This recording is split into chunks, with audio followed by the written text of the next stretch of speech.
will and where you will, send keepers with me with whips and chains, let them take me in a strait waistcoat, manacled and leg-ironed, even to a jail, but let me go out of this. You don't know what you do by keeping me here.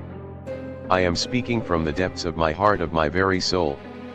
You don't know whom you wrong, or how, and I may not tell. Woe is me! I may not tell. By all you hold sacred, by all you hold dear, by your love that is lost, by your hope that lives, for the sake of the Almighty, take me out of this and save my soul from guilt. Can't you hear me, man? Can't you understand? Will you never learn?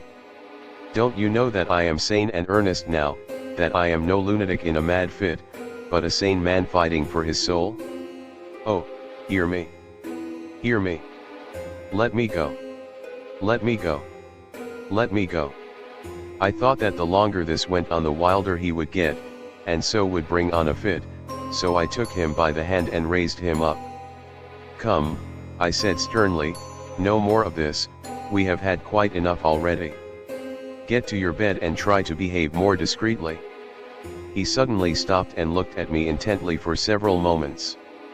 Then, without a word, he rose and, moving over, sat down on the side of the bed.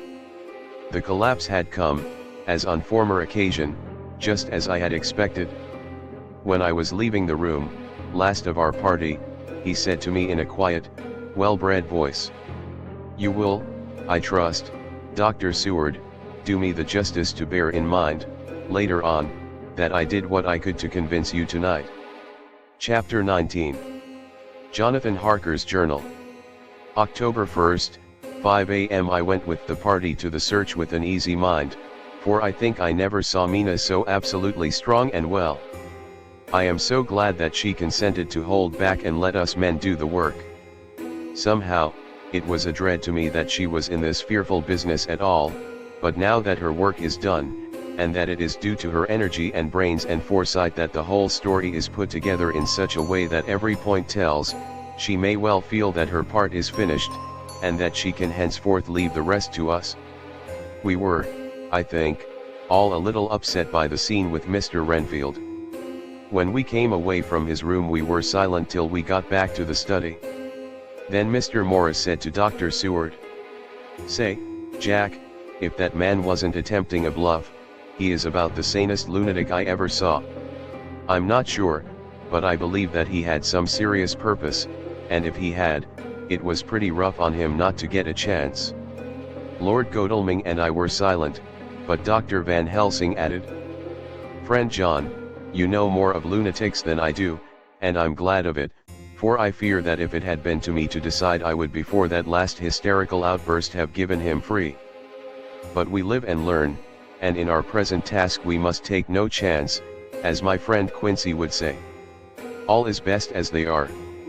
Dr. Seward seemed to answer them both in a dreamy kind of way. "I don't know but that I agree with you. If that man had been an ordinary lunatic I would have taken my chance of trusting him, but he seems so mixed up with the Count in an indexy kind of way that I am afraid of doing anything wrong by helping his fads. I can't forget how he prayed with almost equal fervour for a cat, and then tried to tear my throat out with his teeth. Besides, he called the Count Lord and Master, and he may want to get out to help him in some diabolical way. That horrid thing has the wolves and the rats and his own kind to help him, so I suppose he isn't above trying to use a respectable lunatic. He certainly did seem earnest, though. I only hope we have done what is best.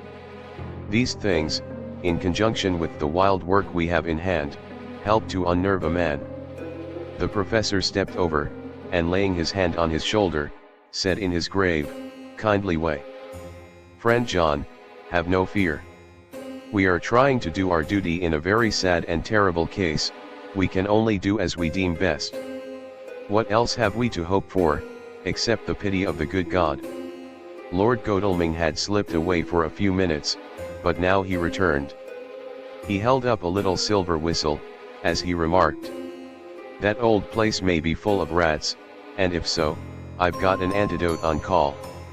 Having passed the wall, we took our way to the house, taking care to keep in the shadows of the trees on the lawn when the moonlight shone out.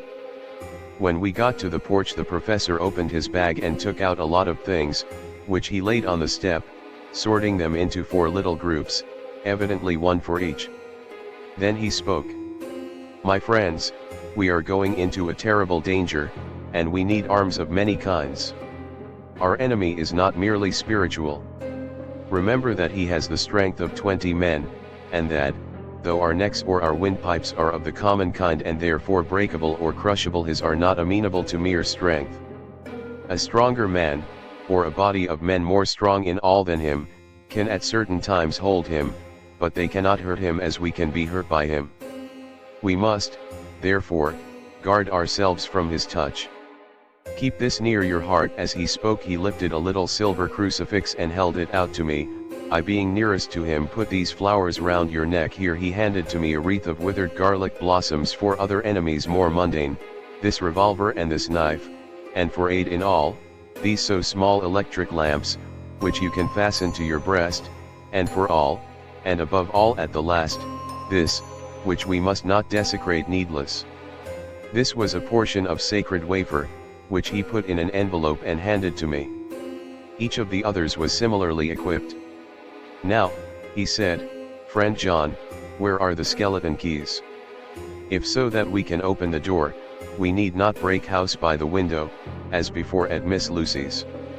Dr. Seward tried 1 or 2 skeleton keys, his mechanical dexterity as a surgeon standing him in good stead. Presently he got one to suit. After a little play back and forward, the bolt yielded, and, with a rusty clang, shot back. We pressed on the door, the rusty hinges creaked, and it slowly opened. It was startlingly like the image conveyed to me in Dr. Seward's diary of the opening of Miss Westenra's tomb. I fancy that the same idea seemed to strike the others, for with one accord they shrank back. The professor was the first to move forward, and stepped into the open door. "In manus tuas, Domini," he said, crossing himself as he passed over the threshold. We closed the door behind us, lest when we should have lit our lamps we should possibly attract attention from the road. The professor carefully tried the lock, lest we might not be able to open it from within should we be in a hurry making our exit. Then we all lit our lamps and proceeded on our search. The light from the tiny lamps fell in all sorts of odd forms, as the rays crossed each other, or the opacity of our bodies threw great shadows. I could not for my life get away from the feeling that there was someone else amongst us. I suppose it was the recollection, so powerfully brought home to me by the grim surroundings, of that terrible experience in Transylvania. I think the feeling was common to us all, for I noticed that the others kept looking over their shoulders at every sound and every new shadow, just as I felt myself doing. The whole place was thick with dust. The floor was seemingly inches deep, except where there were recent footsteps, in which on holding down my lamp I could see marks of hobnails where the dust was cracked.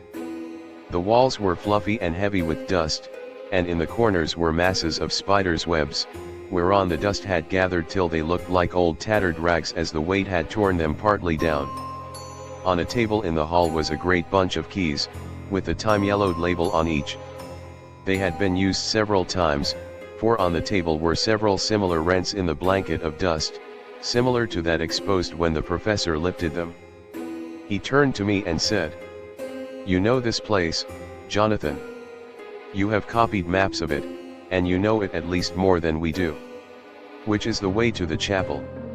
I had an idea of its direction, though on my former visit I had not been able to get admission to it, so I led the way, and after a few wrong turnings found myself opposite a low, arched oaken door, ribbed with iron bands. "This is the spot," said the professor as he turned his lamp on a small map of the house, copied from the file of my original correspondence regarding the purchase. With a little trouble we found the key on the bunch and opened the door. We were prepared for some unpleasantness, for as we were opening the door a faint, malodorous air seemed to exhale through the gaps, but none of us ever expected such an odor as we encountered. None of the others had met the Count at all at close quarters, and when I had seen him he was either in the fasting stage of his existence in his rooms or, when he was gloated with fresh blood, in a ruined building open to the air, but here the place was small and close, and the long disuse had made the air stagnant and foul. There was an earthy smell, as of some dry miasma, which came through the fouler air. But as to the odor itself, how shall I describe it? It was not alone that it was composed of all the ills of mortality and with the pungent, acrid smell of blood, but it seemed as though corruption had become itself corrupt. Faugh! It sickens me to think of it. Every breath exhaled by that monster seemed to have clung to the place and intensified its loathsomeness. Under ordinary circumstances such a stench would have brought our enterprise to an end, but this was no ordinary case, and the high and terrible purpose in which we were involved gave us a strength which rose above merely physical considerations. After the involuntary shrinking consequent on the first nauseous whiff, we one and all set about our work as though that loathsome place were a garden of roses. We made an accurate examination of the place, the professor saying as we began. The first thing is to see how many of the boxes are left. We must then examine every hole and corner and cranny and see if we cannot get some clue as to what has become of the rest. A glance was sufficient to show how many remained, for the great earth chests were bulky, and there was no mistaking them. There were only 29 left out of the 50.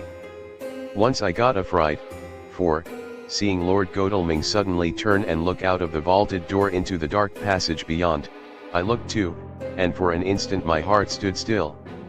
Somewhere, looking out from the shadow, I seemed to see the highlights of the Count's evil face, the ridge of the nose, the red eyes, the red lips, the awful pallor. It was only for a moment, for, as Lord Godalming said, I thought I saw a face, but it was only the shadows, and resumed his inquiry. I turned my lamp in the direction, and stepped into the passage. There was no sign of anyone, and as there were no corners, no doors, no aperture of any kind, but only the solid walls of the passage, there could be no hiding place even for him. I took it that fear had helped imagination, and said nothing.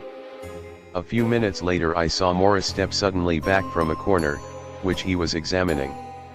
We all followed his movements with our eyes, for undoubtedly some nervousness was growing on us, and we saw a whole mass of phosphorescence, which twinkled like stars. We all instinctively drew back. The whole place was becoming alive with rats. For a moment or two we stood appalled, all save Lord Godalming, who was seemingly prepared for such an emergency. Rushing over to the great iron-bound oaken door, which Dr. Seward had described from the outside, and which I had seen myself, he turned the key in the lock, drew the huge bolts, and swung the door open. Then, taking his little silver whistle from his pocket, he blew a low, shrill call. It was answered from behind Dr. Seward's house by the yelping of dogs, and after about a minute 3 terriers came dashing round the corner of the house.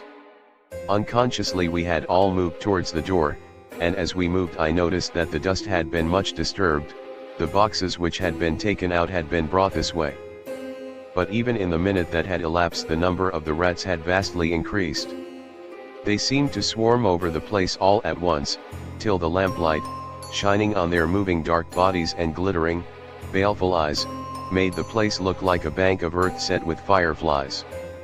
The dogs dashed on, but at the threshold suddenly stopped and snarled, and then, simultaneously lifting their noses, began to howl in most lugubrious fashion. The rats were multiplying in thousands, and we moved out. Lord Godalming lifted one of the dogs, and carrying him in, placed him on the floor. The instant his feet touched the ground he seemed to recover his courage, and rushed at his natural enemies. They fled before him so fast that before he had shaken the life out of a score, the other dogs, who had by now been lifted in the same manner, had but small prey ere the whole mass had vanished. With their going it seemed as if some evil presence had departed, for the dogs frisked about and barked merrily as they made sudden darts at their prostrate foes, and turned them over and tossed them in the air with vicious shakes. We all seemed to find our spirits rise. Whether it was the purifying of the deadly atmosphere by the opening of the chapel door, or the relief which we experienced by finding ourselves in the open I know not, but most certainly the shadow of dread seemed to slip from us like a robe, and the occasion of our coming lost something of its grim significance, though we did not slacken a whit in our resolution. We closed the outer door and barred and locked it, and bringing the dogs with us, began our search of the house. We found nothing throughout except dust in extraordinary proportions, and all untouched save for my own footsteps when I had made my first visit. Never once did the dogs exhibit any symptom of uneasiness, and even when we returned to the chapel they frisked about as though they had been rabbit hunting in a summer wood. The morning was quickening in the east when we emerged from the front. Dr. Van Helsing had taken the key of the hall door from the bunch, and locked the door in orthodox fashion, putting the key into his pocket when he had done. "So far," he said, "our night has been eminently successful. No harm has come to us such as I feared might be, and yet we have ascertained how many boxes are missing. More than all do I rejoice that this, our first and perhaps our most difficult and dangerous step has been accomplished without the bringing therein to our most sweet Madam Mina, or troubling her waking or sleeping thoughts with sights and sounds and smells of horror which she might never forget. One lesson, too, we have learned, if it be allowable to argue a particulary, that the brute beasts which are to the Count's command are yet themselves not amenable to his spiritual power, for look, these rats that would come to his call, just as from his castle top he summoned the wolves to your going and to that poor mother's cry, though they come to him, they run pell-mell from the so little dogs of my friend Arthur. We have other matters before us, other dangers, other fears, and that monster he has not used his power over the brute world for the only or the last time tonight. So be it that he has gone elsewhere. Good. It has given us opportunity to cry check in some ways in this chess game, which we play for the stake of human souls. And now let us go home. The dawn is close at hand, and we have reason to be content with our first night's work. It may be ordained that we have many nights and days to follow, if full of peril, but we must go on, and from no danger shall we shrink. The house was silent when we got back, save for some poor creature who was screaming away in one of the distant wards, and a low, moaning sound from Renfield's room. The poor wretch was doubtless torturing himself, after the manner of the insane, with needless thoughts of pain. I came tiptoe into our own room, and found Mina asleep, breathing so softly that I had to put my ear down to hear it. She looks paler than usual. I hope the meeting tonight has not upset her. I am truly thankful that she is to be left out of our future work, and even of our deliberations. It is too great a strain for a woman to bear. I did not think so at first, but I know better now. Therefore I am glad that it is settled. There may be things which would frighten her to hear, and yet to conceal them from her might be worse than to tell her if once she suspected that there was any concealment. Henceforth our work is to be a sealed book to her, till at least such time as we can tell her that all is finished, and the earth free from a monster of the nether world. I dare say it will be difficult to begin to keep silence after such confidence as ours, but I must be resolute, and tomorrow I shall keep dark over tonight's doings, and shall refuse to speak of anything that has happened. I rest on the sofa, so as not to disturb her. October 1st, later I suppose it was natural that we should have all overslept ourselves, for the day was a busy one, and the night had no rest at all. Even Mina must have felt its exhaustion, for though I slept till the sun was high, I was awake before her, and had to call 2 or 3 times before she awoke. Indeed, she was so sound asleep that for a few seconds she did not recognize me, but looked at me with a sort of blank terror, as one looks who has been waked out of a bad dream. She complained a little of being tired, and I let her rest till later in the day. We now know of 21 boxes having been removed, and if it be that several were taken in any of these removals we may be able to trace them all. Such will, of course, immensely simplify our labor, and the sooner the matter is attended to the better. I shall look up Thomas Snelling today. Dr. Seward's Diary. 1 October. It was towards noon when I was awakened by the professor walking into my room. He was more jolly and cheerful than usual, and it is quite evident that last night's work has helped to take some of the brooding weight off his mind. After going over the adventure of the night he suddenly said, Your patient interests me much. May it be that with you I visit him this morning? Or if that you are too occupied, I can go alone if it may be. It is a new experience to me to find a lunatic who talk philosophy, and reason so sound. I had some work to do which pressed, so I told him that if he would go alone I would be glad, as then I should not have to keep him waiting, so I called an attendant and gave him the necessary instructions. Before the professor left the room I cautioned him against getting any false impression from my patient. But, he answered, I want him to talk of himself and of his delusion as to consuming live things. He said to Madame Mina, as I see in your diary of yesterday, that he had once had such a belief. Why do you smile, friend John? Excuse me, I said, but the answer is here. I laid my hand on the typewritten matter. When our sane and learned lunatic made that very statement of how he used to consume life, his mouth was actually nauseous with the flies and spiders which he had eaten just before Mrs. Harker entered the room. Van Helsing smiled in turn. Good, he said. Your memory is true, friend John. I should have remembered. And yet it is this very obliquity of thought and memory which makes mental disease such a fascinating study. Perhaps I may gain more knowledge out of the folly of this madman than I shall from the teaching of the most wise. Who knows? I went on with my work, and before long was through that in hand. It seemed that the time had been very short indeed, but there was Van Helsing back in the study. Do I interrupt? He asked politely as he stood at the door. Not at all, I answered. Come in. My work is finished, and I am free. I can go with you now, if you like. It is needless, I have seen him. Well, I fear that he does not appraise me at much. Our interview was short. When I entered his room he was sitting on a stool in the center, with his elbows on his knees, and his face was the picture of sullen discontent. I spoke to him as cheerfully as I could, and with such a measure of respect as I could assume. He made no reply whatever. Don't you know me? I asked. His answer was not reassuring. I know you well enough, you are the old fool Van Helsing. I wish you would take yourself and your idiotic brain theories somewhere else. Damn all thick-headed Dutchman. Not a word more would he say, but sat in his implacable sullenness as indifferent to me as though I had not been in the room at all. Thus departed for this time my chance of much learning from this so clever lunatic, so I shall go, if I may, and cheer myself with a few happy words with that sweet soul Madame Mina.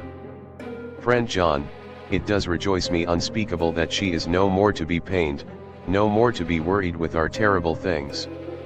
Though we shall much miss her help, it is better so. I agree with you with all my heart, I answered earnestly, for I did not want him to weaken in this matter. Mrs. Harker is better out of it?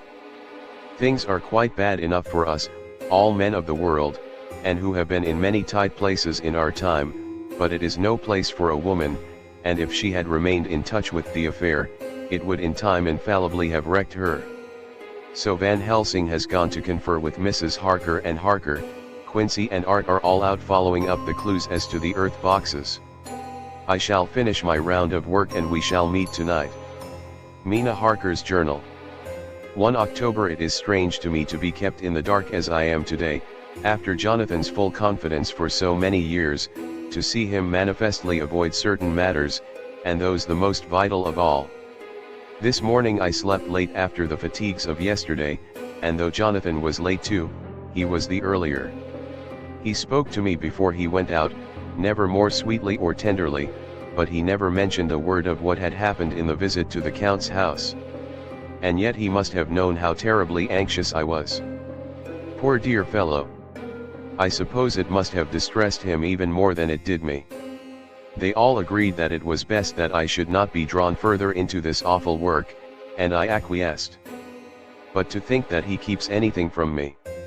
And now I am crying like a silly fool, when I know it comes from my husband's great love and from the good wishes of those other strong men. That has done me good. Well, some day Jonathan will tell me all, and lest it should ever be that he should think for a moment that I kept anything from him, I still keep my journal as usual. Then if he has feared of my trust, one shall show it to him, with every thought of my heart put down for his dear eyes to read. I feel strangely sad and low-spirited today. I suppose it is the reaction from the terrible excitement. Last night I went to bed when the men had gone, simply because they told me to. I didn't feel sleepy, and I did feel full of devouring anxiety. I kept thinking over everything that has been ever since Jonathan came to see me in London, and it all seems like a horrible tragedy, with fate pressing on relentlessly to some destined end. Everything that one does seems, no matter how right it may be, to bring on the very thing which is most to be deplored. If I hadn't gone to Whitby, perhaps poor dear Lucy would be with us now. She hadn't taken to visiting the churchyard till I came, and if she hadn't come there in the daytime with me she wouldn't have walked there in her sleep, and if she hadn't gone there at night and asleep, that monster couldn't have destroyed her as he did. Oh, why did I ever go to Whitby? There now, crying again. I wonder what has come over me today. I must hide it from Jonathan, for if he knew that I had been crying twice in one morning, I, who never cried on my own account, and whom he has never caused to shed a tear, the dear fellow would fret his heart out. I shall put a bold face on, and if I do feel weepy, he shall never see it. I suppose it is one of the lessons that we poor women have to learn. I can't quite remember how I fell asleep last night. I remember hearing the sudden barking of the dogs and a lot of queer sounds, like praying on a very tumultuous scale, from Mr. Renfield's room, which is somewhere under this. And then there was silence over everything, silence so profound that it startled me, and I got up and looked out of the window. All was dark and silent, the black shadows thrown by the moonlight seeming full of a silent mystery of their own.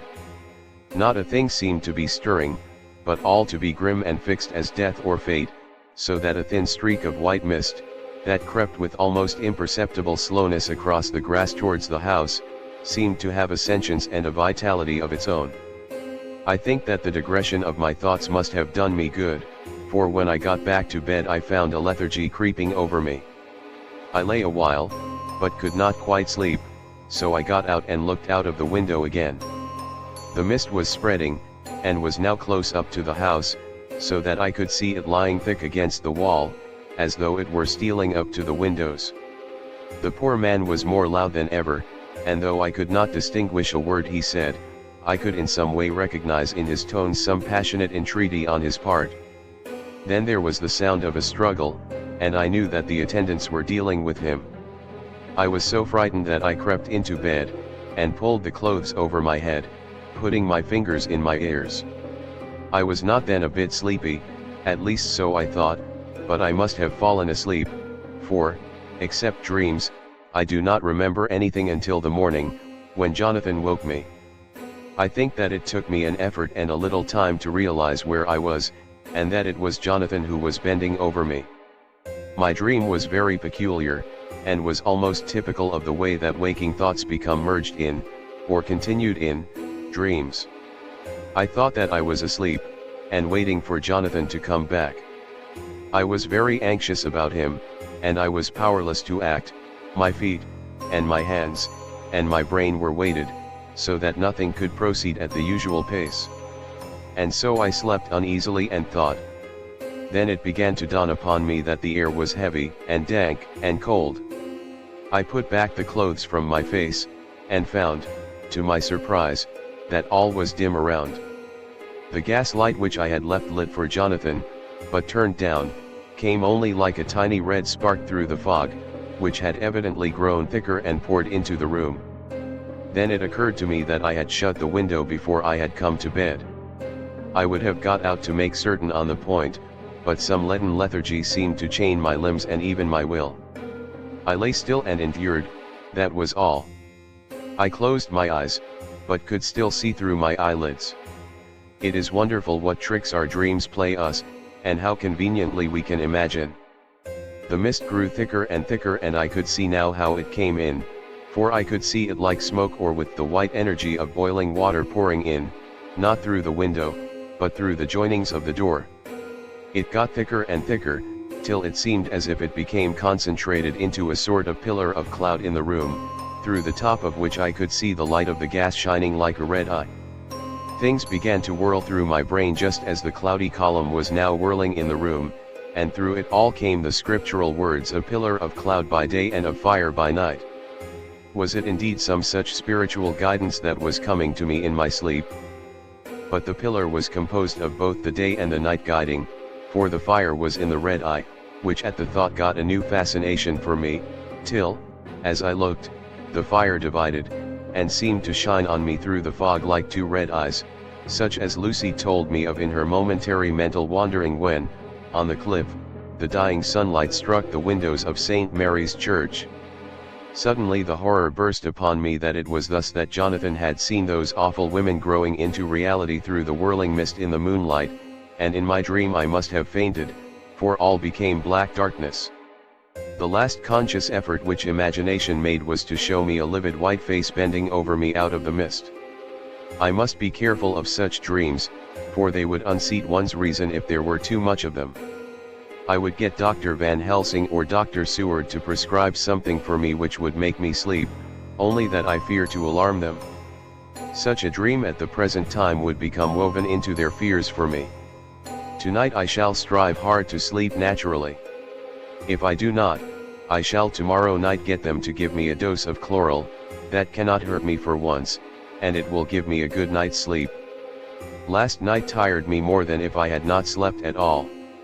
October 2nd, 10 p.m. Last night I slept, but did not dream.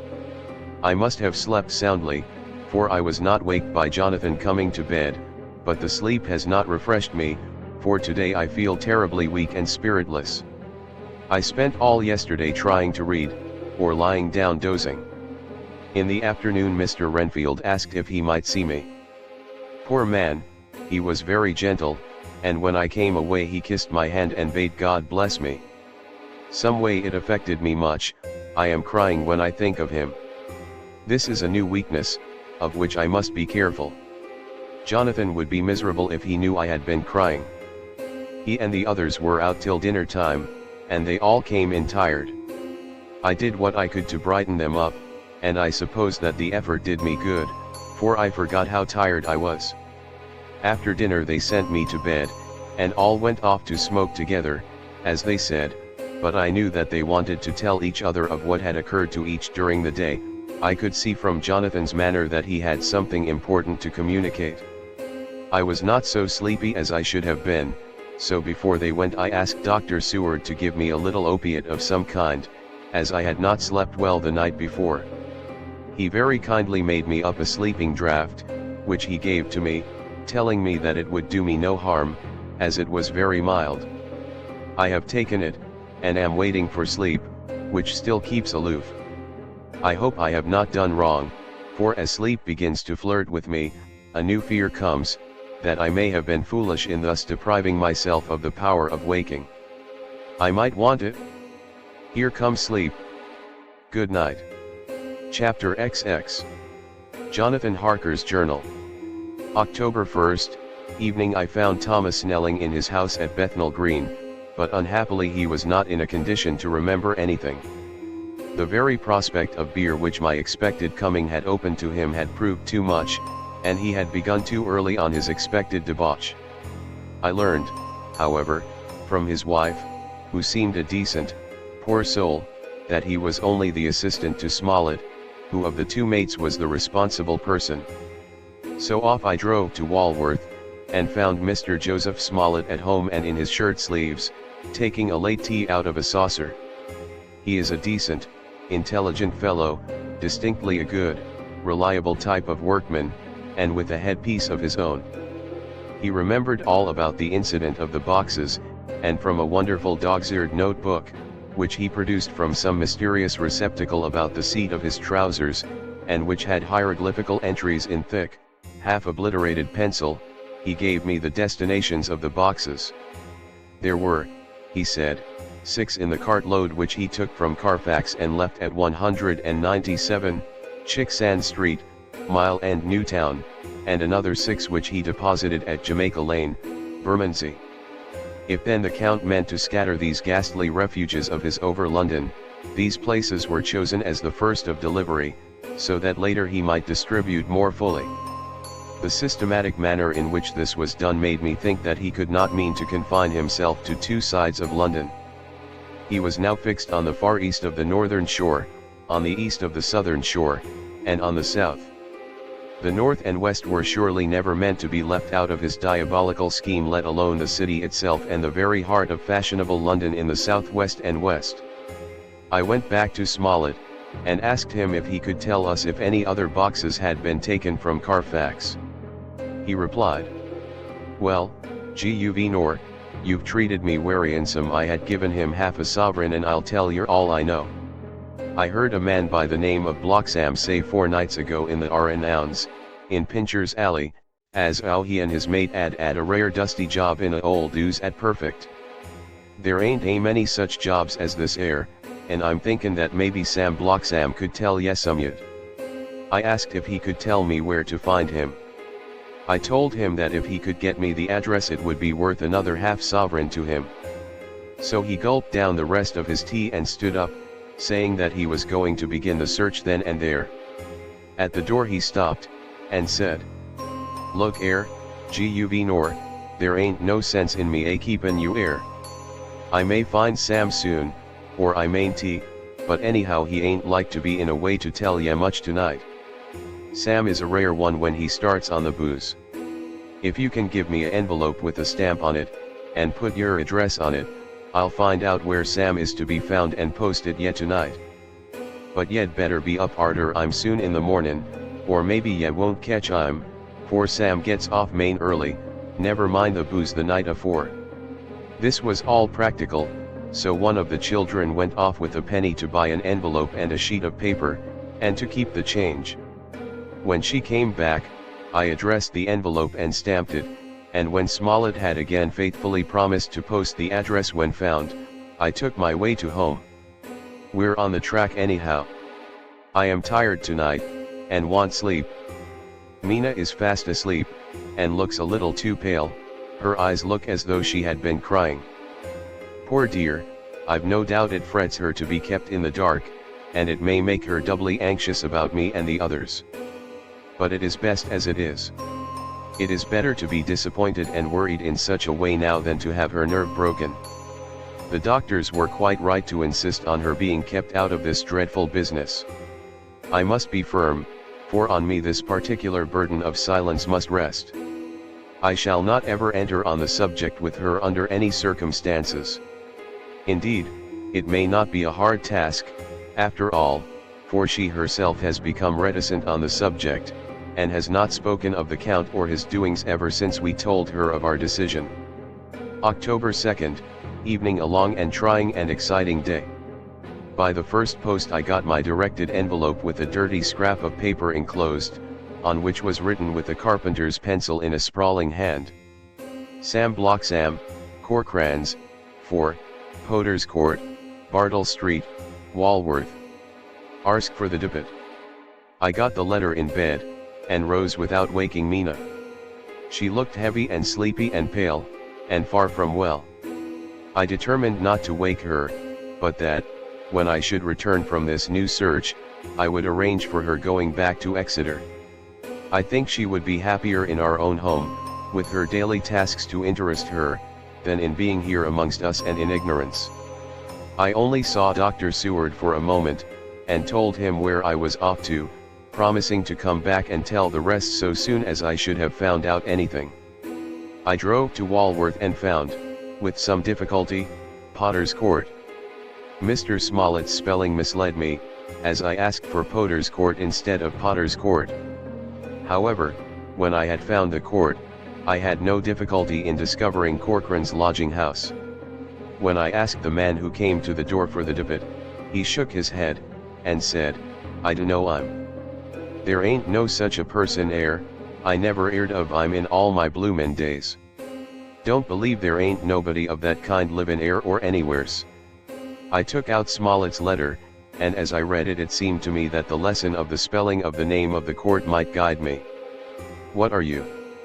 I asked. "I'm the deputy," he answered. I saw at once that I was on the right track. Phonetic spelling had again misled me. A half-crown tip put the deputy's knowledge at my disposal, and I learned that Mr. Bloxam, who had slept off the remains of his beer on the previous night at Corcoran's, had left for his work at Poplar at 5 o'clock that morning. He could not tell me where the place of work was situated, but he had a vague idea that it was some kind of a newfangled warehouse, and with this slender clue I had to start for Poplar. It was 12 o'clock before I got any satisfactory hint of such a building, and this I got at a coffee shop, where some workmen were having their dinner. One of these suggested that there was being erected at Cross Angel Street a new cold storage building, and as this suited the condition of a newfangled warehouse, I at once drove to it.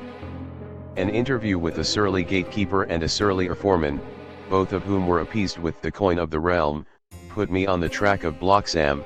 He was sent for on my suggesting that I was willing to pay his day's wages to his foreman for the privilege of asking him a few questions on a private matter. He was a smart enough fellow, though rough of speech and bearing. When I had promised to pay for his information and given him an earnest, he told me that he had made 2 journeys between Carfax and a house in Piccadilly, and had taken from this house to the latter 9 great boxes, main heavy ones, with a horse and cart hired by him for this purpose. I asked him if he could tell me the number of the house in Piccadilly, to which he replied, "Well, guv nor, I forgets the number, but it was only a few doors from a big white church or something of the kind, not long built. It was a dusty old ooze, too, though nothing to the dustiness of the ooze we took the bloomin' boxes from." "How did you get into the houses if they were both empty?" "There was the old party what engaged me a waitin' in the ooze at Perfeet. He helped me to lift the boxes and put them in the dray. Curse me, but he was the strongest chap I ever struck, and him a old feller, with a white mustache, one that thin you would think he couldn't throw a shatter." How this phrase thrilled through me. Why, he took up his end o' the boxes like they was pounds of tea, and me a puffin' and a blowin' afore I could upend mine anyhow, and I'm no chicken, neither. "How did you get into the house in Piccadilly?" I asked. "He was there too. He must have started off and got there afore me, for when I rung of the bell he came and opened the door hisself and helped me to carry the boxes into the hall." "The whole 9? I asked.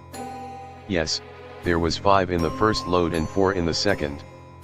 It was main dry work, and I don't so well remember how I got home." I interrupted him. "Were the boxes left in the hall?" "Yes, it was a big hall, and there was nothing else in it." I made one more attempt to further matters. "You didn't have any key?" "Never used no key nor nothing. The old gent, he opened the door hisself and shut it again when I druv off. I don't remember the last time, but that was the beer." "And you can't remember the number of the house?" "No, sir. But ye needn't have no difficulty about that. It's a iron with a stone front with a bow on it, and I steps up to the door. I know them steps, even 'ad to carry the boxes up with 3 loafers what come round to earn a copper. The old gent give them shillin's, and they see and they got so much, they wanted more, but he took one of them by the shoulder and was like to throw him down the steps, till the lot of them went away cussin'. I thought that with this description I could find the house, so, having paid my friend for his information, I started off for Piccadilly. I had gained a new painful experience. The Count could, it was evident, handle the earth boxes himself. If so, time was precious, for, now that he had achieved a certain amount of distribution, he could, by choosing his own time, complete the task unobserved. At Piccadilly Circus I discharged my cab, and walked westward. Beyond the Junior Constitutional I came across the house described, and was satisfied that this was the next of the lairs arranged by Dracula. The house looked as though it had been long untenanted. The windows were encrusted with dust, and the shutters were up. All the framework was black with time, and from the iron the paint had mostly scaled away. It was evident that up to lately there had been a large notice board in front of the balcony. It had, however, been roughly torn away, the uprights which had supported it still remaining. Behind the rails of the balcony I saw there were some loose boards, whose raw edges looked white. I would have given a good deal to have been able to see the notice board intact, as it would, perhaps, have given some clue to the ownership of the house. I remembered my experience of the investigation and purchase of Carfax, and I could not but feel that if I could find the former owner there might be some means discovered of gaining access to the house. There was at present nothing to be learned from the Piccadilly side, and nothing could be done, so I went round to the back to see if anything could be gathered from this quarter. The mews were active, the Piccadilly houses being mostly in occupation. I asked one or two of the grooms and helpers whom I saw around if they could tell me anything about the empty house. One of them said that he heard it had lately been taken, but he couldn't say from whom. He told me, however, that up to very lately there had been a notice board of for sale up, and that perhaps Mitchell, Sons, and Candy, the house agents, could tell me something, as he thought he remembered seeing the name of that firm on the board. I did not wish to seem too eager, or to let my informant know or guess too much, so, thanking him in the usual manner, I strolled away. It was now growing dusk, and the autumn night was closing in, so I did not lose any time. Having learned the address of Mitchell, Sons, and Candy from a directory at the Berkeley, I was soon at their office in Sackville Street. The gentleman who saw me was particularly suave in manner, but uncommunicative in equal proportion.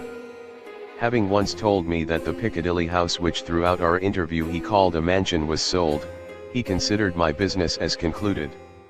When I asked who had purchased it, he opened his eyes a thought wider, and paused a few seconds before replying. "It is sold, sir." "Pardon me," I said, with equal politeness, "but I have a special reason for wishing to know who purchased it." Again he paused longer, and raised his eyebrows still more. "It is sold, sir," was again his laconic reply. "Surely," I said, "you do not mind letting me know so much." "But I do mind," he answered. "The affairs of their clients are absolutely safe in the hands of Mitchell, Sons, and Candy." This was manifestly a prig of the first water, and there was no use arguing with him. I thought I had best meet him on his own ground, so I said, "Your clients, sir, are happy in having so resolute a guardian of their confidence. I am myself a professional man." Here I handed him my card. In this instance I am not prompted by curiosity, I act on the part of Lord Godalming, who wishes to know something of the property which was, he understood, lately for sale. These words put a different complexion on affairs. He said, "I would like to oblige you if I could, Mr. Harker, and especially would I like to oblige his lordship. We once carried out a small matter of renting some chambers for him when he was the Honourable Arthur Holmwood. If you will let me have his lordship's address I will consult the house on the subject, and will, in any case, communicate with his lordship by tonight's post. It will be a pleasure if we can so far deviate from our rules as to give the required information to his lordship." I wanted to secure a friend, and not to make an enemy, so I thanked him, gave the address at Dr. Seward's and came away. It was now dark, and I was tired and hungry. I got a cup of tea at the Aerated Bread Company and came down to Purfleet by the next train. I found all the others at home. Mina was looking tired and pale, but she made a gallant effort to be bright and cheerful. It wrung my heart to think that I had had to keep anything from her and so caused her inquietude. Thank God, this will be the last night of her looking on at our conferences, and feeling the sting of our not showing our confidence. It took all my courage to hold to the wise resolution of keeping her out of our grim task.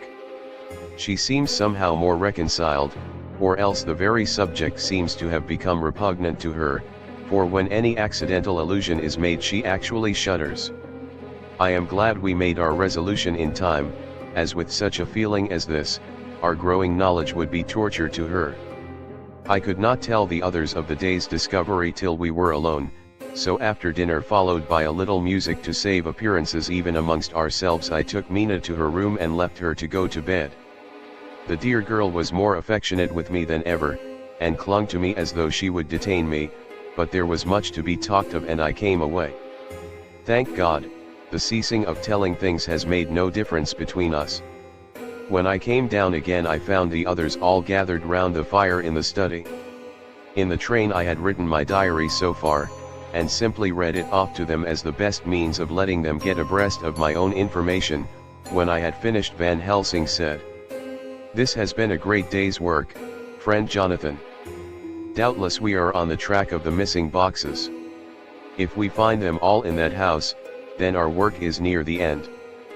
But if there be some missing, we must search until we find them. Then shall we make our final coup, and hunt the wretch to his real death." We all sat silent a while, and all at once Mr. Morris spoke. "Say, how are we going to get into that house?" "We got into the other," answered Lord Godalming quickly. "But, Art, this is different. We broke house at Carfax, but we had night and a walled park to protect us. It will be a mighty different thing to commit burglary in Piccadilly, either by day or night. I confess I don't see how we are going to get in unless that agency duck can find us a key of some sort. Perhaps we shall know when you get his letter in the morning." Lord Godalming's brows contracted, and he stood up and walked about the room. By and by he stopped and said, turning from one to another of us, "Quincy's head is level. This burglary business is getting serious. We got off once all right, but we have now a rare job on hand unless we can find the Count's key basket. As nothing could well be done before morning, and as it would be at least advisable to wait till Lord Godalming should hear from Mitchell's, we decided not to take any active step before breakfast time. For a good while we sat and smoked, discussing the matter in its various lights and bearings. I took the opportunity of bringing this diary right up to the moment. I am very sleepy and shall go to bed. Just a line. Mina sleeps soundly and her breathing is regular. Her forehead is puckered up into little wrinkles, as though she thinks even in her sleep. She is still too pale, but does not look so haggard as she did this morning. Tomorrow will, I hope, mend all this. She will be herself at home in Exeter. Oh, but I am sleepy." Dr. Seward's diary. 1 October. I am puzzled afresh about Renfield. His moods change so rapidly that I find it difficult to keep touch of them, and as they always mean something more than his own well-being, they form a more than interesting study. This morning, when I went to see him after his repulse of Van Helsing, his manner was that of a man commanding destiny. He was, in fact, commanding destiny subjectively. He did not really care for any of the things of mere earth. He was in the clouds and looked down on all the weaknesses and wants of us poor mortals. I thought I would improve the occasion and learn something, so I asked him, "What about the flies these times?" He smiled on me in quite a superior sort of way, such a smile as would have become the face of Malvolio, as he answered me. "The fly, my dear sir, has one striking feature: its wings are typical of the aerial powers of the psychic faculties. The ancients did well when they typified the soul as a butterfly." I thought I would push his analogy to its utmost logically, so I said quickly, "Oh, it is a soul you are after now, is it?" His madness foiled his reason, and a puzzled look spread over his face as, shaking his head with a decision which I had but seldom seen in him, he said, "Oh, no, oh no. I want no souls. Life is all I want." Here he brightened up. "I am pretty indifferent about it at present. Life is all right, I have all I want. You must get a new patient, doctor, if you wish to study zoophagy." This puzzled me a little, so I drew him on. "Then you command life, you are a god, I suppose." He smiled with an ineffably benign superiority. "Oh no. Far be it from me to arrogate to myself the attributes of the deity. I am not even concerned in his especially spiritual doings.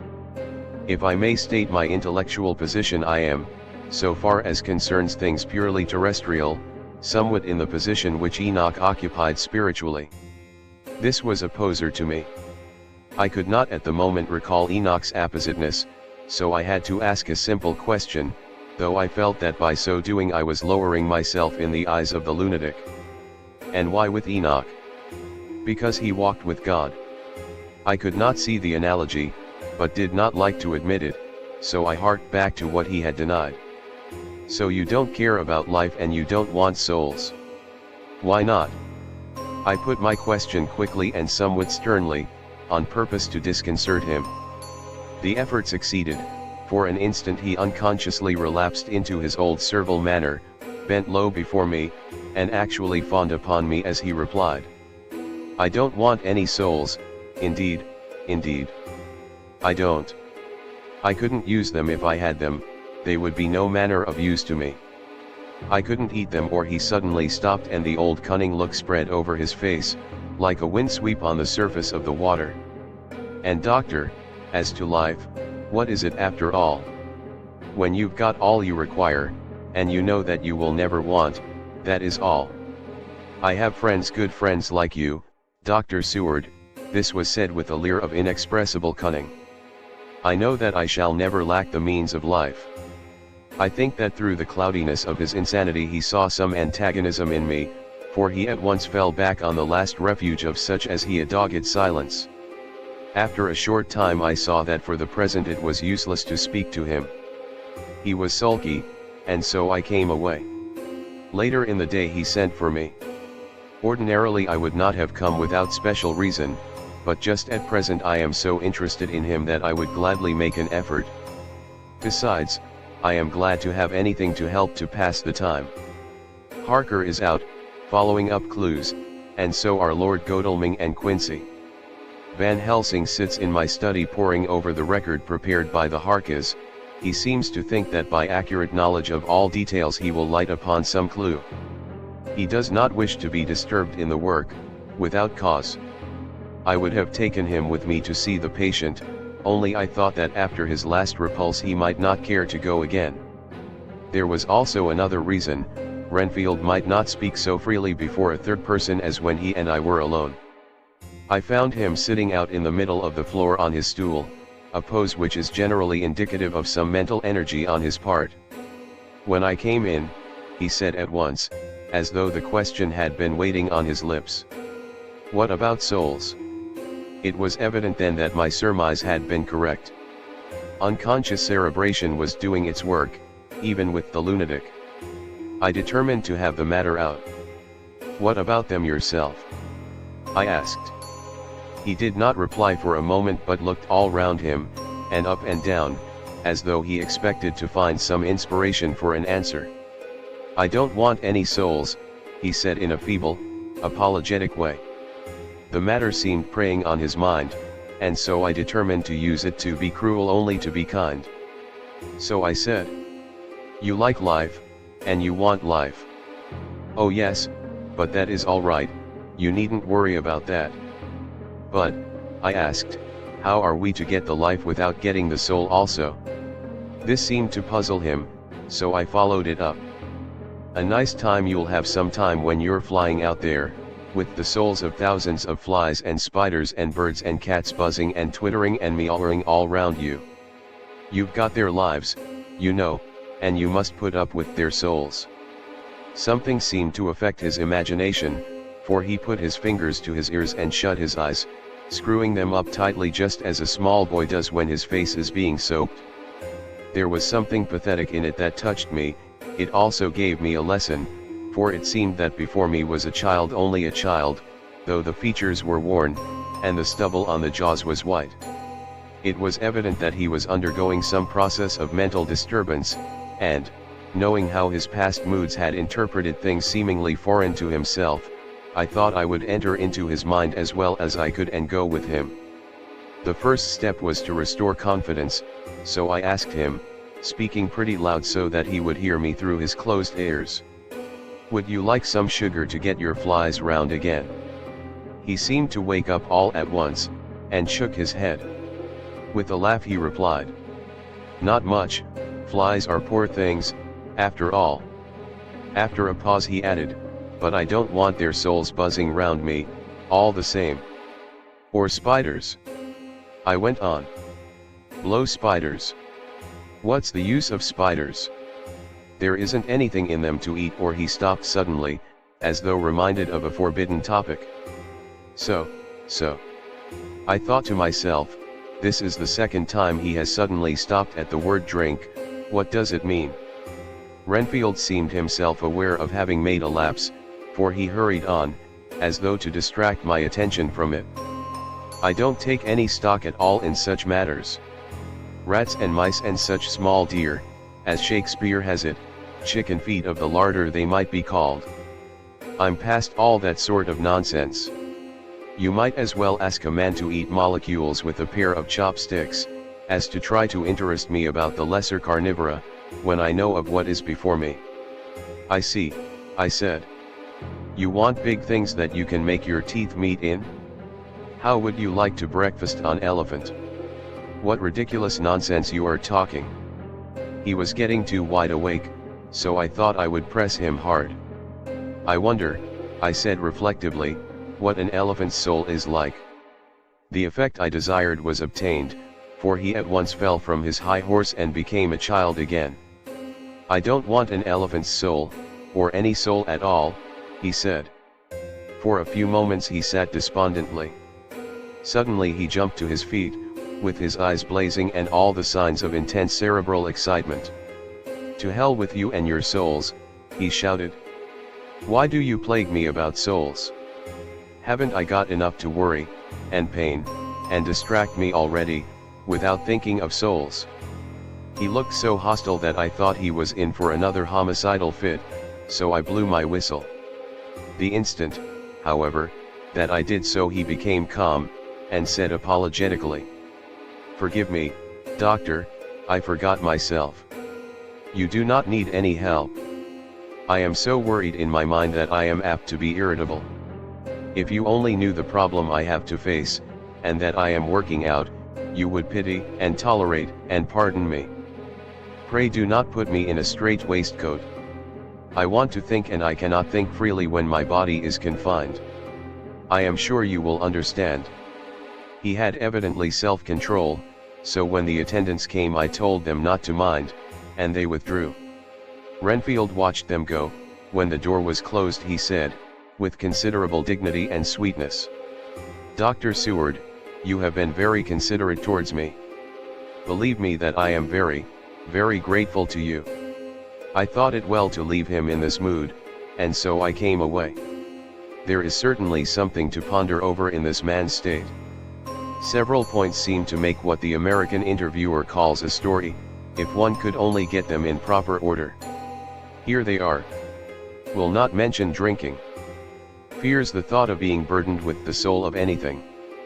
Has no dread of wanting life in the future.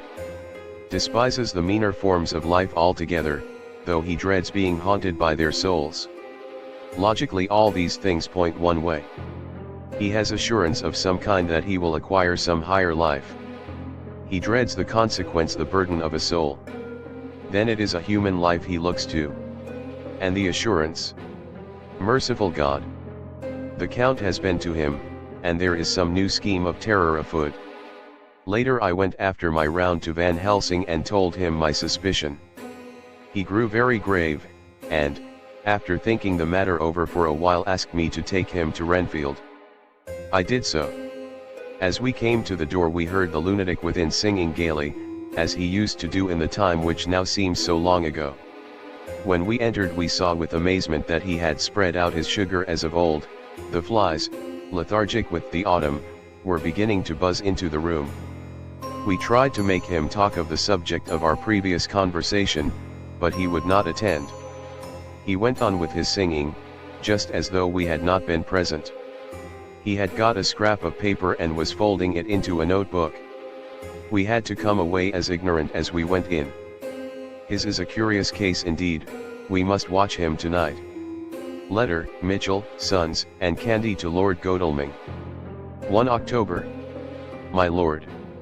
We are at all times only too happy to meet your wishes.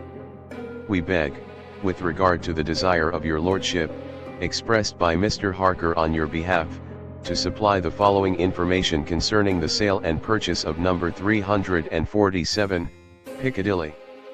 The original vendors are the executors of the late Mr. Archibald Winter Suffield.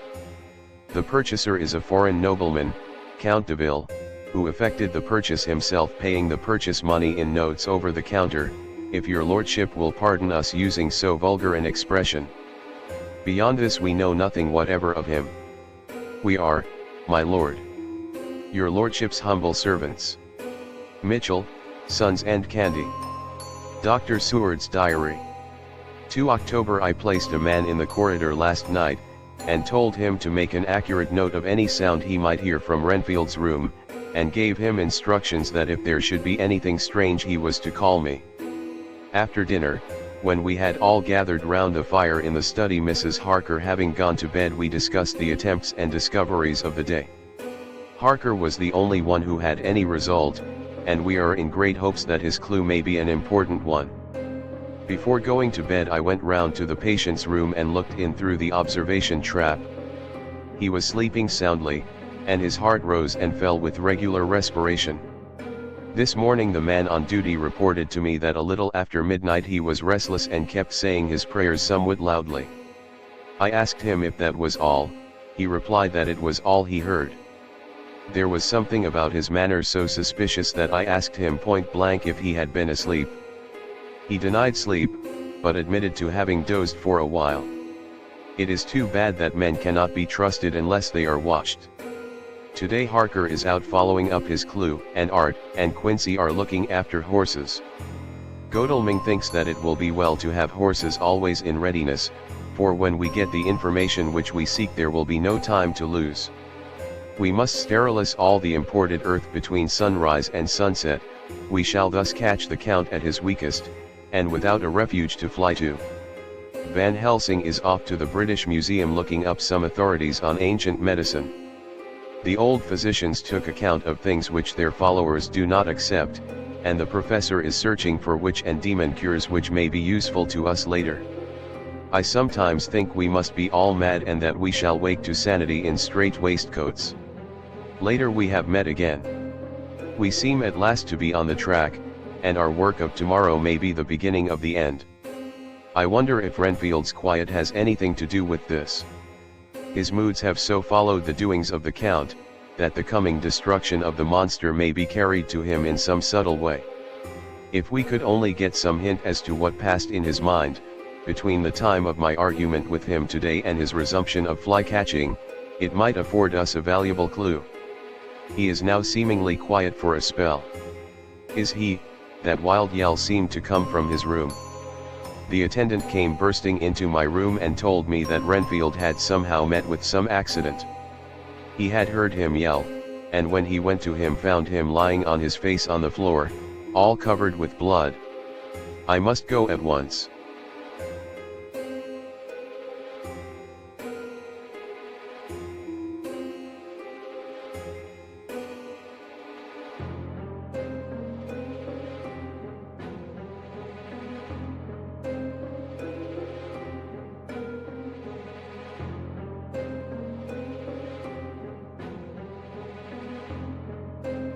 Chapter XXV. Dr. Seward's Diary. October 11th, evening. Jonathan Harker has asked me to note this, as he says he is hardly equal to the task, and he wants an exact record kept. I think that none of us were surprised when we were asked to see Mrs. Harker a little before the time of sunset. We have of late come to understand that sunrise and sunset are to her times of peculiar freedom, when her old self can be manifest without any controlling force subduing or restraining her, or inciting her to action. This mood or condition begins some half hour or more before actual sunrise or sunset, and lasts till either the sun is high, or whilst the clouds are still aglow with the rays streaming above the horizon. At first there is a sort of negative condition, as if some tie were loosened, and then the absolute freedom quickly follows. When, however, the freedom ceases, the change back or relapse comes quickly, preceded only by a spell of warning silence. Tonight, when we met, she was somewhat constrained, and bore all the signs of an internal struggle. I put it down myself to her making a violent effort at the earliest instant she could do so. A very few minutes, however, gave her complete control of herself, Then, motioning her husband to sit beside her on the sofa where she was half reclining, she made the rest of us bring chairs up close. Taking her husband's hand in hers began. "We are all here together in freedom, for perhaps the last time. I know, dear, I know that you will always be with me to the end." This was to her husband, whose hand had, as we could see, tightened upon hers. "In the morning we go out upon our task, and God alone knows what may be in store for any of us. You are going to be so good to me as to take me with you. I know that all that brave earnest men can do for a poor weak woman, whose soul perhaps is lost, no, not yet, but is at any rate at stake, you will do. But you must remember that I am not as you are. There is a poison in my blood, in my soul, which may destroy me, which must destroy me, unless some relief comes to us. Oh, my friends, you know as well as I do, that my soul is at stake, and though I know there is one way out for me, you must not and I must not take it." She looked appealingly to us all in turn, beginning and ending with her husband. "What is that way?" asked Van Helsing in a hoarse voice. "What is that way, which we must not may not take? That I may die now, either by my own hand or that of another, before the greater evil is entirely wrought. I know, and you know, that were I once dead you could and would set free my immortal spirit, even as you did my poor Lucy's. Were death, or the fear of death, the only thing that stood in the way, I would not shrink to die here, now, amidst the friends who love me. But death is not all. I cannot believe that to die in such a case, when there is hope before us and a bitter task to be done, is God's will. Therefore, I, on my part, give up here the certainty of eternal rest, and go out into the dark where may be the blackest things that the world or the nether world holds." We were all silent, for we knew instinctively that this was only a prelude. The faces of the others were set and Harker's grew ashen grey. Perhaps he guessed better than any of us what was coming. She continued. "This is what I can give into the hotchpot." I could not but note the quaint legal phrase which she used in such a place, and with all seriousness. "What will each of you give?" "Your lives, I know," she went on quickly, "that is easy for brave men. Your lives are God's, and you can give them back to Him, but what will you give to me?"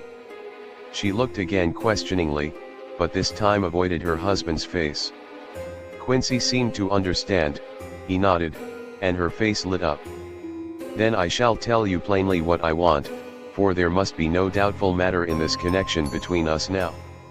You must promise me, one and all, even you, my beloved husband, that, should the time come, you will kill me." "What is that time?" The voice was Quincy's, but it was low and strained. "When you shall be convinced that I am so changed that it is better that I die than I may live. When I am thus dead in the flesh, then you will, without a moment's delay, drive a stake through me and cut off my head, or do whatever else may be wanting to give me rest." Quincy was the first to rise after the pause. He knelt down before her and taking her hand in his said solemnly, "I'm only a rough fellow, who hasn't, perhaps, lived as a man should to win such a distinction, but I swear to you by all that I hold sacred and dear that, should the time ever come, I shall not flinch from the duty that you have set us. And I promise you, too, that I shall make all certain, for if I am only doubtful I shall take it that the time has come."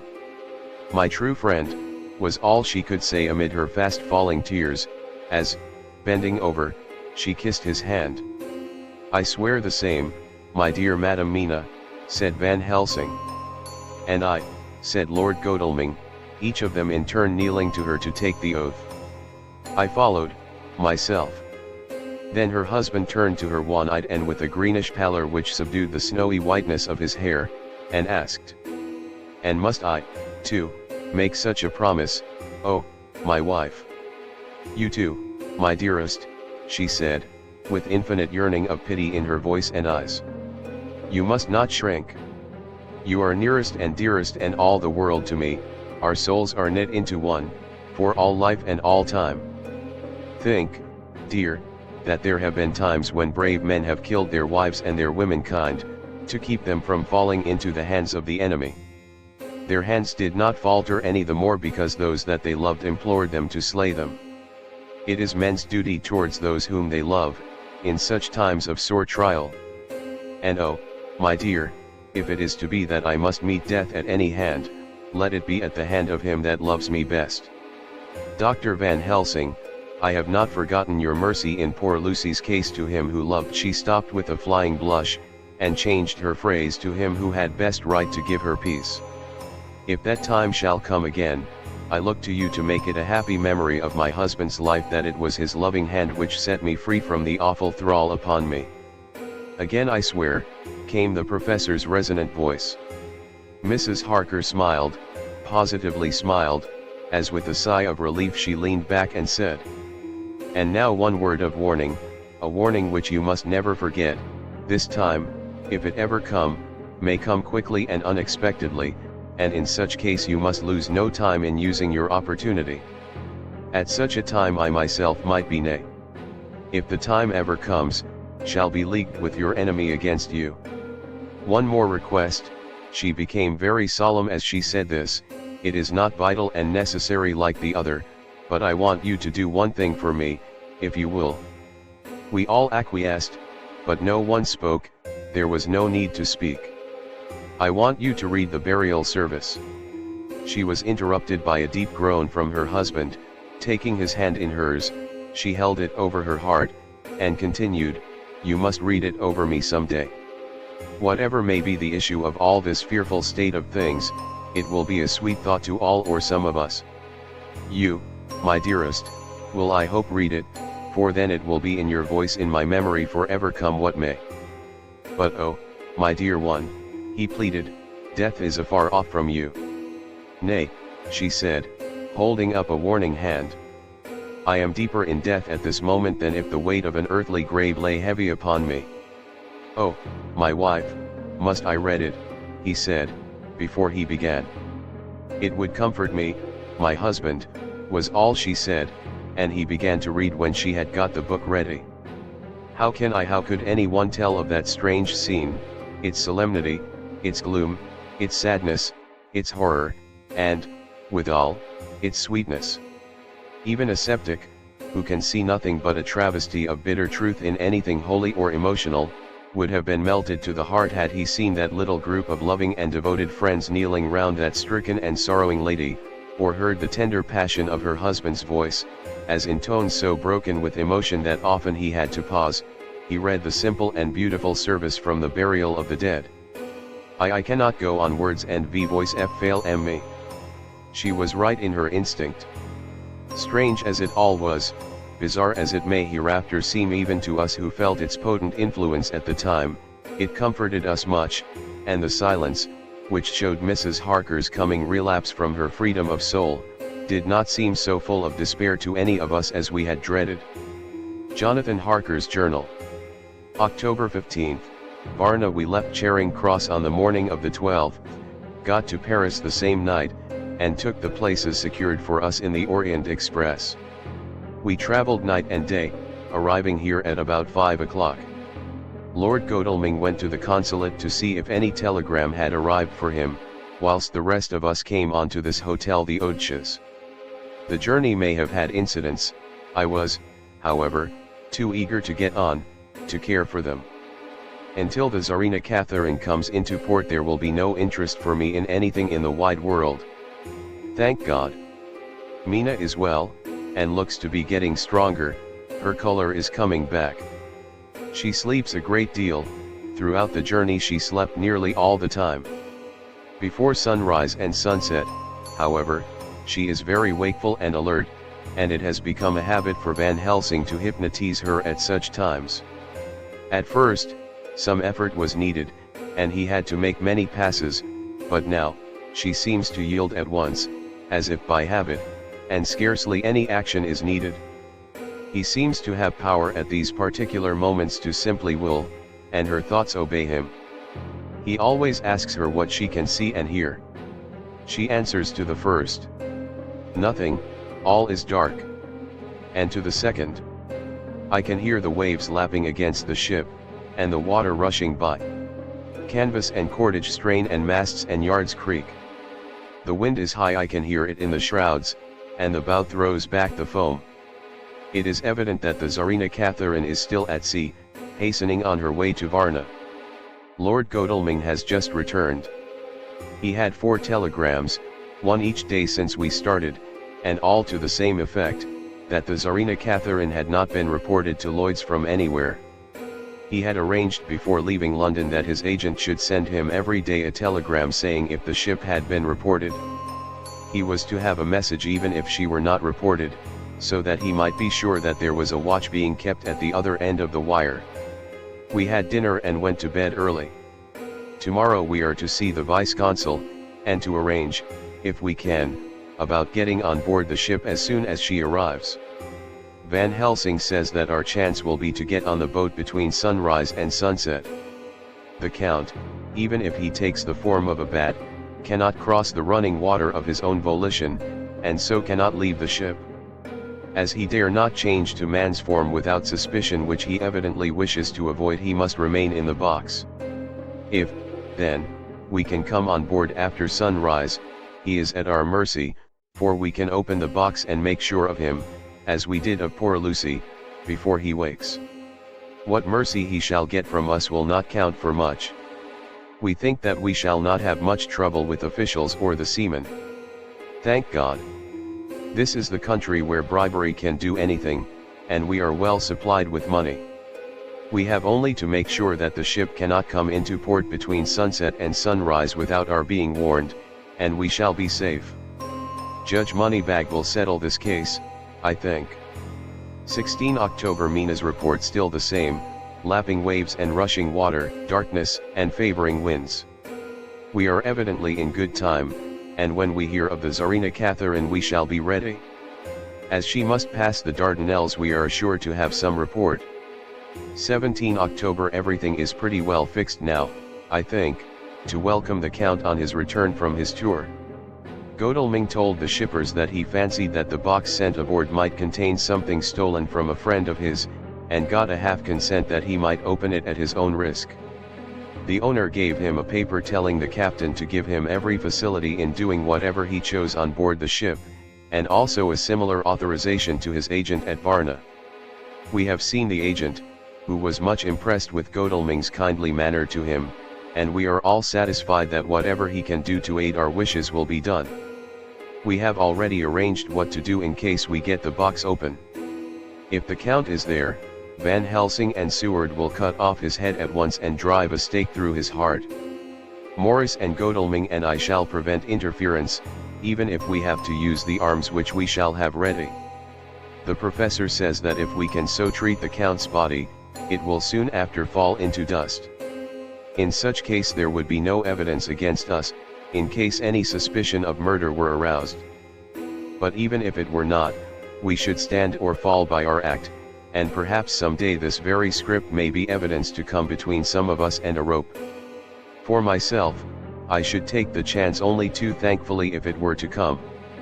We mean to leave no stone unturned to carry out our intent.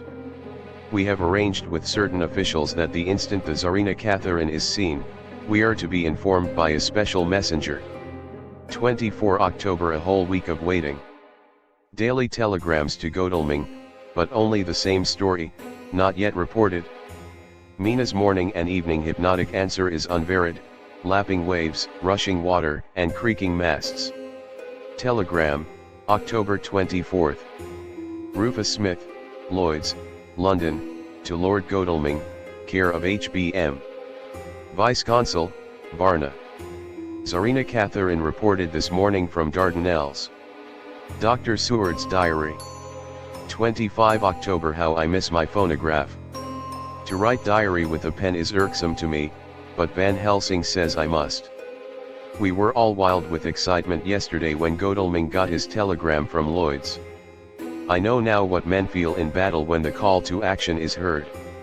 Mrs. Harker, alone of our party, did not show any signs of emotion. After all, it is not strange that she did not, for we took special care not to let her know anything about it, and we all tried not to show any excitement when we were in her presence.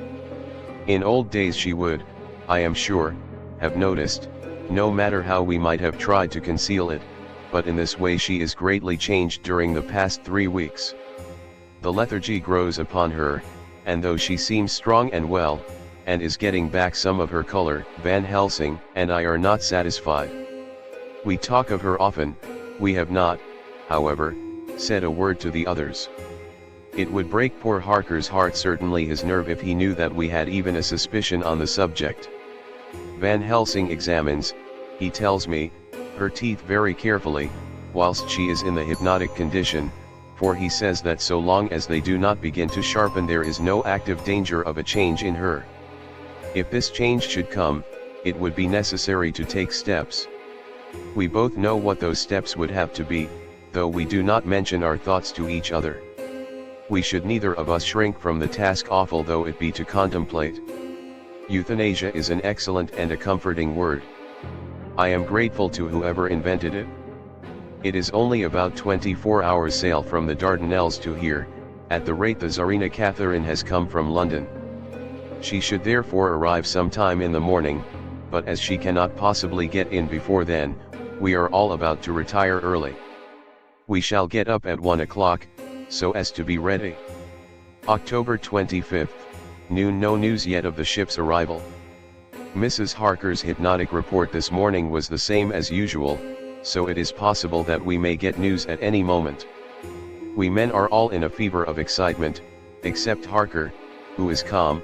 His hands are cold as ice, and an hour ago I found him wetting the edge of the great Gurkha knife which he now always carries with him. It will be a bad lookout for the Count if the edge of that kukri ever touches his throat, driven by that stern, ice-cold hand. Van Helsing and I were a little alarmed about Mrs. Harker today. About noon she got into a sort of lethargy which we did not like. Although we kept silence to the others, we were neither of us happy about it. She had been restless all the morning, so that we were at first glad to know that she was sleeping. When, however, her husband mentioned casually that she was sleeping so soundly that he could not wake her, we went to her room to see for ourselves. She was breathing naturally and looked so well and peaceful that we agreed that the sleep was better for her than anything else. Poor girl, she has so much to forget that it is no wonder that sleep, if it brings oblivion to her, does her good. Later our opinion was justified, for when after a refreshing sleep of some hours she woke up, she seemed brighter and better than she had been for days. At sunset she made the usual hypnotic report. Wherever he may be in the Black Sea, the Count is hurrying to his destination. To his doom, I trust. 26 October, another day and no tidings of the Tsarina Catherine. She ought to be here by now. That she is still journeying somewhere is apparent, for Mrs. Harker's hypnotic report at sunrise was still the same. It is possible that the vessel may be lying by, at times, for fog. Some of the steamers which came in last evening reported patches of fog both to north and south of the port. We must continue our watching, as the ship may now be signaled any moment. October 27th, noon. Most strange, no news yet of the ship we wait for. Mrs. Harker reported last night and this morning as usual, lapping waves and rushing water, though she added that the waves were very faint. The telegrams from London have been the same, no further report. Van Helsing is terribly anxious, and told me just now that he fears the Count is escaping us. He added significantly, "I did not like that lethargy of Madame Mina's. Souls and memories can do strange things during trance." I was about to ask him more, but Harker just then came in, and he held up a warning hand. We must try tonight at sunset to make her speak more fully when in her hypnotic state. 28 October telegram. Rufus Smith, London, to Lord Godalming, care HBM Vice Consul, Varna. Tsarina Catherine reported entering Galatz at 1 o'clock today. Dr. Seward's diary. 28 October. When the telegram came announcing the arrival in Galatz, I do not think it was such a shock to any of us as might have been expected. True, we did not know whence, or how, or when, the bolt would come, but I think we all expected that something strange would happen. The delay of arrival at Varna made us individually satisfied that things would not be just as we had expected. We only waited to learn where the change would occur. Nonetheless, however, was it a surprise? I suppose that nature works on such a hopeful basis that we believe against ourselves that things will be as they ought to be, not as we should know that they will be. Transcendentalism is a beacon to the angels, even if it be a will-o'-the-wisp to man. It was an odd experience and we all took it differently. Van Helsing raised his hand over his head for a moment, as though in remonstrance with the Almighty, but he said not a word, and in a few seconds stood up with his face sternly set. Lord Godalming grew very pale, and sat breathing heavily. I was myself half stunned and looked in wonder at one after another. Quincy Morris tightened his belt with that quick movement which I knew so well. In our old wandering days it meant action. Mrs. Harker grew ghastly white, so that the scar on her forehead seemed to burn, but she folded her hands meekly and looked up in prayer. Harker smiled, actually smiled, the dark, bitter smile of one who is without hope, but at the same time his action belied his words, for his hands instinctively sought the hilt of the great cookery knife and rested there. "When does the next train start for Galatz?" said Van Helsing to us generally. "At 6:30 tomorrow morning." We all started, for the answer came from Mrs. Harker. "How on earth do you know?" said Art. "You forget, or perhaps you do not know, though Jonathan does and so does Dr. Van Helsing, that I am the train fiend. At home in Exeter I always used to make up the timetables, so as to be helpful to my husband. I found it so useful sometimes, that I always make a study of the timetables now. I knew that if anything were to take us to Castle Dracula we should go by Galatz, or at any rate through Bucharest, so I learned the times very carefully. Unhappily there are not many to learn, as the only train tomorrow leaves as I say." "Wonderful woman," murmured the professor. "Can't we get a special?" asked Lord Godalming. Van Helsing shook his head. "I fear not. This land is very different from yours or mine. Even if we did have a special, it would probably not arrive as soon as our regular train. Moreover, we have something to prepare. We must think. Now let us organize. You, friend Arthur, go to the train and get the tickets and arrange that all be ready for us to go in the morning. Do you, friend Jonathan, go to the agent of the ship and get from him letters to the agent in Galatz, with authority to make search the ship just as it was here. Morris Quincy, you see the vice-consul, and get his aid with his fellow in Galatz and all he can do to make our way smooth, so that no times be lost when over the Danube. John will stay with Madam Mina and me, and we shall consult. For so if time be long you may be delayed, and it will not matter when the sun set, since I am here with Madam to make report." "And I," said Mrs. Harker brightly, and more like her old self than she had been for many a long day, "shall try to be of use in all ways, and shall think and write for you as I used to do. Something is shifting from me in some strange way, and I feel freer than I have been of late." The three younger men looked happier at the moment as they seemed to realize the significance of her words, but Van Helsing and I, turning to each other, met each a grave and troubled glance. We said nothing at the time, however. When the three men had gone out to their tasks, Van Helsing asked Mrs. Harker to look up the copy of the diaries and find him the part of Harker's journal at the castle. She went away to get it. When the door was shut upon her he said to me, "We mean the same, speak out. There is some change. It is a hope that makes me sick, for it may deceive us." "Quite so. Do you know why I asked her to get the manuscript?" "No," said I, "unless it was to get an opportunity of seeing me alone." "You are in part right, friend John, but only in part. I want to tell you something. And oh, my friend, I am taking a terrible risk, but I believe it is right." In the moment when Madam Mina said those words that arrest both our understanding, an inspiration came to me.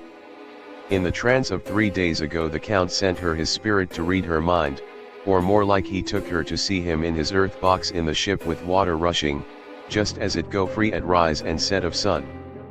He learned then that we are here, for she have more to tell in her open life with eyes to see and ears to hear than he, shut, as he is, in his coffin box. Now he make his most effort to escape us. At present he want her not. He is sure with his so great knowledge that she will come at his call, but he cut her off take her, as he can do, out of his own power, that so she come not to him. Ah! There I have hope that our man brains that have been of man so long and that have not lost the grace of God, will come higher than his child brain that lie in his tomb for centuries, that grow not yet to our stature, and that do only work selfish and therefore small. Here comes Madam Mina, not a word to her of her trance. She know it not, and it would overwhelm her and make despair just when we want all her hope, all her courage, when most we want all her great brain which is trained like man's brain, but is of sweet woman and have a special power which the Count give her, and which he may not take away altogether though he think not so. Hush! Let me speak, and you shall learn. Oh, John, my friend, we are in awful straits. I fear, as I never feared before. We can only trust the good God. Silence. Here she comes. I thought that the professor was going to break down and have hysterics, just as he had when Lucy died, but with a great effort he controlled himself and was at perfect nervous poise when Mrs. Harker tripped into the room, bright and happy looking and, in the doing of work, seemingly forgetful of her misery. As she came in, she handed a number of sheets of typewriting to Van Helsing. He looked over them gravely, his face brightening up as he read. Then holding the pages between his finger and thumb he said, "Friend John, to you with so much of experience already and you, too, dear Madam Mina, that are young here is a lesson, do not fear ever to think. A half thought has been buzzing often in my brain, but I fear to let him lose his wings. Here now, with more knowledge, I go back to where that half thought come from and I find that he be no half thought at all, that be a whole thought, though so young that he is not yet strong to use his little wings. Nay, like the ugly duck of my friend Hans Andersen, he be no duck thought at all, but a big swan thought that sail nobly on big wings, when the time come for him to try them. See, I read here what Jonathan have written. That other of his race who, in a later age, again and again, brought his forces over the great river into Turkey land, who, when he was beaten back, came again, and again, and again, though he had to come alone from the bloody field where his troops were being slaughtered, since he knew that he alone could ultimately triumph. What does this tell us? Not much. No. The Count's child thought see nothing, therefore he speaks so free. Your man thought see nothing, my man thought see nothing, till just now. No. But there comes another word from someone who speak without thought because she, too, know not what it might mean. Just as there are elements which rest, yet when in nature's course they move on their way and they touch then poof. And there comes a flash of light, heaven wide, that blind and kill and destroy some, but that show up all earth below for leagues and leagues. Is it not so? Well, I shall explain. To begin, have you ever studied the philosophy of crime? Yes and no you, John, yes, for it is a study of insanity. You, no, Madam Mina, for crime touch you not but once. Still, your mind works true, and argues not a particulari ad universale. There is this peculiarity in criminals. It is so constant, in all countries and at all times, that even police, who know not much from philosophy, come to know it empirically, that it is. That is to be empiric. The criminal always work at one crime, that is the true criminal who seems predestinate to crime, and who will of none other. This criminal has not full man brain. He is clever and cunning and resourceful, but he be not of man stature as to brain. He be of child brain in much. Now this criminal of ours is predestinate to crime also, he, too, have child brain, and it is of the child to do what he have done. The little bird, the little fish, the little animal learn not by principle, but empirically, and when he learn to do, then there is to him the ground to start from to do more. Dos posto, said Archimedes. Give me a fulcrum, and I shall move the world. To do once, is the fulcrum whereby child brain become man brain, and until he have the purpose to do more, he continue to do the same again every time, just as he have done before. Oh, my dear, I see that your eyes are opened, and that to you the lightning flash show all the leagues, for Mrs. Harker began to clap her hands and her eyes sparkled. He went on. Now you shall speak. Tell us two dry men of science what you see with those so bright eyes. He took her hand and held it whilst she spoke. His finger and thumb closed on her pulse, as I thought instinctively and unconsciously, as she spoke. The Count is a criminal and of criminal type. Norda and Lomraso would so classify him, and qua criminal he is of imperfectly formed mind. Thus, in a difficulty he has to seek resource in habit. His past is a clue, and the one page of it that we know and that from his own lips tells that once before, when in what Mr. Morris would call a tight place, he went back to his own country from the land he had tried to invade, and thence, without losing purpose, prepared himself for a new effort. He came again better equipped for his work, and won. So he came to London to invade a new land. He was beaten, and when all hope of success was lost, and his existence in danger, he fled back over the sea to his home, just as formerly he had fled back over the Danube from Turkey land. Good, good, oh, you so clever lady, said Van Helsing, enthusiastically, as he stooped and kissed her hand. A moment later he said to me, as calmly as though we had been having a sick room consultation. 72 only, and in all this excitement. I have hope. Turning to her again, he said with keen expectation. But go on. Go on. There is more to tell if you will. Be not afraid, John, and I know. I do in any case, and shall tell you if you are right. Speak, without fear. I will try to, but you will forgive me if I seem egotistical. Nay, fear not, you must be egotist, for it is of you that we think. Then, as he is criminal he is selfish, and as his intellect is small and his action is based on selfishness, he confines himself to one purpose. That purpose is remorseless. As he fled back over the Danube, leaving his forces to be cut to pieces, so now he is intent on being safe, careless of all. So his own selfishness frees my soul somewhat from the terrible power which he acquired over me on that dreadful night. I felt it. Oh, I felt it. Thank God, for his great mercy. My soul is freer than it has been since that awful hour, and all that haunts me is a fear lest in some trance or dream he may have used my knowledge for his ends. The professor stood up. He has so used your mind, and by it he has left us here in Varna, whilst the ship that carried him rushed through enveloping fog up to Galatz, where, doubtless, he had made preparation for escaping from us.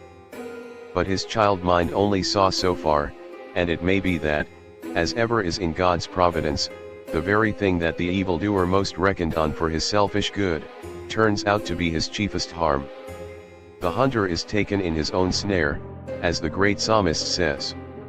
For now that he think he is free from every trace of us all, and that he has escaped us with so many hours to him, then his selfish child brain will whisper him to sleep.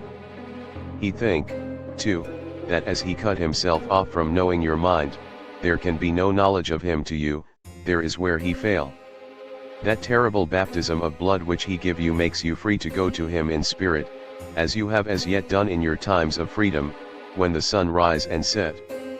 At such times you go by my volition and not by his, and this power to good of you and others, as you have won from your suffering at his hands.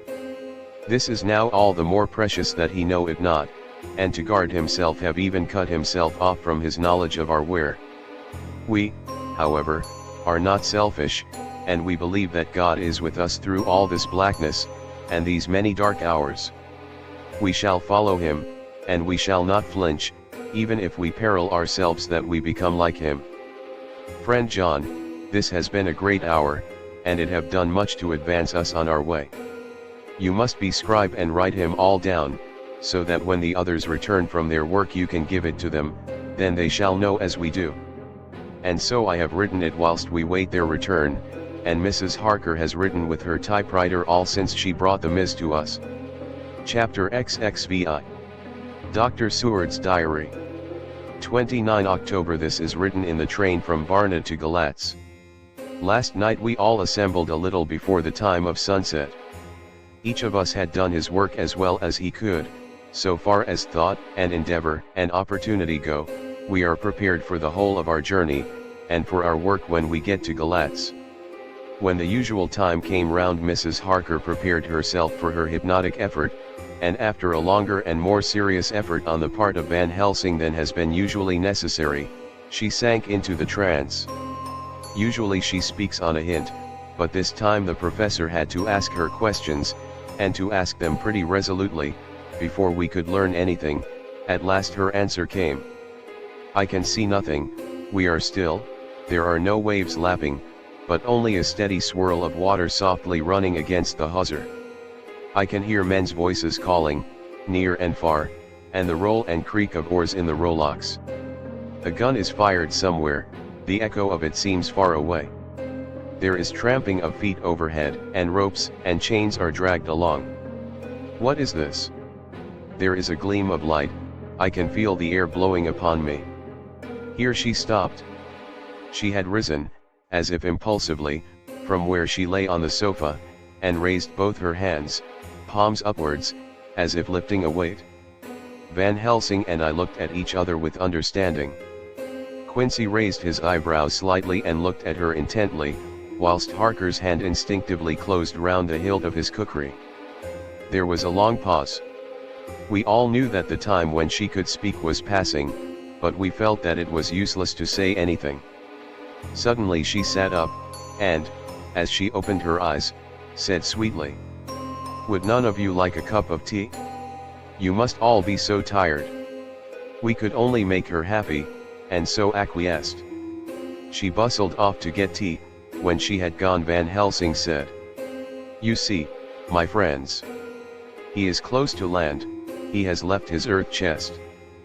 But he has yet to get on shore. In the night he may lie hidden somewhere, but if he be not carried on shore, or if the ship do not touch it, he cannot achieve the land. In such case he can, if it be in the night, change his form and can jump or fly on shore, as he did at Whitby. But if the day come before he get on shore, then, unless he be carried he cannot escape. And if he be carried, then the customs men may discover what the box contain. Thus, in fine, if he escape not on shore tonight, or before dawn, there will be the whole day lost to him.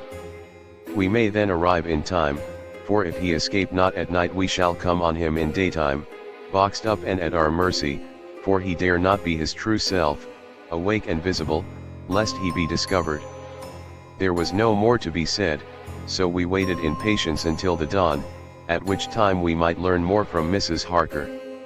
Early this morning we listened, with breathless anxiety, for her response in her trance. The hypnotic stage was even longer in coming than before, and when it came the time remaining until full sunrise was so short that we began to despair. Van Helsing seemed to throw his whole soul into the effort. At last, in obedience to his will, she made reply. "All is dark. I hear lapping water, level with me, and some creaking as of wood on wood." She paused, and the red sun shot up. "We must wait till tonight. And so it is that we are traveling towards Galatz in an agony of expectation. We are due to arrive between 2 and 3 in the morning, but already, at Bucharest, we are 3 hours late, so we cannot possibly get in till well after sun-up. Thus we shall have 2 more hypnotic messages from Mrs. Harker, either or both may possibly throw more light on what is happening. Later sunset has come and gone. Fortunately it came at a time when there was no distraction, for had it occurred whilst we were at a station, we might not have secured the necessary calm and isolation. Mrs. Harker yielded to the hypnotic influence even less readily than this morning. I am in fear that her power of reading the Count's sensations may die away, just when we want it most. It seems to me that her imagination is beginning to work. Whilst she has been in the trance hitherto, she has confined herself to the simplest of facts. If this goes on, it may ultimately mislead us. If I thought that the Count's power over her would die away equally with her power of knowledge, it would be a happy thought, but I am afraid that it may not be so.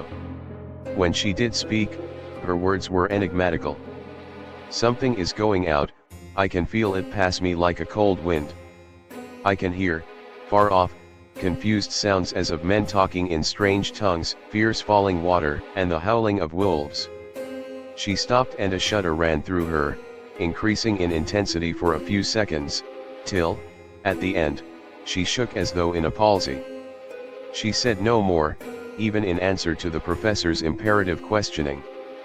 When she woke from the trance, she was cold, and exhausted, and languid, but her mind was all alert. She could not remember anything, but asked what she had said. When she was told, she pondered over it deeply for a long time and in silence. October 30th, 7 a.m. We are near Galatz now, and I may not have time to write later. Sunrise this morning was anxiously looked for by us all. Knowing of the increasing difficulty of procuring the hypnotic trance, Van Helsing began his passes earlier than usual. They produced no effect, however, until the regular time, when she yielded with a still greater difficulty, only a minute before the sun rose. The professor lost no time in his questioning, her answer came with equal quickness. All is dark. I hear water swirling by, level with my ears, and the creaking of wood on wood. Cattle low far off. There is another sound, a queer one, like she stopped and grew white, and whiter still. Go on, go on. Speak, I command you, said Van Helsing in an agonized voice. At the same time there was despair in his eyes, for the risen sun was reddening even Mrs. Harker's pale face. She opened her eyes, and we all started as she said, sweetly and seemingly with the utmost unconcern, "Oh, Professor, why ask me to do what you know I can't? I don't remember anything." Then, seeing the look of amazement on our faces, she said, turning from one to the other with a troubled look, "What have I said? What have I done? I know nothing, only that I was lying here, half asleep, and heard you say, 'Go on, speak, I command you.' It seemed so funny to hear you order me about, as if I were a bad child."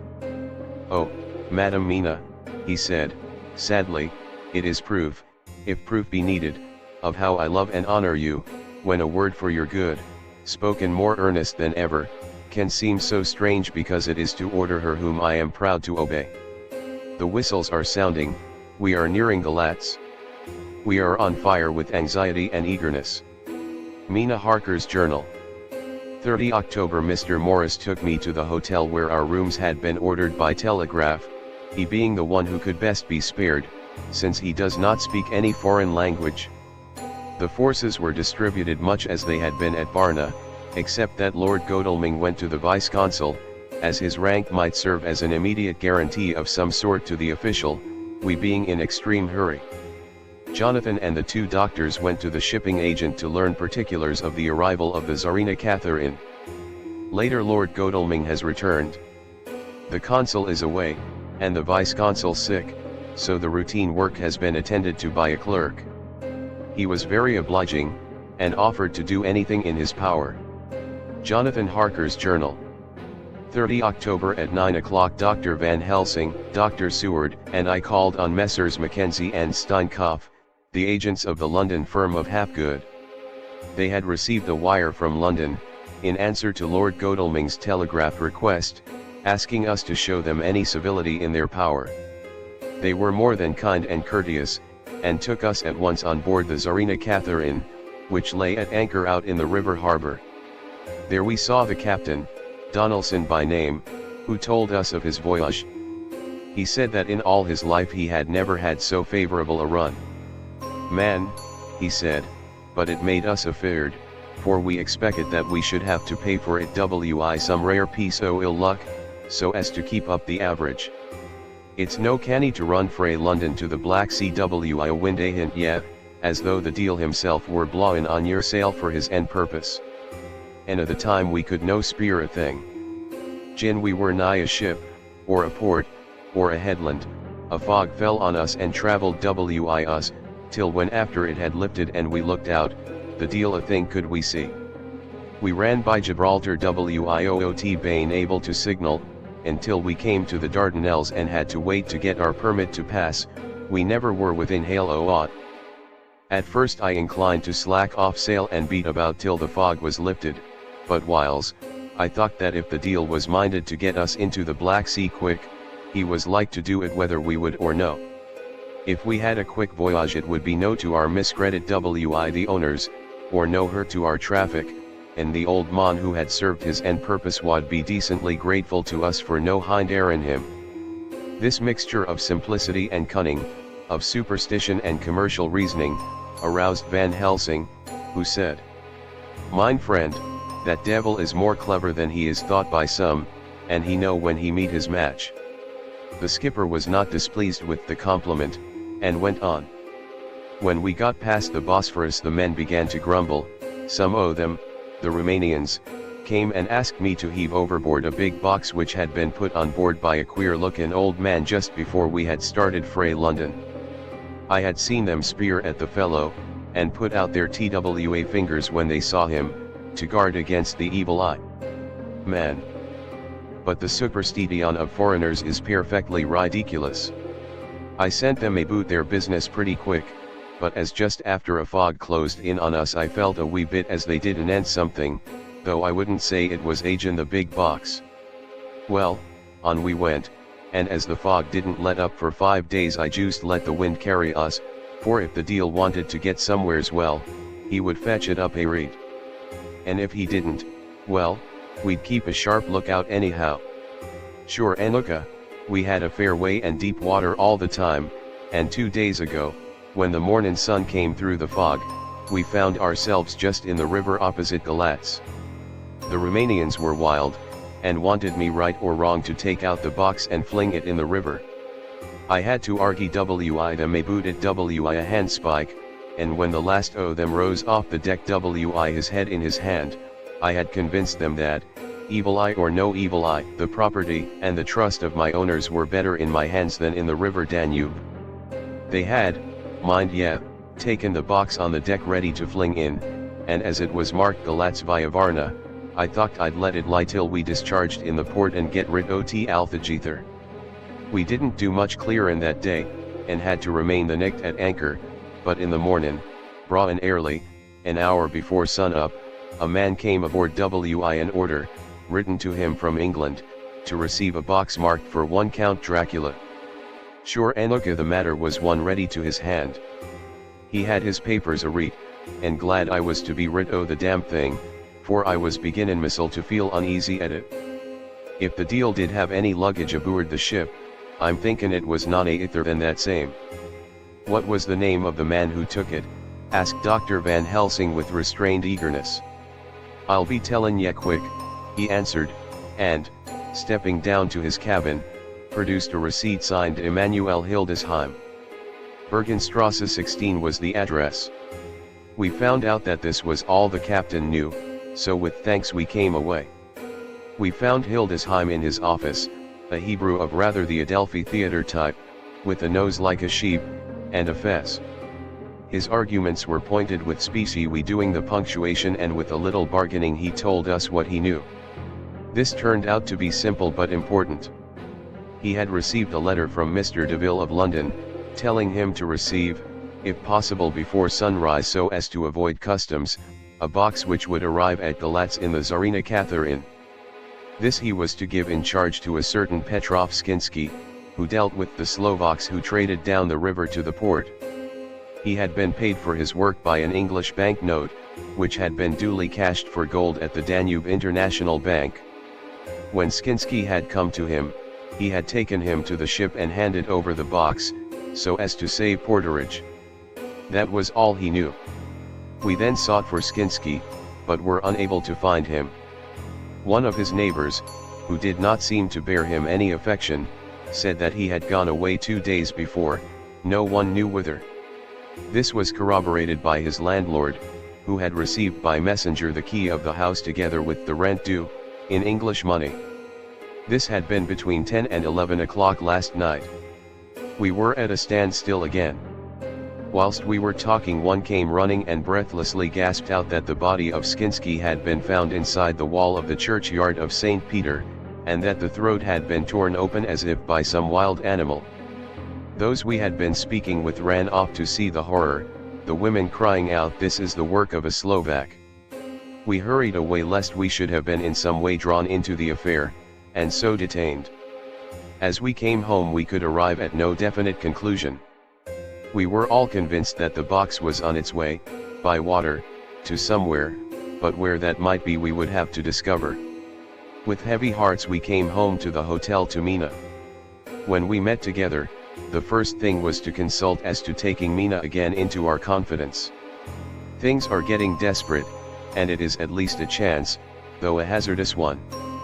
As a preliminary step, I was released from my promise to her. Mina Harker's journal. October 30th, evening. They were so tired and worn out and dispirited that there was nothing to be done till they had some rest, so I asked them all to lie down for half an hour whilst I should enter everything up to the moment.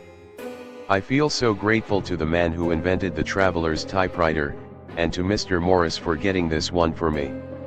I should have felt quite astray doing the work if I had to write with a pen. It is all done. Poor dear Jonathan, what he must have suffered, what must he be suffering now? He lies on the sofa hardly seeming to breathe, and his whole body appears in collapse. His brows are knit, his face is drawn with pain. Poor fellow, maybe he is thinking, and I can see his face all wrinkled up with the concentration of his thoughts. Oh! If I could only help at all. I shall do what I can. I have asked Dr. Van Helsing, and he has got me all the papers that I have not yet seen. Whilst they are resting, I shall go over all carefully, and perhaps I may arrive at some conclusion. I shall try to follow the professor's example, and think without prejudice on the facts before me. I do believe that under God's providence I have made a discovery. I shall get the maps and look over them. I am more than ever sure that I am right. My new conclusion is ready, so I shall get our party together and read it. They can judge it. It is well to be accurate, and every minute is precious. Mina Harker's memorandum. Entered in her journal. Ground of inquiry: Count Dracula's problem is to get back to his own place. A. He must be brought back by someone. This is evident, for had he power to move himself as he wished, he could go either as man, or wolf, or bat, or in some other way. He evidently fears discovery or interference, in the state of helplessness in which he must be confined as he is between dawn and sunset in his wooden box. B. How is he to be taken? Here a process of exclusions may help us. By road, by rail, by water? 1. By road there are endless difficulties, especially in leaving the city. X. There are people, and people are curious, and investigate. A hint, a surmise, a doubt as to what might be in the box, would destroy him. Y. There are, or there may be, customs and octroi officers to pass. Z. His pursuers might follow. This is his highest fear, and in order to prevent his being betrayed he has repelled, so far as he can, even his victim me. 2. By rail there is no one in charge of the box. It would have to take its chance of being delayed, and delay would be fatal, with enemies on the track. True, he might escape at night, but what would he be, if left in a strange place with no refuge that he could fly to? This is not what he intends, and he does not mean to risk it. 3. By water here is the safest way, in one respect, but with most danger in another. On the water he is powerless except at night, even then he can only summon fog and storm and snow and his wolves. But were he wrecked, the living water would engulf him, helpless, and he would indeed be lost. He could have the vessel drive to land, but if it were unfriendly land, wherein he was not free to move, his position would still be desperate. We know from the record that he was on the water, so what we have to do is to ascertain what water. The first thing is to realize exactly what he has done as yet. We may, then, get a light on what his later task is to be. Firstly, we must differentiate between what he did in London as part of his general plan of action, when he was pressed for moments and had to arrange as best he could. Secondly, we must see, as well as we can surmise it from the facts we know of, what he has done here. As to the first, he evidently intended to arrive at Galatz, and sent invoice to Varna to deceive us lest we should ascertain his means of exit from England. His immediate and sole purpose then was to escape. The proof of this is the letter of instructions sent to Emanuel Hildesheim to clear and take away the box before sunrise. There is also the instruction to Petrov Skinsky. These we must only guess at, but there must have been some letter or message, since Skinsky came to Hildesheim. That, so far, his plans were successful we know. The Tsarina Catherine made a phenomenally quick journey, so much so that Captain Donelson's suspicions were aroused, but his superstition united with his canniness played the Count's game for him, and he ran with his favoring wind through fogs and all till he brought up blindfold at Galatz. That the Count's arrangements were well made, has been proved. Hildesheim cleared the box, took it off, and gave it to Skinsky. Skinsky took it, and here we lose the trail. We only know that the box is somewhere on the water, moving along. The customs and the octroi, if there be any, have been avoided. Now we come to what the Count must have done after his arrival on land, at Galatz. The box was given to Skinsky before sunrise. At sunrise the Count could appear in his own form. Here, we ask why Skinsky was chosen at all to aid in the work. In my husband's diary, Skinsky is mentioned as dealing with the Slovaks who trade down the river to the port, and the man's remark, that the murder was the work of a Slovak, showed the general feeling against his class. The Count wanted isolation. My surmise is, this, that in London the Count decided to get back to his castle by water, as the most safe and secret way. He was brought from the castle by Zgany, and probably they delivered their cargo to Slovaks who took the boxes to Varna, for there they were shipped for London. Thus the Count had knowledge of the persons who could arrange the service. When the box was on land, before sunrise, or after sunset, he came out from his box, met Skinsky and instructed him what to do as to arranging the carriage of the box up some river. When this was done, and he knew that all was in train, he blotted out his traces, as he thought, by murdering his agent. I have examined the map and find that the river most suitable for the Slovaks to have ascended is either the Pruth or the Sarath. I read in the typescript that in my trance I heard cows low and water swirling level with my ears and the creaking of wood. The Count in his box, then, was on a river in an open boat propelled probably either by oars or poles, for the banks are near and it is working against stream. There would be no such sound if floating downstream. Of course it may not be either the Sarath or the Pruth, but we may possibly investigate further. Now of these two, the Pruth is the more easily navigated, but the Sarath is, at Fundu, joined by the Bistritsa which runs up round the Borgo Pass. The loop it makes is manifestly as close to Dracula's castle as can be got by water. Mina Harker's journal continued. When I had done reading, Jonathan took me in his arms and kissed me. The others kept shaking me by both hands, and Dr. Van Helsing said, "Our dear Madam Mina is once more our teacher. Her eyes have been where we were blinded.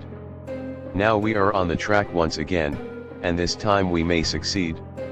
Our enemy is at his most helpless, and if we can come on him by day, on the water, our task will be over.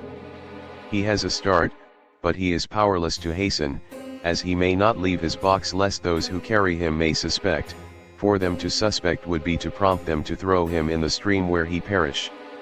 This he knows, and will not. Now men, to our council of war, for, here and now, we must plan what each and all shall do. I shall get a steam launch and follow him, said Lord Godalming. And I, horses to follow on the bank lest by chance he land, said Mr. Morris.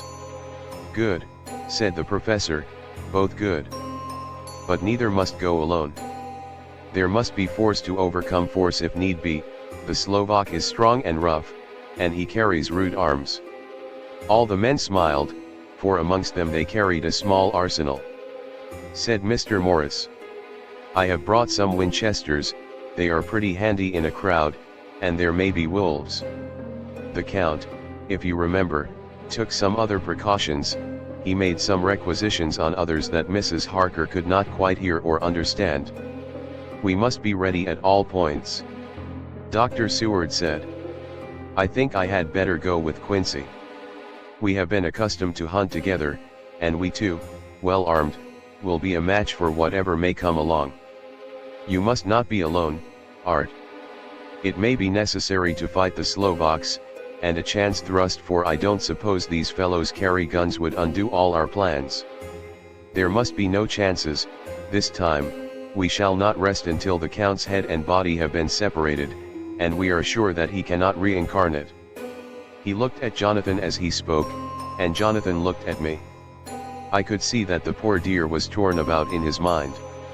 Of course he wanted to be with me, but then the boat service would, most likely, be the one which would destroy the vampire. Why did I hesitate to write the word? He was silent a while, and during his silence Dr. Van Helsing spoke.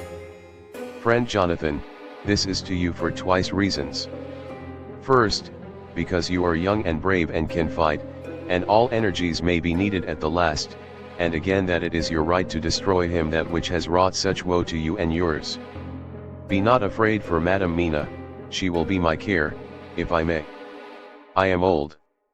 My legs are not so quick to run as once, and I am not used to ride so long or to pursue as need be, or to fight with lethal weapons. But I can be of other service, I can fight in other way. And I can die, if need be, as well as younger men. Now let me say that what I would is this, while you, my Lord Godalming and friend Jonathan go in your so swift little steamboat up the river, and whilst John and Quincy guard the bank where perchance he might be landed, I will take Madam Mina right into the heart of the enemy's country. Whilst the old fox is tied in his box, floating on the running stream whence he cannot escape to land where he dares not raise the lid of his coffin box lest his Slovak carriers should in fear leave him to perish, we shall go in the track where Jonathan went from Bistiritz over the Borgo, and find our way to the castle of Dracula. Here, Madam Mina's hypnotic power will surely help, and we shall find our way all dark and unknown otherwise after the first sunrise when we are near that fateful place. There is much to be done, and other places to be made sanctified, so that that nest of vipers be obliterated. Here Jonathan interrupted him hotly. Do you mean to say, Professor Van Helsing, that you would bring Mina, in her sad case and tainted as she is with that devil's illness, right into the jaws of his death trap? Not for the world. Not for heaven or hell. He became almost speechless for a minute, and then went on. Do you know what the place is? Have you seen that awful den of hellish infamy with the very moonlight alive with grisly shapes, and every speck of dust that whirls in the wind a devouring monster in embryo? Have you felt the vampire's lips upon your throat? Here he turned to me, and as his eyes lit on my forehead he threw up his arms with a cry, Oh, my God, what have we done to have this terror upon us, and he sank down on the sofa in a collapse of misery. The professor's voice, as he spoke in clear, sweet tones, which seemed to vibrate in the air, calmed us all. Oh, my friend, it is because I would save Madam Mina from that awful place that I would go. God forbid that I should take her into that place. There is work, wild work to be done there, that her eyes may not see. We men here, all save Jonathan, have seen with their own eyes what is to be done before that place can be purified. Remember that we are in terrible straits. If the Count escape us this time, and he is strong and subtle and cunning, he may choose to sleep him for a century, and then in time our dear one he took my hand would come to him to keep him company, and would be as those others that you, Jonathan, saw. You have told us of their gloating lips, you heard their ribald laugh as they clutched the moving bag that the Count threw to them. You shudder, and well may it be. Forgive me that I make you so much pain, but it is necessary. My friend, is it not a dire need for the which I am giving, possibly my life? If it were that anyone went into that place to stay, it is I who would have to go to keep them company. Do as you will, said Jonathan, with a sob that shook him all over, we are in the hands of God. Later, oh, it did me good to see the way that these brave men worked. How can women help loving men when they are so earnest, and so true, and so brave? And, too, it made me think of the wonderful power of money. What can it not do when it is properly applied, and what might it do when basely used? I felt so thankful that Lord Godalming is rich, and that both he and Mr. Morris, who also has plenty of money, are willing to spend it so freely. For if they did not, our little expedition could not start, either so promptly or so well equipped, as it will within another hour. It is not 3 hours since it was arranged what part each of us was to do, and now Lord Godalming and Jonathan have a lovely steam launch, with steam up ready to start at a moment's notice. Dr. Seward and Mr. Morris have half a dozen good horses, well appointed. We have all the maps and appliances of various kinds that can be had. Professor Van Helsing and I are to leave by the 11:40 train tonight for Veresti, where we are to get a carriage to drive to the Borgo Pass. We are bringing a good deal of ready money, as we are to buy a carriage and horses. We shall drive ourselves, for we have no one whom we can trust in the matter. The professor knows something of a great many languages, so we shall get on all right. We have all got arms, even for me a large bore revolver. Jonathan would not be happy unless I was armed like the rest. Alas! I cannot carry one arm that the rest do, the scar on my forehead forbids that. Dear Dr. Van Helsing comforts me by telling me that I am fully armed as there may be wolves, the weather is getting colder every hour, and there are snow flurries which come and go as warnings. Later it took all my courage to say goodbye to my darling. We may never meet again. Courage, Mina. The professor is looking at you keenly, his look is a warning. There must be no tears now unless it may be that God will let them fall in gladness. Jonathan Harker's Journal. October 30th. Night. I am writing this in the light from the furnace door of the steam launch. Lord Godalming is firing up. He is an experienced hand at the work, as he has had for years a launch of his own on the Thames, and another on the Norfolk Broads. Regarding our plans, we finally decided that Mina's guess was correct, and that if any waterway was chosen for the Count's escape back to his castle, the Seraph, and then the Bistritza at its junction, would be the one. We took it, that somewhere about the 47th degree, north latitude, would be the place chosen for the crossing the country between the river and the Carpathians. We have no fear in running at good speed up the river at night, there is plenty of water, and the banks are wide enough apart to make steaming, even in the dark, easy enough. Lord Godalming tells me to sleep for a while, as it is enough for the present for one to be on watch. But I cannot sleep. How can I, with the terrible danger hanging over my darling, and her going out into that awful place? My only comfort is that we are in the hands of God. Only for that faith it would be easier to die than to live, and so be quit of all the trouble. Mr. Morris and Dr. Seward were off on their long ride before we started. They are to keep up the right bank, far enough off to get on higher lands where they can see a good stretch of river and avoid the following of its curves. They have, for the first stages, 2 men to ride and lead their spare horses, 4 in all, so as not to excite curiosity. When they dismiss the men, which shall be shortly, they shall themselves look after the horses. It may be necessary for us to join forces, if so they can mount our whole party. One of the saddles has a movable horn, and can be easily adapted for Mina, if required. It is a wild adventure we are on.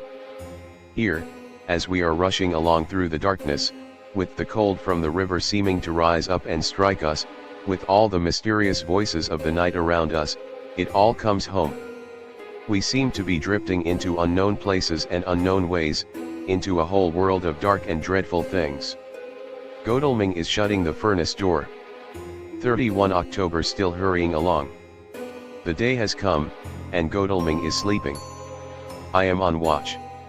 The morning is bitterly cold, the furnace heat is grateful, though we have heavy fur coats. As yet we have passed only a few open boats, but none of them had on board any box or package of anything like the size of the one we seek. The men were scared every time we turned our electric lamp on them, and fell on their knees and prayed. November 1st, evening. No news all day, we have found nothing of the kind we seek. We have now passed into the Bistritsa, and if we are wrong in our surmise our chance is gone. We have overhauled every boat, big and little. Early this morning, one crew took us for a government boat, and treated us accordingly. We saw in this a way of smoothing matters, so at Fundu, where the Bistritsa runs into the Sarath, we got a Romanian flag which we now fly conspicuously. With every boat which we have overhauled since then this trick has succeeded. We have had every deference shown to us, and not once any objection to whatever we chose to ask or do. Some of the Slovaks tell us that a big boat passed them, going at more than usual speed as she had a double crew on board. This was before they came to Fundu, so they could not tell us whether the boat turned into the Bistritsa or continued on up the Sarath. At Fundu we could not hear of any such boat, so she must have passed there in the night. I am feeling very sleepy, the cold is perhaps beginning to tell upon me, and nature must have rest some time. Godalming insists that he shall keep the first watch. God bless him for all his goodness to poor dear Mina and me. November 2nd, morning. It is broad daylight. That good fellow would not wake me. He says it would have been a sin too, for I slept peacefully and was forgetting my trouble. It seems brutally selfish to me to have slept so long, and let him watch all night, but he was quite right. I am a new man this morning, and, as I sit here and watch him sleeping, I can do all that is necessary both as to minding the engine, steering, and keeping watch. I can feel that my strength and energy are coming back to me. I wonder where Mina is now, and Van Helsing. They should have got to Veresti about noon on Wednesday. It would take them some time to get the carriage and horses, so if they had started and traveled hard, they would be about now at the Borgo Pass. God guide and help them. I am afraid to think what may happen. If we could only go faster. But we cannot, the engines are throbbing and doing their utmost. I wonder how Dr. Seward and Mr. Morris are getting on. There seem to be endless streams running down the mountains into this river, but as none of them are very large at present, at all events, though they are terrible doubtless in winter and when the snow melts the horsemen may not have met much obstruction. I hope that before we get to Strasbourg we may see them, for if by that time we have not overtaken the Count, it may be necessary to take counsel together what to do next. Dr. Seward's Diary. 2 November. 3 days on the road. No news, and no time to write it if there had been, for every moment is precious. We have had only the rest needful for the horses, but we are both bearing it wonderfully. Those adventurous days of ours are turning up useful. We must push on, we shall never feel happy till we get the launch in sight again. 3 November. We heard at Fundu that the launch had gone up the Bistritsa. I wish it wasn't so cold. There are signs of snow coming, and if it falls heavy it will stop us. In such case we must get a sledge and go on, Russian fashion. 4 November. Today we heard of the launch having been detained by an accident when trying to force a way up the rapids. The Slovak boats get up all right, by aid of a rope and steering with knowledge. Some went up only a few hours before. Godalming is an amateur fitter himself, and evidently it was he who put the launch in trim again. Finally, they got up the rapids all right, with local help, and are off on the chase afresh. I fear that the boat is not any better for the accident. The peasantry tell us that after she got upon smooth water again, she kept stopping every now and again so long as she was in sight. We must push on harder than ever, our help may be wanted soon. Mina Harker's Journal. 31 October. Arrived at Veresti at noon. The professor tells me that this morning at dawn he could hardly hypnotize me at all, and that all I could say was, dark and quiet. He is off now buying a carriage and horses. He says that he will later on try to buy additional horses, so that we may be able to change them on the way. We have something more than 70 miles before us. The country is lovely, and most interesting. If only we were under different conditions, how delightful it would be to see it all. If Jonathan and I were driving through it alone, what a pleasure it would be. To stop and see people, and learn something of their life, and to fill our minds and memories with all the color and picturesqueness of the whole wild, beautiful country, and the quaint people. But, alas! Later Dr. Van Helsing has returned. He has got the carriage and horses. We are to have some dinner, and to start in an hour. The landlady is putting us up a huge basket of provisions. It seems enough for a company of soldiers. The professor encourages her, and whispers to me that it may be a week before we can get any good food again. He has been shopping too, and has sent home such a wonderful lot of fur coats and wraps, and all sorts of warm things. There will not be any chance of our being cold. We shall soon be off. I am afraid to think what may happen to us. We are truly in the hands of God.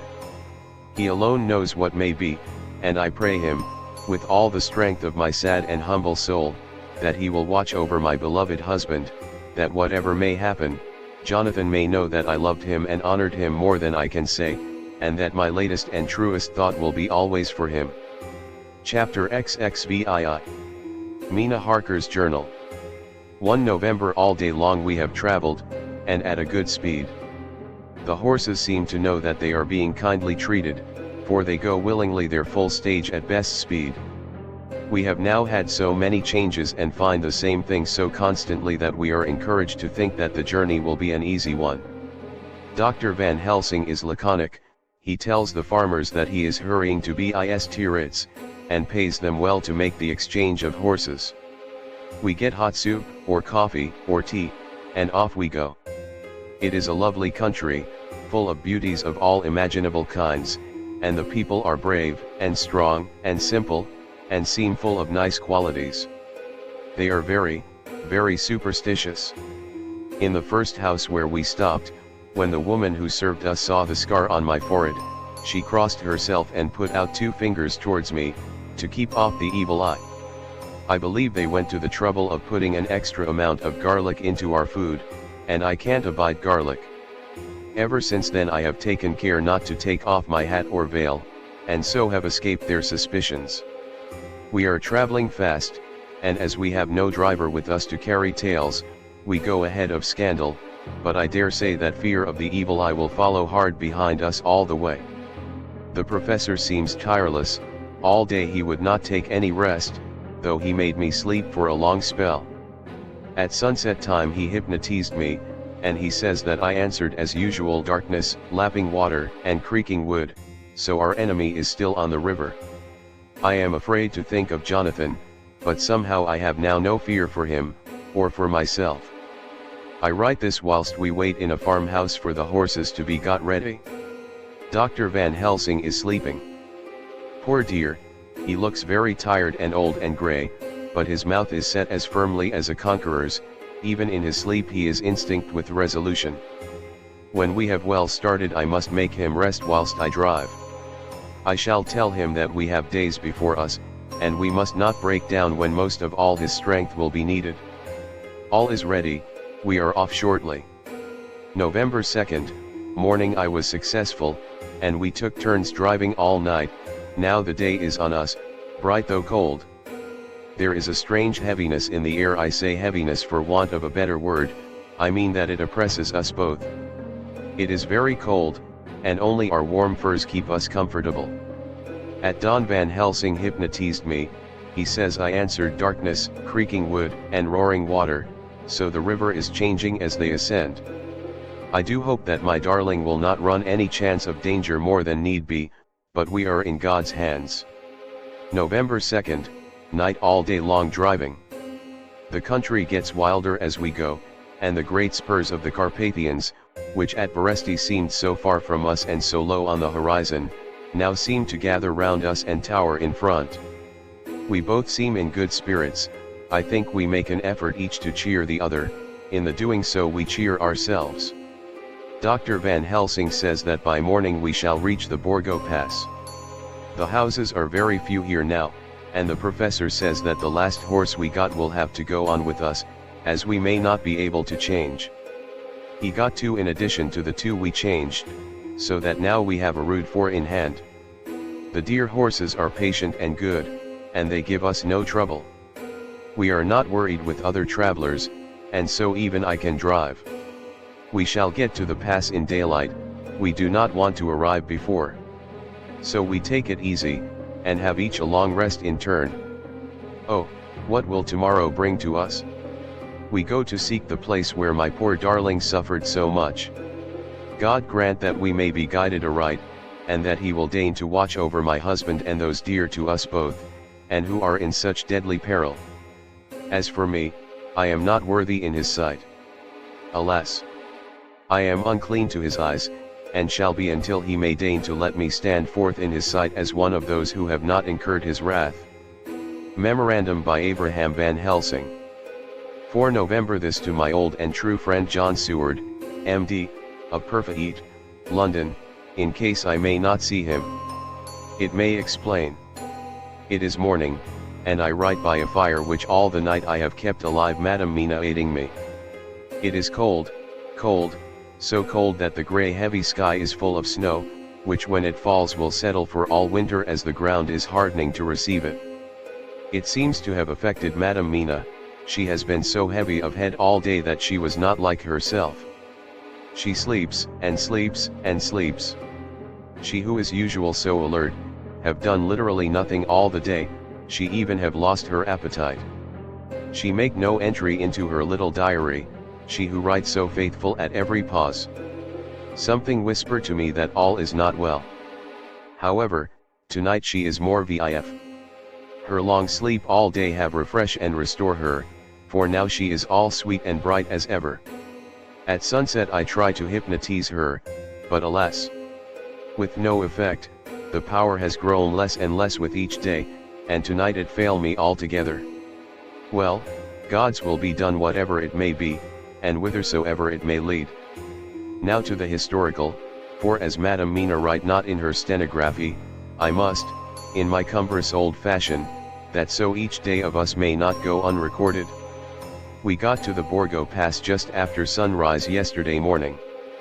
When I saw the signs of the dawn I got ready for the hypnotism. We stopped our carriage, and got down so that there might be no disturbance. I made a couch with furs, and Madam Mina, lying down, yielded herself as usual, but more slow and more short time than ever, to the hypnotic sleep. As before, came the answer, darkness and the swirling of water. Then she woke, bright and radiant, and we go on our way and soon reach the pass. At this time and place, she become all on fire with zeal, some new guiding power be in her manifested, for she point to a road and say, "This is the way." "How know you it?" I ask. "Of course I know it," she answer, and with a pause, add, "Have not my Jonathan travelled it and wrote of his travel?"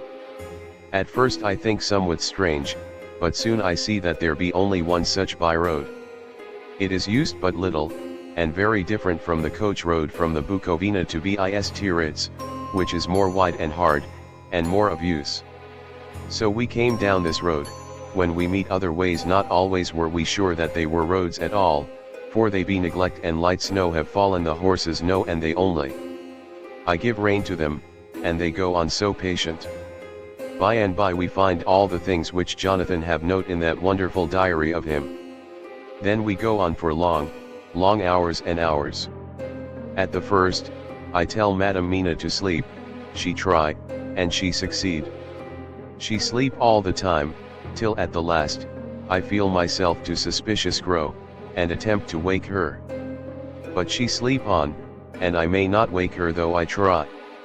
I do not wish to try too hard lest I harm her, for I know that she have suffer much, and sleep at times be all in all to her.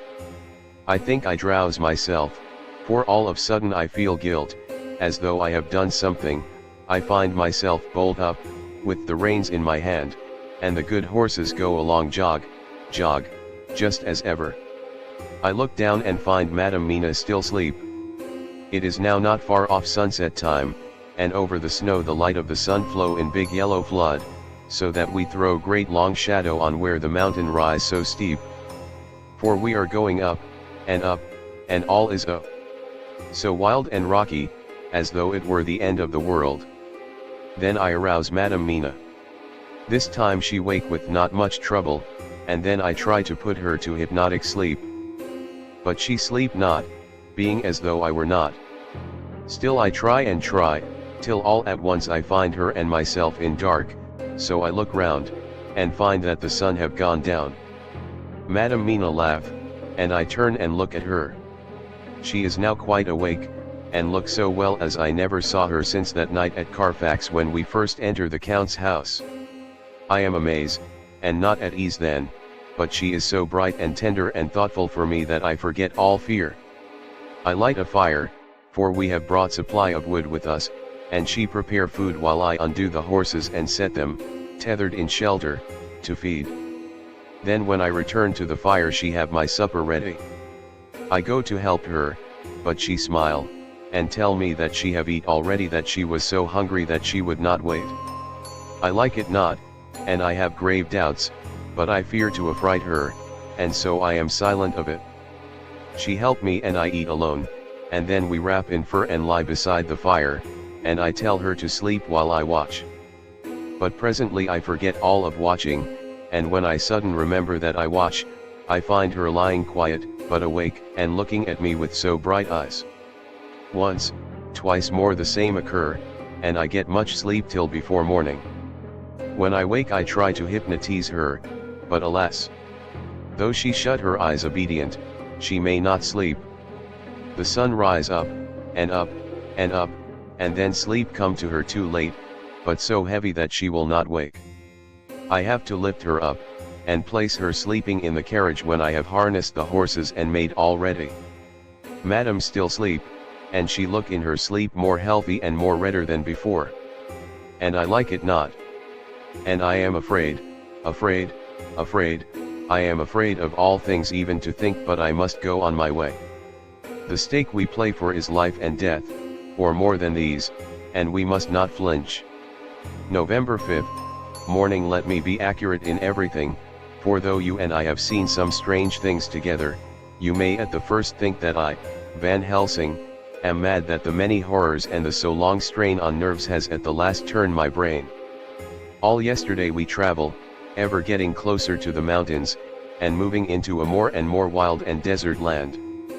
There are great, frowning precipices, and much falling water, and nature seemed to have held sometime her carnival. Madam Mina still sleep and sleep, and though I did have hunger and appeased it, I could not waken her even for food. I began to fear that the fatal spell of the place was upon her, tainted as she is with that vampire baptism. Well, said I to myself, if it be that she sleep all the day, it shall also be that I do not sleep at night. As we travel on the rough road, for a road of an ancient and imperfect kind there was, I held down my head and slept.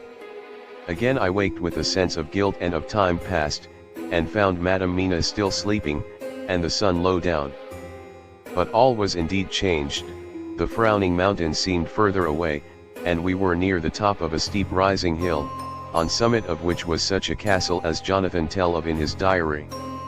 At once I exulted and feared, for now, for good or ill, the end was near. I woke Madam Mina, and again tried to hypnotize her, but alas! Unavailing till too late. Then, ere the great dark came upon us, for even after down sun the heavens reflected the gone sun on the snow, and all was for a time in a great twilight, I took out the horses and fed them in what shelter I could. Then I make a fire, and near it I make Madam Mina, now awake and more charming than ever, sit comfortable amid her rugs. I got ready food, but she would not eat, simply saying that she had not hunger. I did not press her, knowing her unavailingness. But I myself eat, for I must needs now be strong for all. Then, with the fear on me of what might be, I drew a ring so big for her comfort, round where Madam Mina sat, and over the ring I passed some of the wafer, and I broke it fine so that all was well guarded. She sat still all the time, so still as one dead, and she grew whiter and ever whiter till the snow was not more pale, and no word she said. But when I drew near, she clung to me, and I could know that the poor soul shook her from head to feet with a tremor that was pain to feel. I said to her presently, when she had grown more quiet, "Will you not come over to the fire?" For I wished to make a test of what she could. She rose obedient, but when she had made a step she stopped, and stood as one stricken. "Why not go on?" I asked. She shook her head, and, coming back, sat down in her place. Then, looking at me with open eyes, as of one waked from sleep, she said simply, "I cannot," and remained silent. I rejoiced, for I knew that what she could not, none of those that we dreaded could. Though there might be danger to her body, yet her soul was safe. Presently the horses began to scream, and tore at their tethers till I came to them and quieted them. When they did feel my hands on them, they whinnied low as in joy, and licked at my hands and were quiet for a time. Many times through the night did I come to them, till it arrived to the cold hour when all nature is at lowest, and every time my coming was with quiet of them. In the cold hour the fire began to die, and I was about stepping forth to replenish it, for now the snow came in flying sweeps and with it a chill mist. Even in the dark there was a light of some kind, as there ever is over snow, and it seemed as though the snow flurries and the wreaths of mist took shape as of women with trailing garments. All was in dead, grim silence, only that the horses whinnied and cowered, as if in terror of the worst. I began to fear horrible fears, but then came to me the sense of safety in that ring wherein I stood. I began, too, to think that my imaginings were of the night, and the gloom, and the unrest that I have gone through, and all the terrible anxiety. It was as though my memories of all Jonathan's horrid experience were befalling me, for the snowflakes and the mist began to whirl and circle round, till I could get as though a shadowy glimpse of those women that would have kissed him. And then the horses cowered lower and lower, and moaned in terror as men do in pain. Even the madness of fright was not to them, so that they could break away. I feared for my dear Madam Mina when these weird figures drew near and circled round. I looked at her, but she sat calm, and smiled at me. When I would have stepped to the fire to replenish it, she caught me and held me back, and whispered, like a voice that one hears in a dream, so low it was, "No. No. Do not go without. Here you are safe." I turned to her, and looking in her eyes, said, "But you? It is for you that I fear," whereat she laughed a laugh, low and unreal, and said, "Fear for me? Why fear for me? None safer in all the world from them than I am." And as I wondered at the meaning of her words, a puff of wind made the flame leap up, and I see the red scar on her forehead. Then, alas! I knew. Did I not, I would soon have learned, for the wheeling figures of mist and snow came closer, but keeping ever without the holy circle. Then they began to materialize till if God have not take away my reason, for I saw it through my eyes, there were before me in actual flesh the same three women that Jonathan saw in the room, when they would have kissed his throat. I knew the swaying round forms, the bright hard eyes, the white teeth, the ruddy color, the voluptuous lips. They smiled ever at poor dear Madam Mina, and as their laugh came through the silence of the night, they twined their arms and pointed to her, and said in those so sweet tingling tones that Jonathan said were of the intolerable sweetness of the water glasses, "Come, sister. Come to us. Come. Come." In fear I turned to my poor Madam Mina, and my heart with gladness leapt like flame, for oh!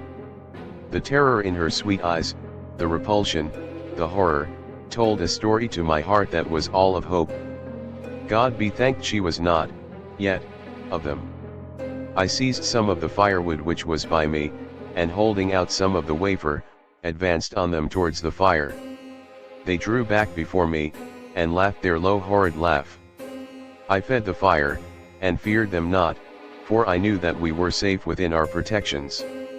They could not approach me, whilst so armed, nor Madam Mina whilst she remained within the ring, which she could not leave no more than they could enter. The horses had ceased to moan, and lay still on the ground, the snow fell on them softly, and they grew whiter. I knew that there was for the poor beasts no more of terror. And so we remained till the red of the dawn to fall through the snow gloom. I was desolate and afraid, and full of woe and terror, but when that beautiful sun began to climb the horizon, life was to me again. At the first coming of the dawn the horrid figures melted in the whirling mist and snow, the wreaths of transparent gloom moved away towards the castle, and were lost. Instinctively, with the dawn coming, I turned to Madam Mina, intending to hypnotize her, but she lay in a deep and sudden sleep, from which I could not wake her. I tried to hypnotize through her sleep, but she made no response, none at all, and the day broke. I fear yet to stir. I have made my fire and have seen the horses, they are all dead. Today I have much to do here, and I keep waiting till the sun is up high, for there may be places where I must go, where that sunlight, though snow and mist obscure it, will be to me a safety. I will strengthen me with breakfast, and then I will to my terrible work. Madam Mina still sleeps, and, God be thanked, she is calm in her sleep. Jonathan Harker's Journal. November 4th, evening. The accident to the launch has been a terrible thing for us. Only for it we should have overtaken the boat long ago, and by now my dear Mina would have been free. I fear to think of her, off on the wolds near that horrid place. We have got horses, and we follow on the track. I note this whilst Godalming is getting ready. We have our arms. The Zguni must look out if they mean fight. Oh, if only Morris and Seward were with us. We must only hope. If I write no more, goodbye, Mina. God bless and keep you. Dr. Seward's Diary. 5 November. With the dawn we saw the body of Zguni before us dashing away from the river with their lighter wagon. They surrounded it in a cluster, and hurried along as though beset. The snow is falling lightly and there is a strange excitement in the air. It may be our own feelings, but the depression is strange. Far off I hear the howling of wolves, the snow brings them down from the mountains, and there are dangers to all of us, and from all sides. The horses are nearly ready, and we are soon off. We ride to death of someone. God alone knows who, or where, or what, or when, or how it may be. Dr. Van Helsing's Memorandum. November 5th, afternoon. I am at least sane. Thank God for that mercy at all events, though the proving it has been dreadful. When I left Madam Mina sleeping within the holy circle, I took my way to the castle. The blacksmith hammer which I took in the carriage from Beresti was useful, though the doors were all open I broke them off the rusty hinges, lest some ill intent or ill chance should close them, so that being entered I might not get out. Jonathan's bitter experience served me here. By memory of his diary I found my way to the old chapel, for I knew that here my work lay. The air was oppressive, it seemed as if there was some sulphurous fume, which at times made me dizzy. Either there was a roaring in my ears or I heard afar off the howl of wolves. Then I bethought me of my dear Madam Mina, and I was in terrible plight. The dilemma had me between his horns. Her, I had not dared to take into this place, but left safe from the vampire in that holy circle, and yet even there would be the wolf. I resolved me that my work lay here, and that as to the wolves we must submit, if it were God's will. At any rate it was only death and freedom beyond. So did I choose for her. Had it but been for myself the choice had been easy, the maw of the wolf were better to rest in than the grave of the vampire. So I make my choice to go on with my work. I knew that there were at least 3 graves to find, graves that are inhabit, so I search, and I find one of them. She lay in her vampire sleep, so full of life and voluptuous beauty that I shudder as though I have come to do murder. Ah, I doubt not that in old time, when such things were, many a man who set forth to do such a task as mine, found at the last his heart fail him, and then his nerve. So he delay, and delay, and delay, till the mere beauty and the fascination of the wanton undead have hypnotized him, and he remain on, till sunset come, and the vampire sleep be over. Then the beautiful eyes of the fair woman open and look love, and the voluptuous mouth present to a kiss, and man is weak. And there remain one more victim in the vampire fold, one more to swell the grim and grisly ranks of the undead. There is some fascination, surely, when I am moved by the mere presence of such an one, even lying as she lay in a tomb fretted with age and heavy with the dust of centuries, though there be that horrid odor such as the lairs of the Count have had. Yes, I was moved, I, Van Helsing, with all my purpose and with my motive for hate. I was moved to a yearning for delay which seemed to paralyze my faculties and to clog my very soul. It may have been that the need of natural sleep, and the strange oppression of the air were beginning to overcome me. Certain it was that I was lapsing into sleep, the open-eyed sleep of one who yields to a sweet fascination, when there came through the snow-stilled air a long, low wail, so full of woe and pity that it woke me like the sound of a clarion. For it was the voice of my dear Madam Mina that I heard. Then I braced myself again to my horrid task, and found by wrenching away tomb tops one other of the sisters, the other dark one. I dared not pause to look on her as I had on her sister, lest once more I should begin to be in thrall, but I go on searching until, presently, I find in a high great tomb as if made to one much beloved that other fair sister which, like Jonathan, I had seen to gather herself out of the atoms of the mist. She was so fair to look on, so radiantly beautiful, so exquisitely voluptuous, that the very instinct of man in me, which calls some of my sex to love and to protect one of hers, made my head whirl with new emotion. But God be thanked, that soul wail of my dear Madam Mina had not died out of my ears, and, before the spell could be wrought further upon me, I had nerved myself to my wild work. By this time I had searched all the tombs in the chapel, so far as I could tell, and as there had been only 3 of these undead phantoms around us in the night, I took it that there were no more of active undead existent. There was one great tomb more lordly than all the rest, huge it was, and nobly proportioned. On it was but one word: Dracula. This then was the undead home of the king vampire, to whom so many more were due. Its emptiness spoke eloquent to make certain what I knew. Before I began to restore these women to their dead selves through my awful work, I laid in Dracula's tomb some of the wafer, and so banished him from it, undead, forever. Then began my terrible task, and I dreaded it. Had it been but one, it had been easy, comparative. But 3. To begin twice more after I had been through a deed of horror, for if it was terrible with the sweet Miss Lucy, what would it not be with these strange ones who had survived through centuries, and who had been strengthened by the passing of the years, who would, if they could, have fought for their foul lives. Oh, my friend John, but it was butcher work. Had I not been nerved by thoughts of other dead, and of the living over whom hung such a pall of fear, I could not have gone on. I tremble and tremble even yet, though till all was over, God be thanked, my nerve did stand. Had I not seen the repose in the first place, and the gladness that stole over it just ere the final dissolution came, as realization that the soul had been won, I could not have gone further with my butchery. I could not have endured the horrid screeching as the stake drove home, the plunging of writhing form, and lips of bloody foam. I should have fled in terror and left my work undone. But it is over.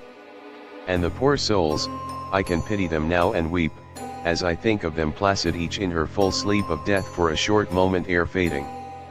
For, friend John, hardly had my knife severed the head of each, before the whole body began to melt away and crumble into its native dust, as though the death that should have come centuries agone had at last assert himself and say at once and loud, I am here. Before I left the castle I so fixed its entrances that never more can the Count enter there undead. When I stepped into the circle where Madam Mina slept, she woke from her sleep, and, seeing me, cried out in pain that I had endured too much. Come, she said, come away from this awful place. Let us go to meet my husband who is, I know, coming towards us. She was looking thin and pale and weak, but her eyes were pure and glowed with fervor. I was glad to see her paleness and her illness, for my mind was full of the fresh horror of that ruddy vampire sleep. And so with trust and hope, and yet full of fear, we go eastward to meet our friends and him whom Madam Mina tell me that she know are coming to meet us. Mina Harker's Journal. 6 November. It was late in the afternoon when the professor and I took our way towards the east, whence I knew Jonathan was coming. We did not go fast, though the way was steeply downhill, for we had to take heavy rugs and wraps with us. We dared not face the possibility of being left without warmth in the cold and the snow. We had to take some of our provisions, too, for we were in a perfect desolation, and, so far as we could see through the snowfall, there was not even the sign of habitation. When we had gone about a mile, I was tired with the heavy walking and sat down to rest. Then we looked back and saw where the clear line of Dracula's castle cut the sky, for we were so deep under the hill whereon it was set that the angle of perspective of the Carpathian Mountains was far below it. We saw it in all its grandeur, perched 1,000 feet on the summit of a sheer precipice, and with seemingly a great gap between it and the steep of the adjacent mountain on any side. There was something wild and uncanny about the place. We could hear the distant howling of wolves. They were far off, but the sound, even though coming muffled through the deadening snowfall, was full of terror. I knew from the way Dr. Van Helsing was searching about that he was trying to seek some strategic point, where we would be less exposed in case of attack. The rough roadway still led downwards, we could trace it through the drifted snow. In a little while the professor signaled to me, so I got up and joined him. He had found a wonderful spot, a sort of natural hollow in a rock, with an entrance like a doorway between two boulders. He took me by the hand and drew me in. "See," he said, "here you will be in shelter, and if the wolves do come I can meet them one by one." He brought in our furs, and made a snug nest for me, and got out some provisions and forced them upon me. But I could not eat. To even try to do so was repulsive to me, and, much as I would have liked to please him, I could not bring myself to the attempt. He looked very sad, but did not reproach me. Taking his field glasses from the case, he stood on the top of the rock, and began to search the horizon. Suddenly he called out, "Look! Madam Mina, look! Look!" I sprang up and stood beside him on the rock. He handed me his glasses and pointed. The snow was now falling more heavily, and swirled about fiercely, for a high wind was beginning to blow. However, there were times when there were pauses between the snow flurries and I could see a long way round. From the height where we were it was possible to see a great distance, and far off, beyond the white waste of snow, I could see the river lying like a black ribbon in kinks and curls as it wound its way. Straight in front of us and not far off, in fact, so near that I wondered we had not noticed before, came a group of mounted men hurrying along. In the midst of them was a cart, a long lighter wagon which swept from side to side, like a dog's tail wagging, with each stern inequality of the road. Outlined against the snow as they were, I could see from the men's clothes that they were peasants or gypsies of some kind. On the cart was a great square chest. My heart leaped as I saw it, for I felt that the end was coming. The evening was now drawing close, and well I knew that at sunset the thing, which was till then imprisoned there, would take new freedom and could in any of many forms elude all pursuit. In fear I turned to the professor. To my consternation, however, he was not there. An instant later, I saw him below me. Round the rock he had drawn a circle, such as we had found shelter in last night. When he had completed it he stood beside me again, saying, "At least you shall be safe here from him." He took the glasses from me, and at the next lull of the snow swept the whole space below us. "See," he said, "they come quickly, they are flogging the horses, and galloping as hard as they can." He paused and went on in a hollow voice. "They are racing for the sunset. We may be too late. God's will be done." Down came another blinding rush of driving snow, and the whole landscape was blotted out. It soon passed, however, and once more his glasses were fixed on the plain. Then came a sudden cry. "Look! Look! Look! See, 2 horsemen follow fast, coming up from the south. It must be Quincy and John. Take the glass. Look before the snow blots it all out. I took it and looked. The 2 men might be Dr. Seward and Mr. Morris.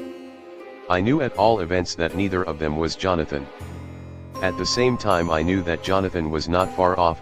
Looking around I saw on the north side of the coming party 2 other men, riding at breakneck speed. One of them I knew was Jonathan, and the other I took, of course, to be Lord Godalming.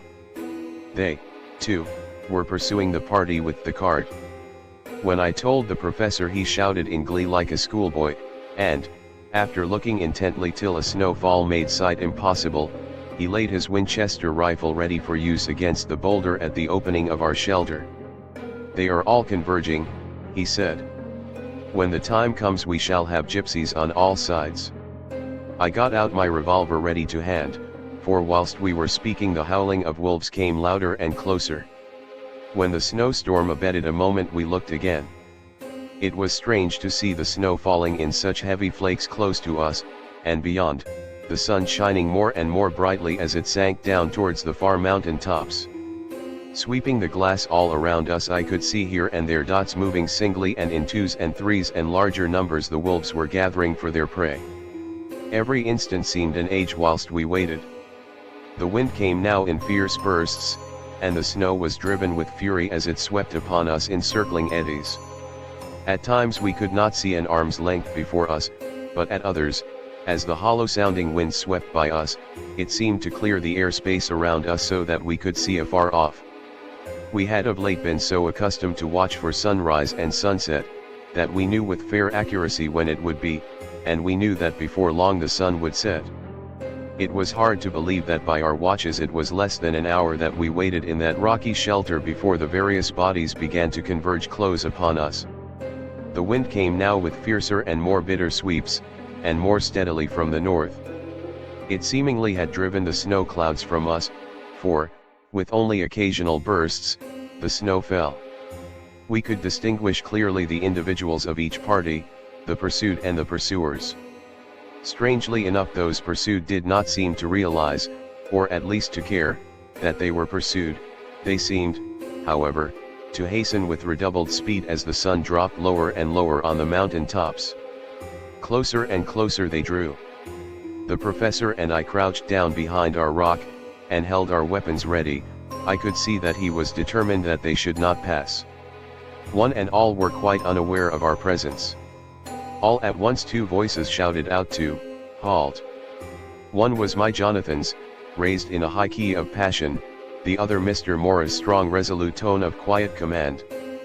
The gypsies may not have known the language, but there was no mistaking the tone, in whatever tongue the words were spoken.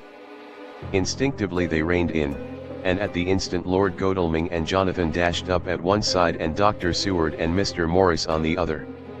The leader of the gypsies, a splendid-looking fellow who sat his horse like a centaur, waved them back, and in a fierce voice gave to his companions some word to proceed.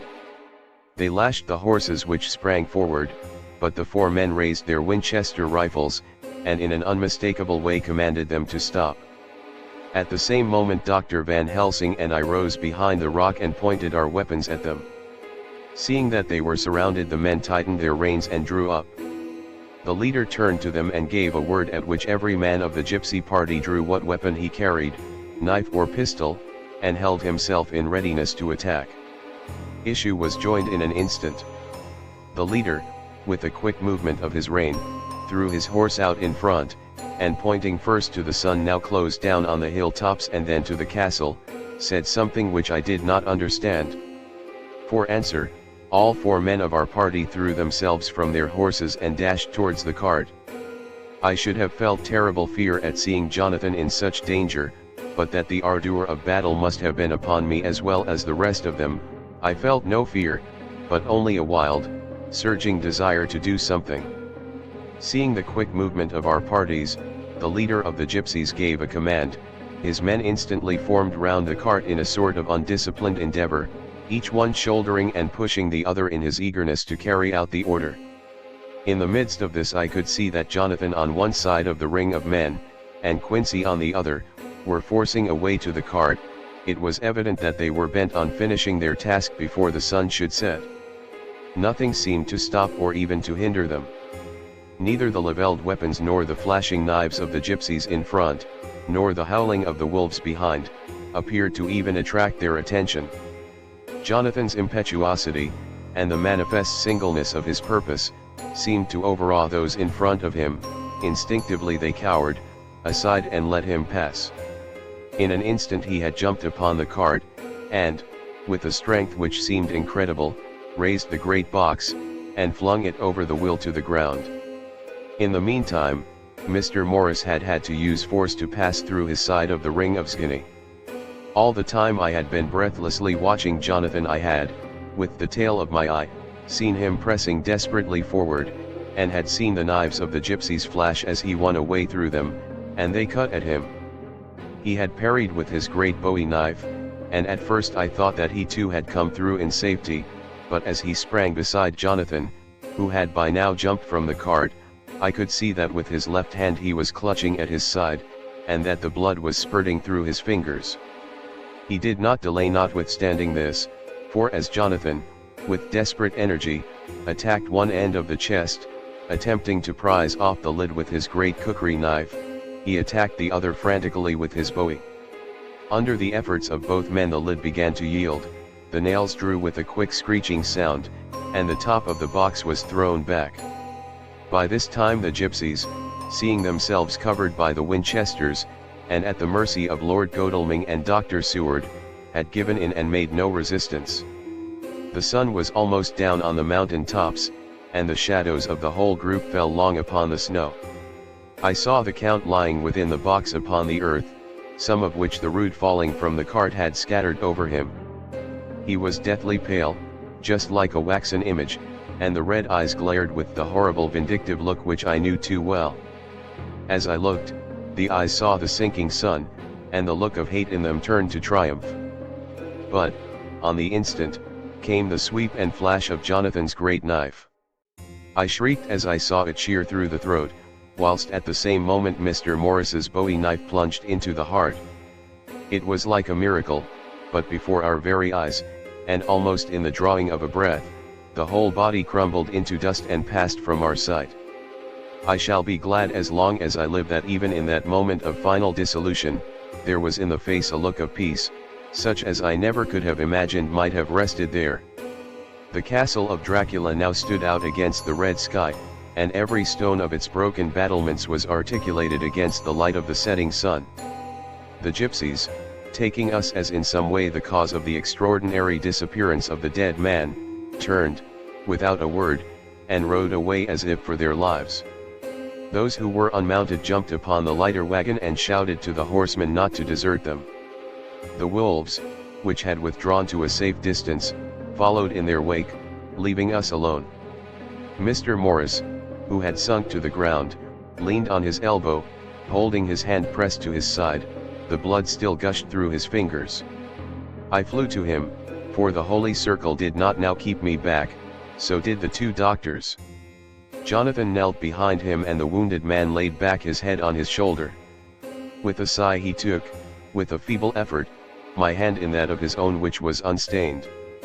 He must have seen the anguish of my heart in my face, for he smiled at me and said, "I am only too happy to have been of any service." "Oh, God," he cried suddenly, struggling up to a sitting posture and pointing to me, "it was worth for this to die. Look! Look!" The sun was now right down upon the mountain top, and the red gleams fell upon my face, so that it was bathed in rosy light. With one impulse the men sank on their knees and a deep and earnest amen broke from all as their eyes followed the pointing of his finger. The dying man spoke.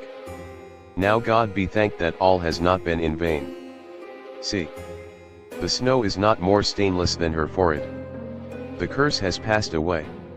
And, to our bitter grief, with a smile and in silence, he died, a gallant gentleman.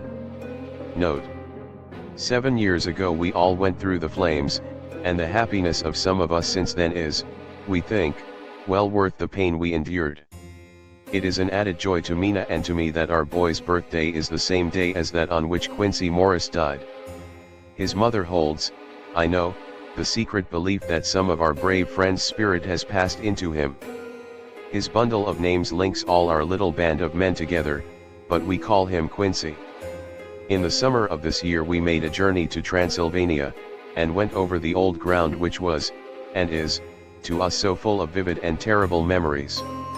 It was almost impossible to believe that the things which we had seen with our own eyes and heard with our own ears were living truths. Every trace of all that had been was blotted out. The castle stood as before, reared high above a waste of desolation. When we got home we were talking of the old time which we could all look back on without despair, for Godalming and Seward are both happily married. I took the papers from the safe where they had been ever since our return so long ago.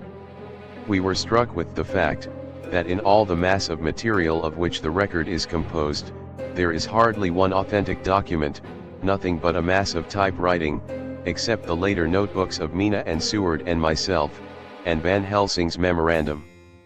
We could hardly ask anyone, even did we wish to accept these as proofs of so wild a story. Van Helsing summed it all up as he said, with our boy on his knee. We want no proofs, we ask none to believe us. This boy will someday know what a brave and gallant woman his mother is. Already he knows her sweetness and loving care, later on he will understand how some men so loved her, that they did dare much for her sake. Jonathan Harker. The End.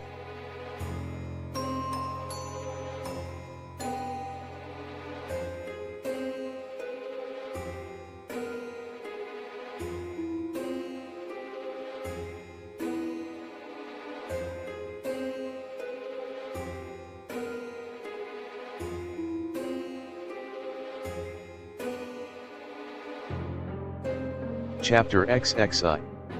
Dr. Seward's Diary. 3 October. Let me put down with exactness all that happened, as well as I can remember it, since last I made an entry. Not a detail that I can recall must be forgotten, in all calmness I must proceed. When I came to Renfield's room I found him lying on the floor on his left side in a glittering pool of blood. When I went to move him, it became at once apparent that he had received some terrible injuries. There seemed none of that unity of purpose between the parts of the body which marks even lethargic sanity. As the face was exposed I could see that it was horribly bruised, as though it had been beaten against the floor. Indeed it was from the face wounds that the pool of blood originated. The attendant who was kneeling beside the body said to me as we turned him over, "I think, sir, his back is broken. See, both his right arm and leg and the whole side of his face are paralyzed."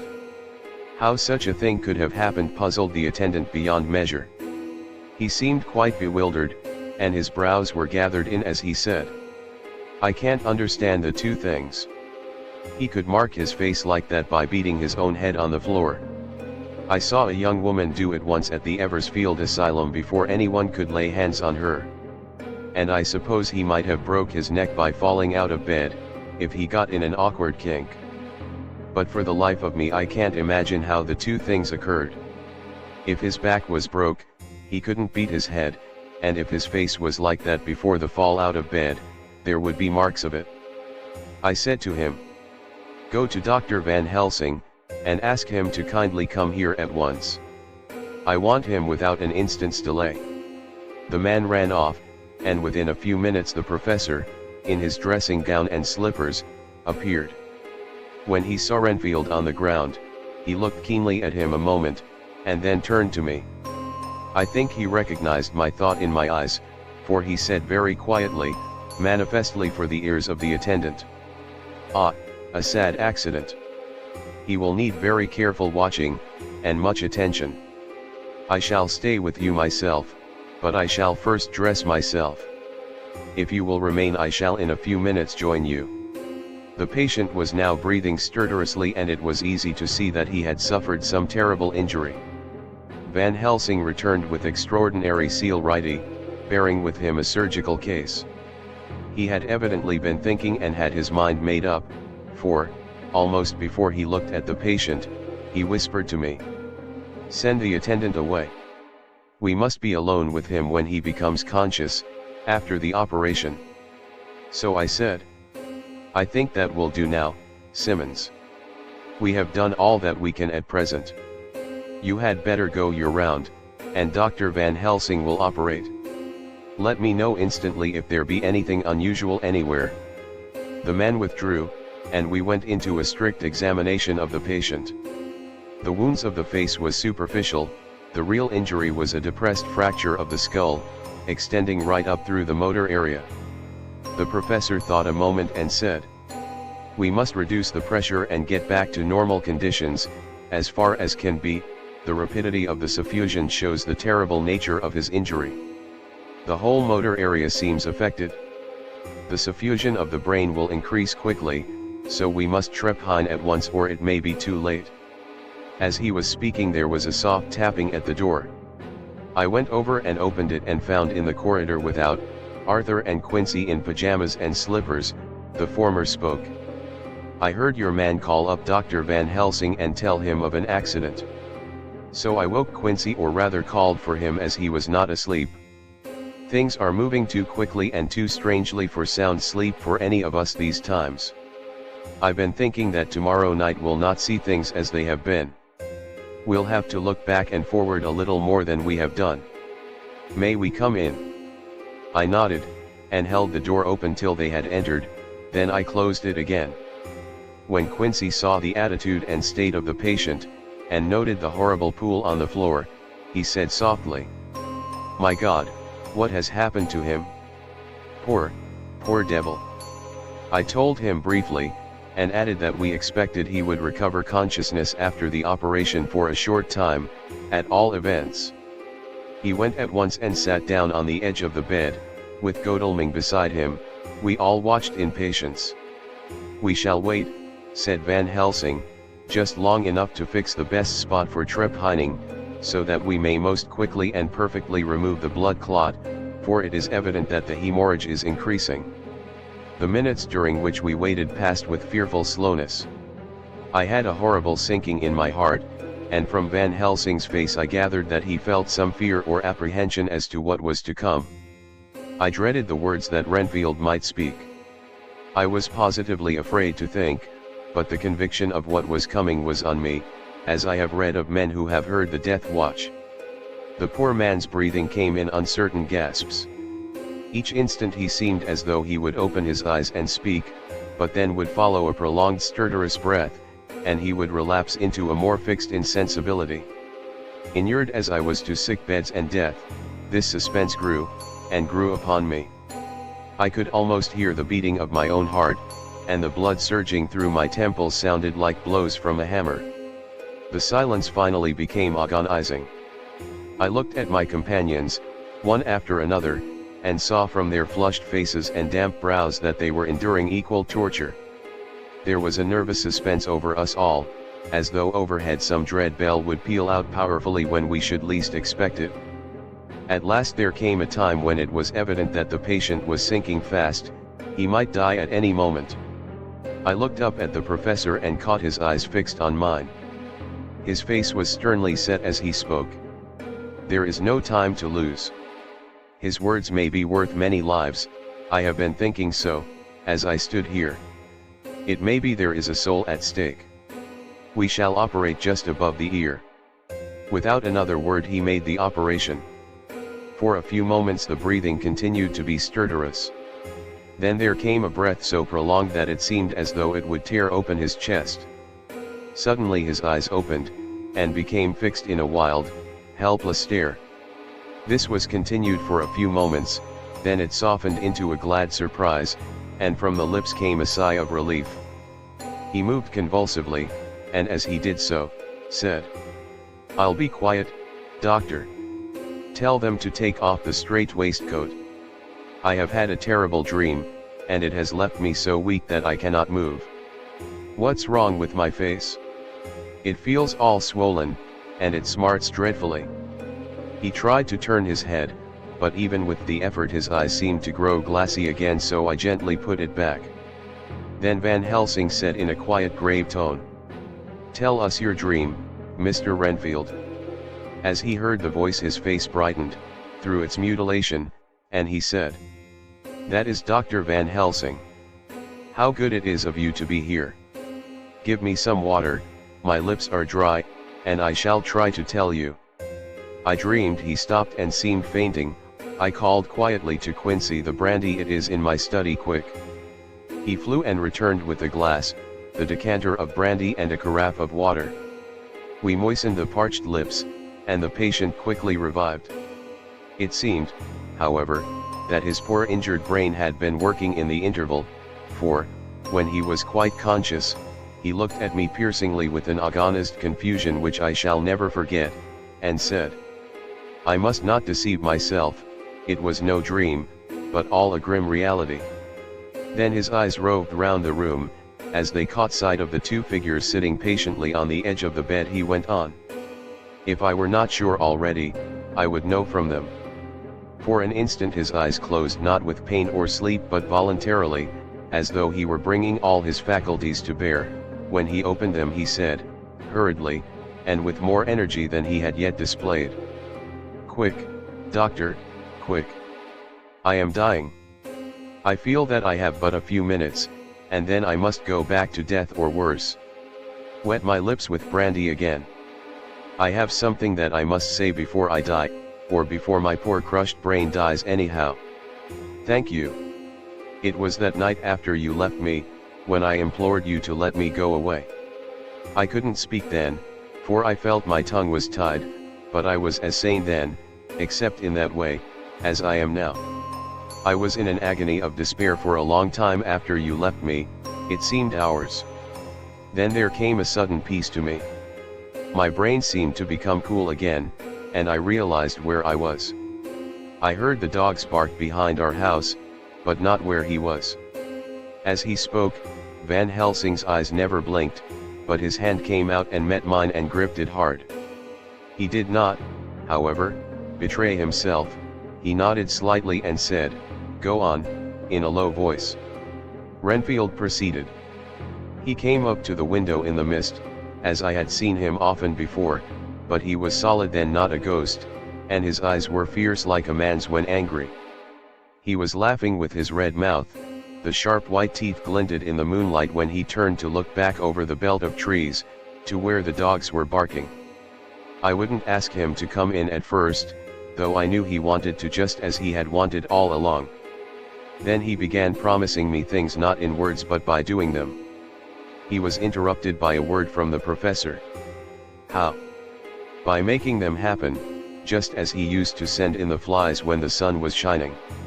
Great big fat ones with steel and sapphire on their wings, and big moths, in the night, with skull and crossbones on their backs."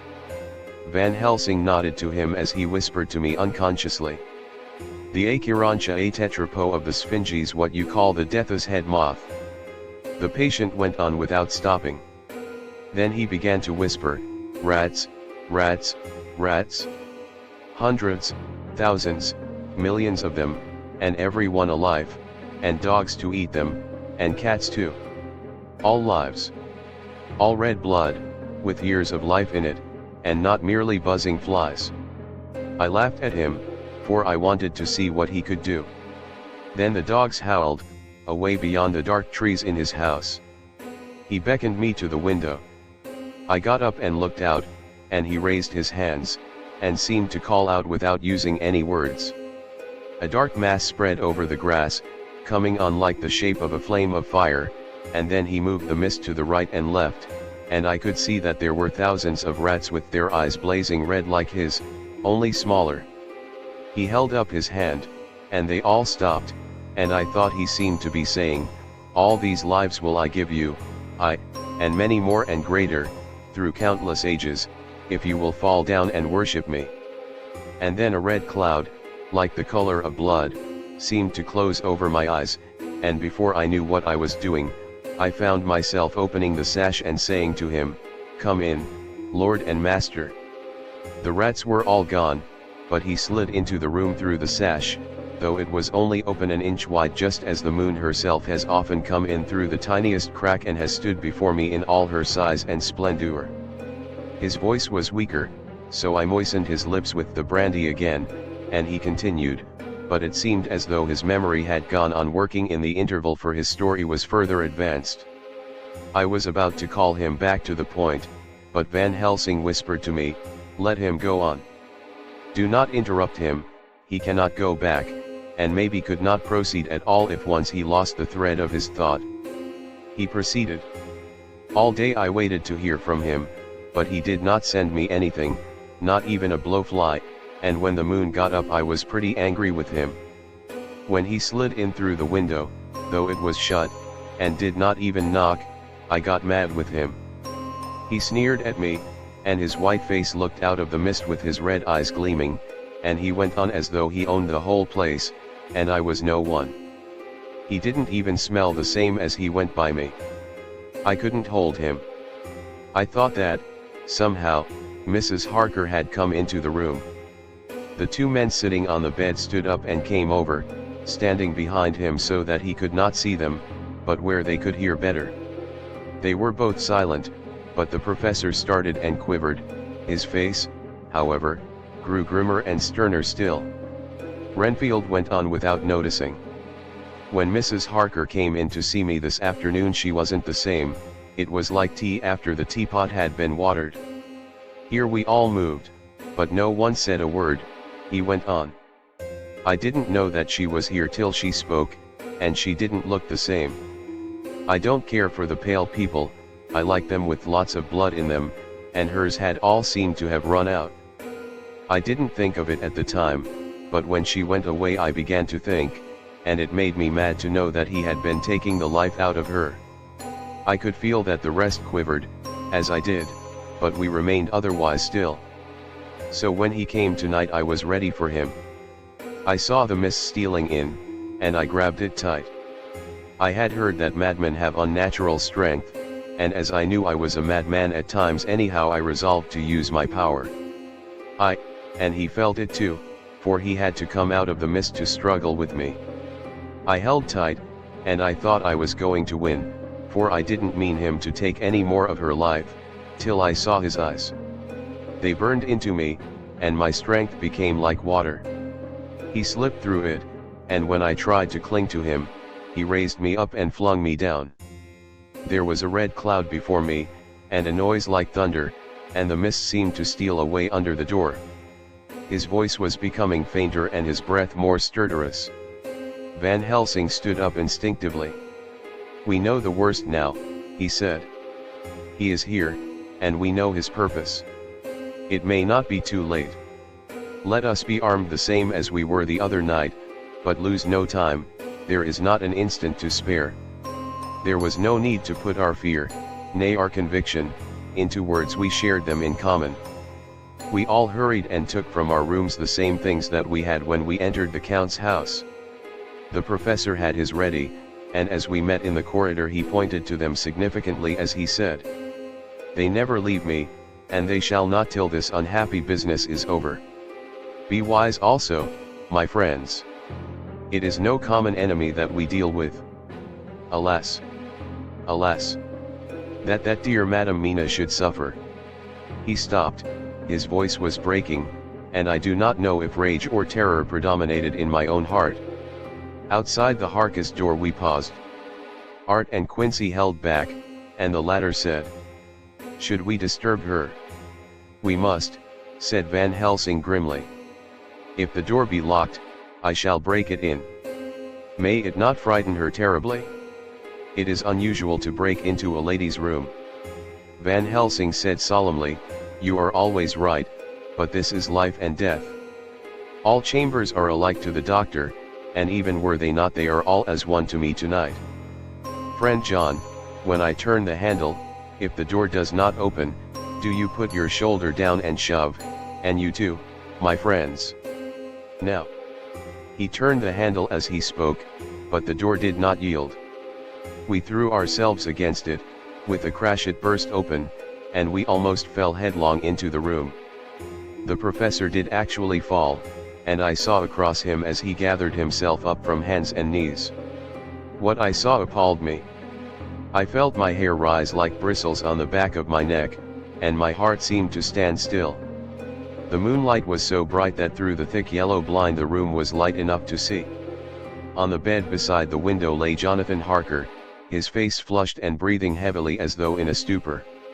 Kneeling on the near edge of the bed facing outwards was the white-clad figure of his wife. By her side stood a tall, thin man, clad in black. His face was turned from us, but the instant we saw we all recognized the Count in every way, even to the scar on his forehead. With his left hand he held both Mrs. Harker's hands, keeping them away with her arms at full tension. His right hand gripped her by the back of the neck, forcing her face down on his bosom. Her white nightdress was smeared with blood, and a thin stream trickled down the man's bare breast which was shown by his torn open dress. The attitude of the two had a terrible resemblance to a child forcing a kitten's nose into a saucer of milk to compel it to drink. As we burst into the room, the Count turned his face, and the hellish look that I had heard described seemed to leap into it. His eyes flamed red with devilish passion, the great nostrils of the white aquiline nose opened wide and quivered at the edge, and the white sharp teeth, behind the full lips of the blood-dripping mouth, champed together like those of a wild beast. With a wrench, which threw his victim back upon the bed as though hurled from a height, he turned and sprang at us. But by this time the professor had gained his feet, and was holding towards him the envelope which contained the sacred wafer. The Count suddenly stopped, just as poor Lucy had done outside the tomb, and cowered back. Further and further back he cowered, as we, lifting our crucifixes, advanced. The moonlight suddenly failed, as a great black cloud sailed across the sky, and when the gaslight sprang up under Quincy Smash, we saw nothing but a faint vapor. This, as we looked, trailed under the door, which with the recoil from its bursting open, had swung back to its old position. Van Helsing, Art, and I moved forward to Mrs. Harker, who by this time had drawn her breath and with it had given a scream so wild, so ear-piercing, so despairing that it seems to me now that it will ring in my ears till my dying day. For a few seconds she lay in her helpless attitude and disarray. Her face was ghastly, with a pallor which was accentuated by the blood which smeared her lips and cheeks and chin. From her throat trickled a thin stream of blood, her eyes were mad with terror. Then she put before her face her poor crushed hands, which bore on their whiteness the red mark of the Count's terrible grip, and from behind them came a low desolate wail which made the terrible scream seem only the quick expression of an endless grief. Van Helsing stepped forward and drew the coverlet gently over her body, whilst Art, after looking at her face for an instant despairingly, ran out of the room. Van Helsing whispered to me, "Jonathan is in a stupor such as we know the vampire can produce. We can do nothing with poor Madame Mina for a few moments till she recovers herself. I must wake him." He dipped the end of a towel in cold water and with it began to flick him on the face, his wife all the while holding her face between her hands and sobbing in a way that was heartbreaking to hear. I raised the blind, and looked out of the window. There was much moonshine, and as I looked I could see Quincy Morris run across the lawn and hide himself in the shadow of a great yew tree. It puzzled me to think why he was doing this, but at the instant I heard Harker's quick exclamation as he woke to partial consciousness, and turned to the bed. On his face, as there might well be, was a look of wild amazement. He seemed dazed for a few seconds, and then full consciousness seemed to burst upon him all at once, and he started up. His wife was aroused by the quick movement, and turned to him with her arms stretched out, as though to embrace him. Instantly, however, she drew them in again, and putting her elbows together, held her hands before her face, and shuddered till the bed beneath her shook. "In God's name, what does this mean?" Harker cried out. "Dr. Seward, Dr. Van Helsing, what is it? What has happened? What is wrong? Mina, dear, what is it? What does that blood mean? My God, my God!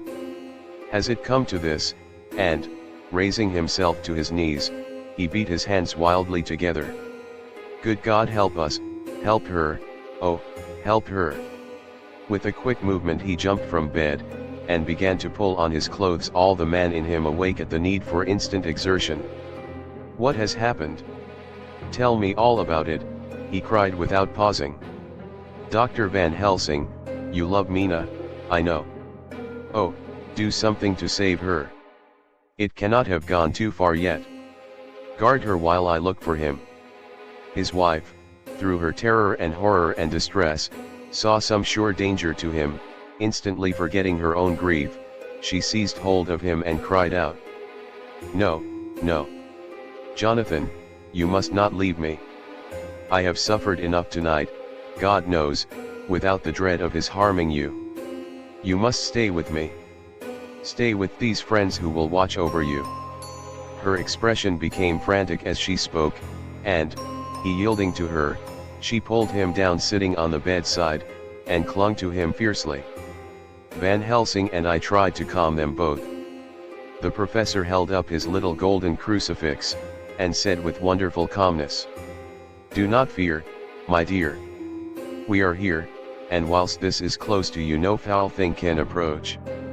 You are safe for tonight, and we must be calm and take counsel together." She shuddered and was silent, holding down her head on her husband's breast. When she raised it, his white night robe was stained with blood where her lips had touched, and where the thin open wound in her neck had sent forth drops. The instant she saw it she drew back, with a low wail, and whispered, amidst choking sobs, "Unclean, unclean. I must touch him or kiss him no more. Oh, that it should be that it is I who am now his worst enemy, and whom he may have most cause to fear." To this he spoke out resolutely. "Nonsense, Mina.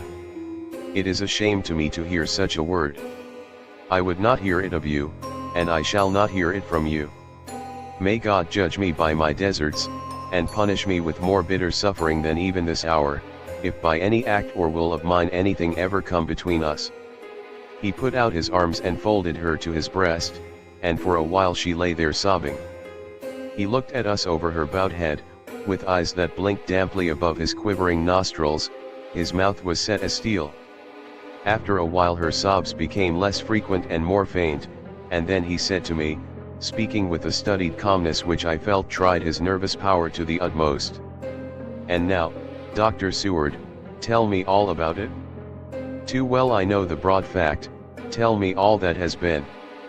I told him exactly what had happened, and he listened with seeming impassiveness, but his nostrils twitched and his eyes blazed as I told how the ruthless hands of the Count had held his wife in that terrible and horrid position, with her mouth to the open wound in his breast.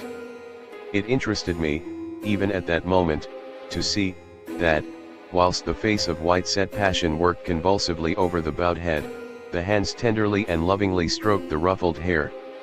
Just as I had finished, Quincy and Godalming knocked at the door. They entered in obedience to our summons. Van Helsing looked at me questioningly. I understood him to mean if we were to take advantage of their coming to divert if possible the thoughts of the unhappy husband and wife from each other and from themselves, so on nodding acquiescence to him he asked them what they had seen or done. To which Lord Godalming answered, "I could not see him anywhere in the passage, or in any of our rooms. I looked in the study but, though he had been there, he had gone. He had, however." He stopped suddenly, looking at the poor drooping figure on the bed. Van Helsing said gravely, "Go on, friend Arthur. We want here no more concealments. Our hope now is in knowing all. Tell freely." So Art went on. He had been there, and though it could only have been for a few seconds, he made rare hay of the place. All the manuscript had been burned, and the blue flames were flickering amongst the white ashes. The cylinders of your phonograph too were thrown on the fire, and the wax had helped the flames. Here I interrupted. "Thank God there is the other copy in the safe." His face lit for a moment, but fell again as he went on. I ran downstairs then, but could see no sign of him. I looked into Renfield's room, but there was no trace there except. Again he paused. "Go on," said Harker hoarsely, so he bowed his head and moistening his lips with his tongue, added, "Except that the poor fellow is dead." Mrs. Harker raised her head, looking from one to the other of us. She said solemnly, "God's will be done." I could not but feel that art was keeping back something, but, as I took it that it was with a purpose, I said nothing. Van Helsing turned to Morris and asked, "And you, friend Quincy, have you any to tell?" "A little," he answered. "It may be much eventually, but at present I can't say. I thought it well to know if possible where the Count would go when he left the house. I did not see him, but I saw a bat rise from Renfield's window, and flap westward. I expected to see him in some shape go back to Carfax, but he evidently sought some other lair. He will not be back tonight, for the sky is reddening in the east, and the dawn is close. We must work tomorrow." He said the latter words through his shut teeth. For a space of perhaps a couple of minutes there was silence, and I could fancy that I could hear the sound of our hearts beating. Then Van Helsing said, placing his hand very tenderly on Mrs. Harker's head, "And now, Madam Mina, poor, dear Madam Mina, tell us exactly what happened. God knows that I do not want that you be pained, but it is need that we know all. For now more than ever has all work to be done quick and sharp, and in deadly earnest. The day is close to us that must end all, if it may be so, and now is the chance that we may live and learn." The poor, dear lady shivered, and I could see the tension of her nerves as she clasped her husband closer to her and bent her head lower and lower still on his breast. Then she raised her head proudly, and held out one hand to Van Helsing, who took it in his, and, after stooping and kissing it reverently, held it fast. The other hand was locked in that of her husband, who held his other arm thrown round her protectingly. After a pause in which she was evidently ordering her thoughts, she began. "I took the sleeping draught which you had so kindly given me, but for a long time it did not act. I seemed to become more wakeful, and myriads of horrible fancies began to crowd in upon my mind, all of them connected with death, and vampires, with blood, and pain, and trouble." Her husband involuntarily groaned as she turned to him and said lovingly, "Do not fret, dear. You must be brave and strong, and help me through the horrible task. If you only knew what an effort it is to me to tell of this fearful thing at all, you would understand how much I need your help." Well, I saw I must try to help the medicine to its work with my will, if it was to do me any good, so I resolutely set myself to sleep. Sure enough, sleep must soon have come to me, for I remember no more. Jonathan coming in had not waked me, for he lay by my side when next I remember. There was in the room the same thin white mist that I had before noticed. But I forget now. If you know of this, you will find it in my diary, which I shall show you later. I felt the same vague terror which had come to me before, and the same sense of some presence. I turned to wake Jonathan, but found that he slept so soundly that it seemed as if it was he who had taken the sleeping draught, and not I. I tried, but I could not wake him. This caused me a great fear, and I looked around terrified. Then indeed, my heart sank within me, beside the bed, as if he had stepped out of the mist, or rather as if the mist had turned into his figure, for it had entirely disappeared. Stood a tall, thin man, all in black. I knew him at once from the description of the others. The waxen face, the high aquiline nose, on which the light fell in a thin white line, the parted red lips, with the sharp white teeth showing between, and the red eyes that I had seemed to see in the sunset on the windows of St. Mary's Church at Whitby. I knew, too, the red scar on his forehead where Jonathan had struck him. For an instant my heart stood still, and I would have screamed out, only that I was paralyzed. In the pause he spoke in a sort of keen, cutting whisper, pointing as he spoke to Jonathan. "Silence. If you make a sound I shall take him and dash his brains out before your very eyes."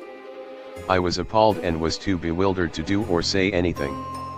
With a mocking smile, he placed one hand upon my shoulder and, holding me tight, bared my throat with the other, saying as he did so, "First, a little refreshment to reward my exertions.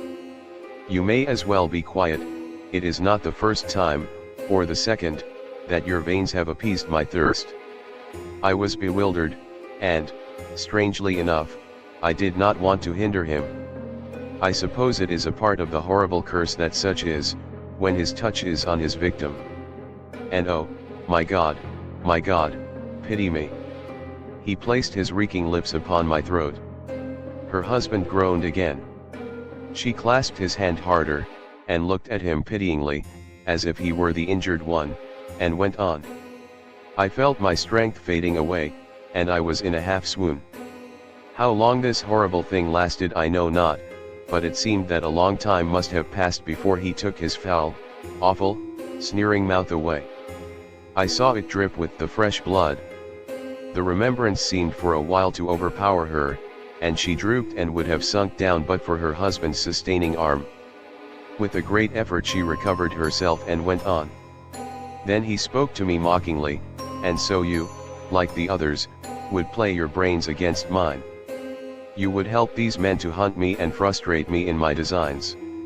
You know now, and they know in part already, and will know in full before long, what it is to cross my path. They should have kept their energies for use closer to home. Whilst they played wits against me who commanded nations, and intrigued for them, and fought for them, hundreds of years before they were born I was countermanding them. And you, their best beloved one, are now to me, flesh of my flesh, blood of my blood, kin of my kin, my bountiful winepress for a while, and shall be later on my companion and my helper. You shall be avenged in turn, for not one of them but shall minister to your needs. But as yet you are to be punished for what you have done.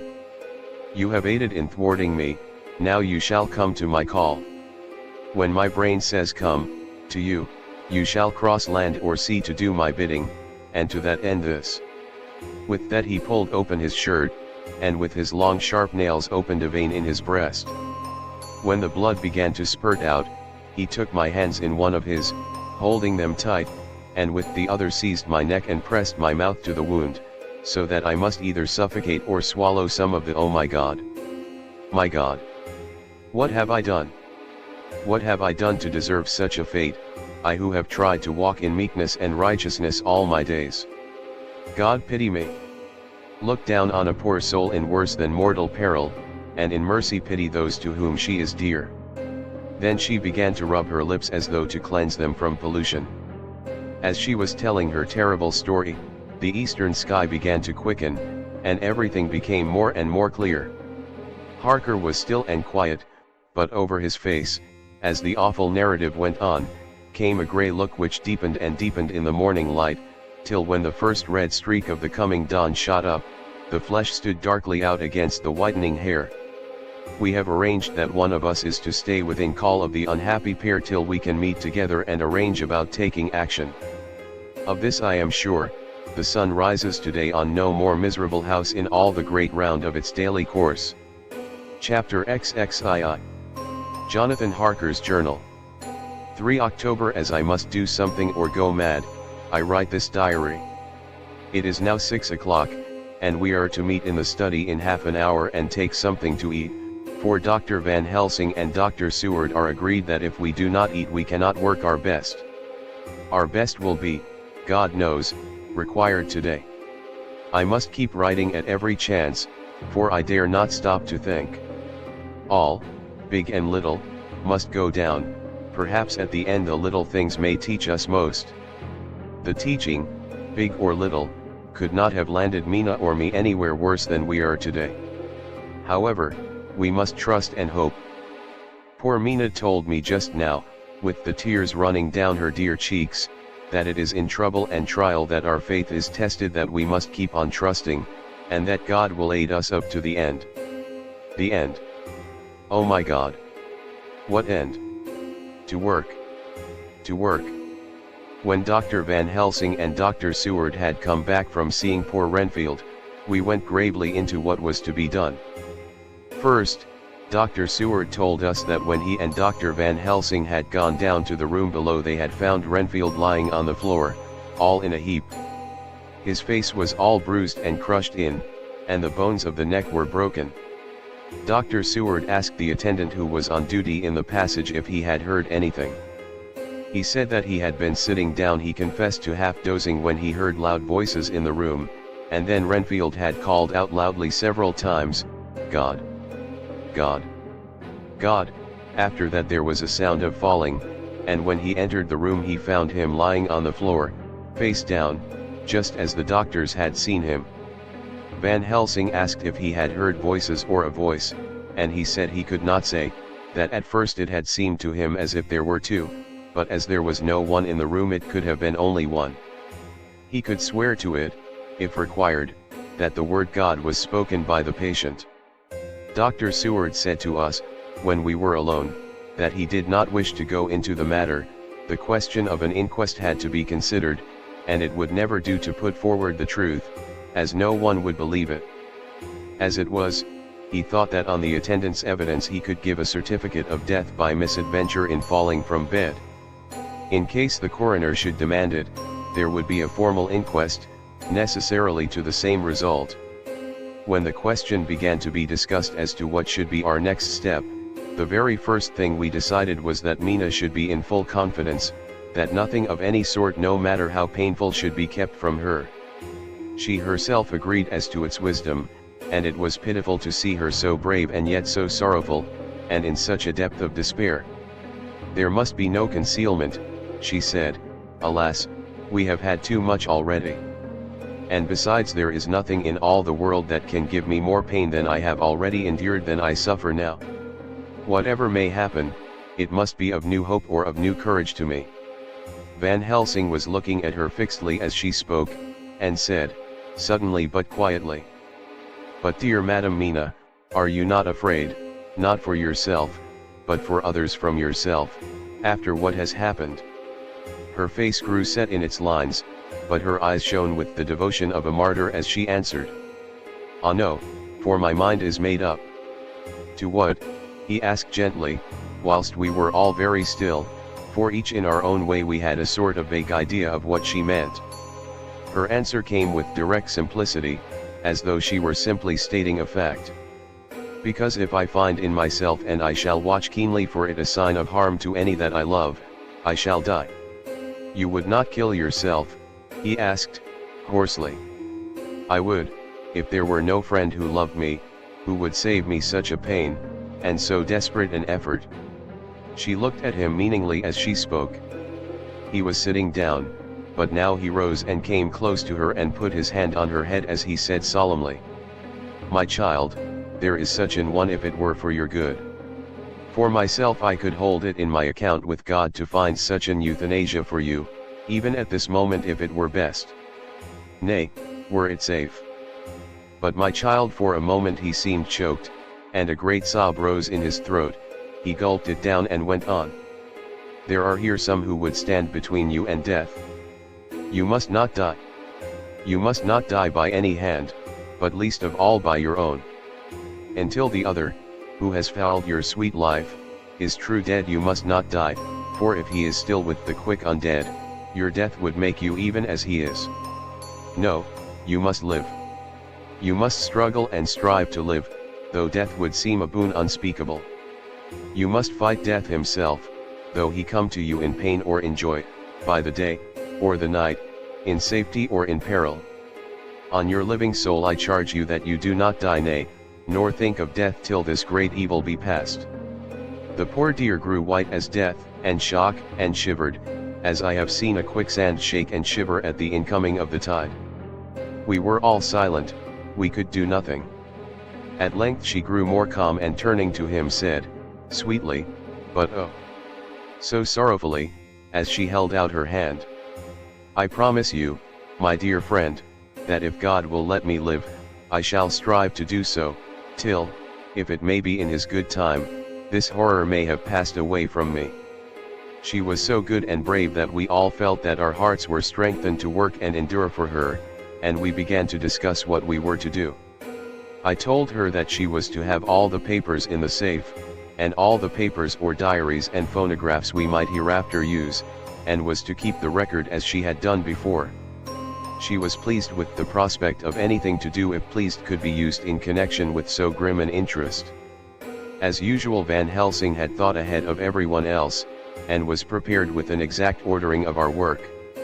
"It is perhaps well," he said, that at our meeting after our visit to Carfax we decided not to do anything with the earth boxes that lay there.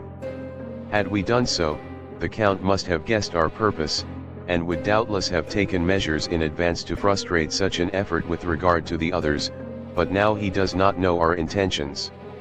Nay, more, in all probability, he does not know that such a power exists to us as can sterilize his lairs, so that he cannot use them as of old. We are now so much further advanced in our knowledge as to their disposition that, when we have examined the house in Piccadilly, we may track the very last of them. Today, then, is ours, and in it rests our hope. The sun that rose on our sorrow this morning guards us in its course. Until it sets tonight, that monster must retain whatever form he now has. He is confined within the limitations of his earthly envelope.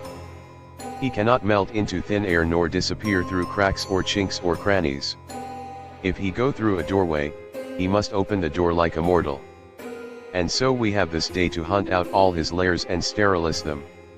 So we shall, if we have not yet catch him and destroy him, drive him to bay in some place where the catching and the destroying shall be, in time, sure. Here I started up, for I could not contain myself at the thought that the minutes and seconds so preciously laden with Mina's life and happiness were flying from us, since whilst we talked action was impossible. But Van Helsing held up his hand warningly. "Nay, friend Jonathan," he said, "in this, the quickest way home is the longest way, so your proverbs say. We shall all act and act with desperate quick, when the time has come. But think, in all probable the key of the situation is in that house in Piccadilly. The Count may have many houses which he has bought. Of them he will have deeds of purchase, keys, and other things. He will have paper that he write on, he will have his book of checks. There are many belongings that he must have somewhere, why not in this place so central, so quiet, where he come and go by the front or the back at all hour, when in the very vast of the traffic there is none to notice. We shall go there and search that house, and when we learn what it holds, then we do what our friend Arthur call, in his phrases of hunt, stop the earths, and so we run down our old fox, so, is it not? Then let us come at once," I cried, "we are wasting the precious, precious time." The professor did not move, but simply said, "And how are we to get into that house in Piccadilly? Anyway?" I cried. "We shall break in if need be." "And your police, where will they be, and what will they say?" I was staggered, but I knew that if he wished to delay he had a good reason for it. So I said, as quietly as I could, "Don't wait more than need be, you know, I am sure, what torture I am in." "Ah, my child, that I do, and indeed there is no wish of me to add to your anguish. But just think, what can we do, until all the world be at movement? Then will come our time. I have thought and thought, and it seems to me that the simplest way is the best of all. Now we wish to get into the house, but we have no key, is it not so?" I nodded. "Now suppose that you were, in truth, the owner of that house, and could not still get in, and think there was to you no conscience of the housebreaker, what would you do?" "I should get a respectable locksmith, and set him to work to pick the lock for me." "And your police, they would interfere, would they not?" "Oh, no, not if they knew the man was properly employed." Then, he looked at me as keenly as he spoke, "All that is in doubt is the conscience of the employer, and the belief of your policeman as to whether or no that employer has a good conscience or a bad one. Your police must indeed be zealous men and clever, oh, so clever, in reading the heart, that they trouble themselves in such matter. No, no, my friend Jonathan, you go take the lock off 100 empty house in this your London, or of any city in the world, and if you do it as such things are rightly done, and at the time such things are rightly done, no one will interfere. I have read of a gentleman who owned a so fine house in London, and when he went for months of summer to Switzerland and lock up his house, some burglar came and broke window at back and got in. Then he went and made open the shutters in front and walk out and in through the door, before the very eyes of the police. Then he have an auction in that house, and advertise it, and put up big notice, and when the day come he sell off by a great auctioneer all the goods of that other man who own them. Then he go to a builder, and he sell him that house, making an agreement that he pull it down and take all away within a certain time. And your police and other authority help him all they can. And when that owner come back from his holiday in Switzerland he find only an empty hole where his house had been. This was all done en règle, and in our work we shall be en règle too. We shall not go so early that the policemen who have then little to think of, shall deem it strange, but we shall go after 10 o'clock, when there are many about, and such things would be done were we indeed owners of the house. I could not but see how right he was, and the terrible despair of Mina's face became relaxed a thought, there was hope in such good counsel. Van Helsing went on.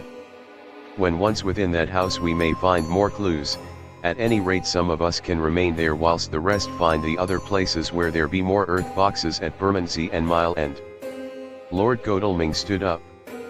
I can be of some use here, he said. I shall wire to my people to have horses and carriages where they will be most convenient.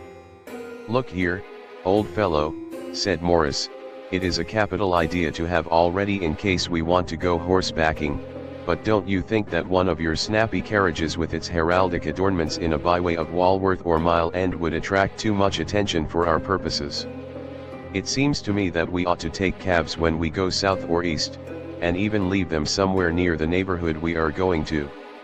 Friend Quincy is right, said the professor. His head is what you call in plane with the horizon.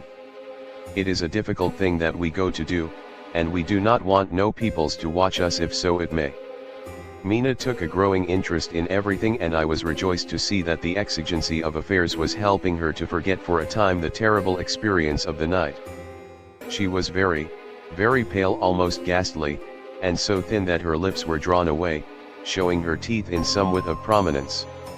I did not mention this last, lest it should give her needless pain, but it made my blood run cold in my veins to think of what had occurred with poor Lucy when the Count had sucked her blood. As yet there was no sign of the teeth growing sharper, but the time as yet was short, and there was time for fear. When we came to the discussion of the sequence of our efforts and of the disposition of our forces, there were new sources of doubt. It was finally agreed that before starting for Piccadilly we should destroy the Count's lair close at hand. In case he should find it out too soon, we should thus be still ahead of him in our work of destruction, and his presence in his purely material shape, and at his weakest, might give us some new clue. As to the disposal of forces, it was suggested by the professor that, after our visit to Carfax, we should all enter the house in Piccadilly, that the two doctors and I should remain there, whilst Lord Godalming and Quincy found the lairs at Walworth and Mile End and destroyed them.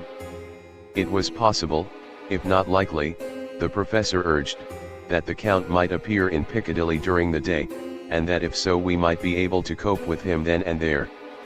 At any rate, we might be able to follow him in force.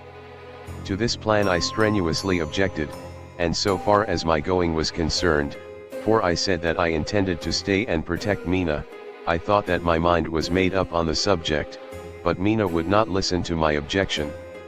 She said that there might be some law matter in which I could be useful, that amongst the Count's papers might be some clue which I could understand out of my experience in Transylvania, and that, as it was, all the strength we could muster was required to cope with the Count's extraordinary power. I had to give in, for Mina's resolution was fixed. She said that it was the last hope for her that we should all work together. As for me, she said, I have no fear. Things have been as bad as they can be, and whatever may happen must have in it some element of hope or comfort. Go, my husband. God can, if he wishes it, guard me as well alone as with any one present. So I started up crying out, then in God's name let us come at once, for we are losing time. The Count may come to Piccadilly earlier than we think. Not so, said Van Helsing, holding up his hand.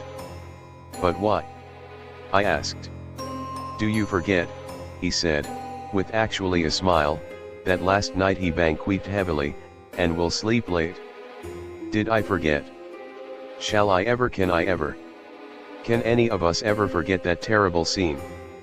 Mina struggled hard to keep her brave countenance, but the pain overmastered her and she put her hands before her face, and shuddered whilst she moaned. Van Helsing had not intended to recall her frightful experience. He had simply lost sight of her and her part in the affair in his intellectual effort. When it struck him what he said, he was horrified at his thoughtlessness and tried to comfort her.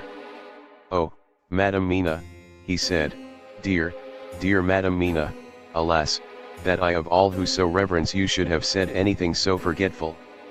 These stupid old lips of mine and this stupid old head do not deserve so, but you will forget it, will you not?" He bent low beside her as he spoke. She took his hand, and looking at him through her tears, said hoarsely, "No, I shall not forget, for it is well that I remember, and with it I have so much in memory of you that is sweet, that I take it all together. Now, you must all be going soon. Breakfast is ready, and we must all eat that we may be strong." Breakfast was a strange meal to us all. We tried to be cheerful and encourage each other, and Mina was the brightest and most cheerful of us. When it was over, Van Helsing stood up and said, "Now, my dear friends, we go forth to our terrible enterprise. Are we all armed, as we were on that night when first we visited our enemy's lair, armed against ghostly as well as carnal attack?" We all assured him. "Then it is well. Now, Madam Mina, you are in any case quite safe here until the sunset, and before then we shall return if we shall return. But before we go let me see you armed against personal attack. I have myself, since you came down, prepared your chamber by the placing of things of which we know, so that he may not enter. Now let me guard yourself. On your forehead I touch this piece of sacred wafer in the name of the Father, the Son, and—" There was a fearful scream which almost froze our hearts to hear. As he had placed the wafer on Mina's forehead, it had seared, it had burned into the flesh as though it had been a piece of white-hot metal. My poor darling's brain had told her the significance of the fact as quickly as her nerves received the pain of it, and the two so overwhelmed her that her overwrought nature had its voice in that dreadful scream. But the words to her thought came quickly. The echo of the scream had not ceased to ring on the air when there came the reaction, and she sank on her knees on the floor in an agony of abasement.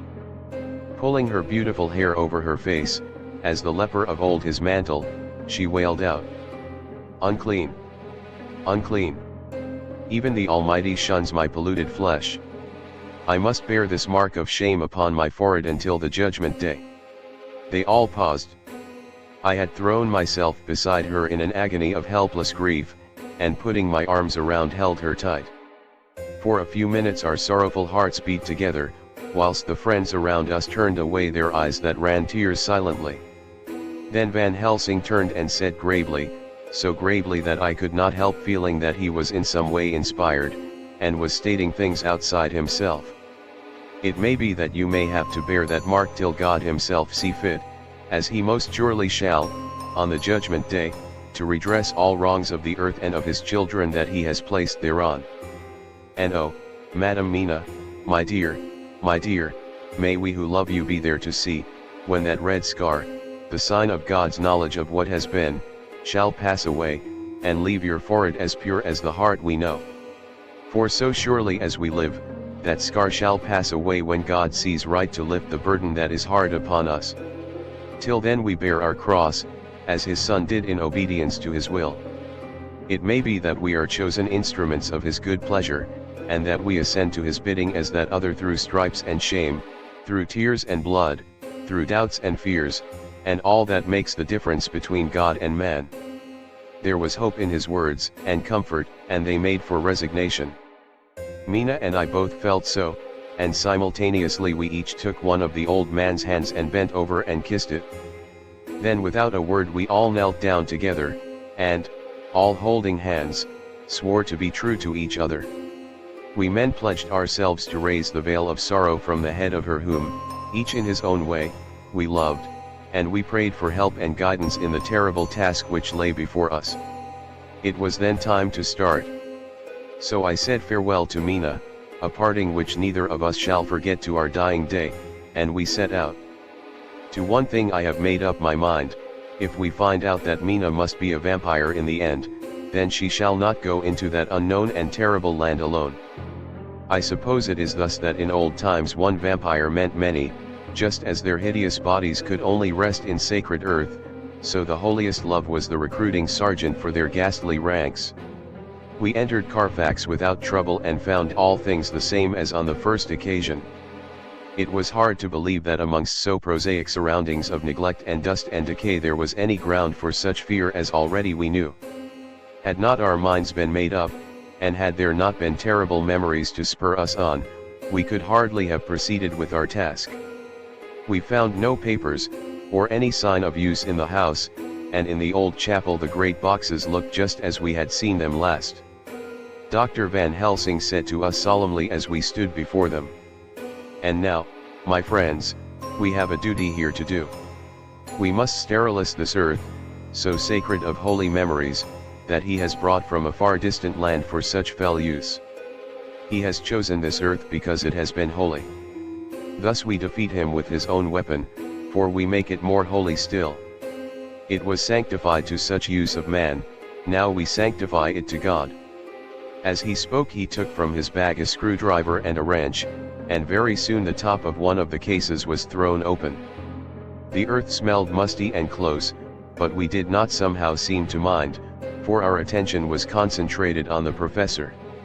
Taking from his box a piece of the sacred wafer he laid it reverently on the earth, and then shutting down the lid began to screw it home, we aiding him as he worked. One by one we treated in the same way each of the great boxes, and left them as we had found them to all appearance, but in each was a portion of the host. When we closed the door behind us, the professor said solemnly, "So much is already done. If it may be that with all the others we can be so successful, then the sunset of this evening may shine on Madame Mina's forehead all white as ivory and with no stain." As we passed across the lawn on our way to the station to catch our train we could see the front of the asylum. I looked eagerly, and in the window of my own room saw Mina. I waved my hand to her, and nodded to tell that our work there was successfully accomplished. She nodded in reply to show that she understood. The last I saw, she was waving her hand in farewell. It was with a heavy heart that we sought the station and just caught the train, which was steaming in as we reached the platform. I have written this in the train. Piccadilly, 12:30 o'clock. Just before we reached Fenchurch Street Lord Godalming said to me, "Quincy and I will find a locksmith. You had better not come with us in case there should be any difficulty, for under the circumstances it wouldn't seem so bad for us to break into an empty house. But you are a solicitor and the Incorporated Law Society might tell you that you should have known better." I demurred as to my not sharing any danger even of odium, but he went on, "Besides, it will attract less attention if there are not too many of us. My title will make it all right with the locksmith, and with any policeman that may come along. You had better go with Jack and the professor and stay in the Green Park, somewhere inside of the house, and when you see the door opened and the smith has gone away, do you all come across. We shall be on the lookout for you, and shall let you in." "The advice is good," said Van Helsing, so we said no more. Godalming and Morris hurried off in a cab, we following in another. At the corner of Arlington Street our contingent got out and strolled into the Green Park. My heart beat as I saw the house on which so much of our hope was centered, looming up grim and silent in its deserted condition amongst its more lively and spruce-looking neighbors. We sat down on a bench within good view, and began to smoke cigars so as to attract as little attention as possible. The minutes seemed to pass with leaden feet as we waited for the coming of the others. At length we saw a four-wheeler drive up. Out of it, in leisurely fashion, got Lord Godalming and Morris, and down from the box descended a thick-set working man with his rush-woven basket of tools. Morris paid the cabman, who touched his hat and drove away. Together the two ascended the steps, and Lord Godalming pointed out what he wanted done. The workman took off his coat leisurely and hung it on one of the spikes of the rail, saying something to a policeman who just then sauntered along. The policeman nodded acquiescence, and the man kneeling down placed his bag beside him. After searching through it, he took out a selection of tools which he produced to lay beside him in orderly fashion. Then he stood up, looked into the keyhole, blew into it, and turning to his employers, made some remark. Lord Godalming smiled, and the man lifted a good-sized bunch of keys. Selecting one of them, he began to probe the lock, as if feeling his way with it. After fumbling about for a bit, he tried a second, and then a third. All at once the door opened under a slight push from him, and he and the two others entered the hall. We sat still. My own cigar burnt furiously, but Van Helsing's went cold altogether. We waited patiently as we saw the workman come out and bring in his bag. Then he held the door partly open, steadying it with his knees, whilst he fitted a key to the lock. This he finally handed to Lord Godalming, who took out his purse and gave him something. The man touched his hat, took his bag, put on his coat and departed. Not a soul took the slightest notice of the whole transaction. When the man had fairly gone, we three crossed the street and knocked at the door. It was immediately opened by Quincy Morris, beside whom stood Lord Godalming lighting a cigar. "The place smells so vilely," said the latter as we came in. It did indeed smell vilely like the old chapel at Carfax, and with our previous experience it was plain to us that the Count had been using the place pretty freely. We moved to explore the house, all keeping together in case of attack, for we knew we had a strong and wily enemy to deal with, and as yet we did not know whether the Count might not be in the house. In the dining room, which lay at the back of the hall, we found 8 boxes of earth. 8 boxes only out of the 9, which we sought. Our work was not over, and would never be until we should have found the missing box. First we opened the shutters of the window which looked out across a narrow stone-flagged yard at the blank face of a stable, pointed to look like the front of a miniature house. There were no windows in it, so we were not afraid of being overlooked. We did not lose any time in examining the chests. With the tools which we had brought with us we opened them, one by one, and treated them as we had treated those others in the old chapel. It was evident to us that the Count was not at present in the house, and we proceeded to search for any of his effects. After a cursory glance at the rest of the rooms, from basement to attic, we came to the conclusion that the dining room contained any effects which might belong to the Count, and so we proceeded to minutely examine them. They lay in a sort of orderly disorder on the great dining room table. There were title deeds of the Piccadilly house in a great bundle, deeds of the purchase of the houses at Mile End and Bermondsey, notepaper, envelopes, and pens and ink. All were covered up in thin wrapping paper to keep them from the dust. There were also a clothes brush, a brush and comb, and a jug and basin, the latter containing dirty water which was reddened as if with blood. Last of all was a little heap of keys of all sorts and sizes, probably those belonging to the other houses. When we had examined this last find, Lord Godalming and Quincy Morris, taking accurate notes of the various addresses of the houses in the east and the south, took with them the keys in a great bunch, and set out to destroy the boxes in these places. The rest of us are, with what patience we can, waiting their return or the coming of the Count. Chapter XXIII. Dr. Seward's Diary. 3 October. The time seemed terribly long whilst we were waiting for the coming of Godalming and Quincy Morris. The professor tried to keep our minds active by using them all the time. I could see his beneficent purpose, by the side glances which he threw from time to time at Harker. The poor fellow is overwhelmed in a misery that is appalling to see. Last night he was a frank, happy-looking man, with strong, youthful face, full of energy, and with dark brown hair. Today he is a drawn, haggard old man, whose white hair matches well with the hollow burning eyes and grief-written lines of his face. His energy is still intact, in fact, he is like a living flame. This may yet be his salvation, for, if all go well, it will tide him over the despairing period. He will then, in a kind of way, wake again to the realities of life. Poor fellow, I thought my own trouble was bad enough, but his. The professor knows this well enough, and is doing his best to keep his mind active. What he has been saying was, under the circumstances, of absorbing interest. So well as I can remember, here it is.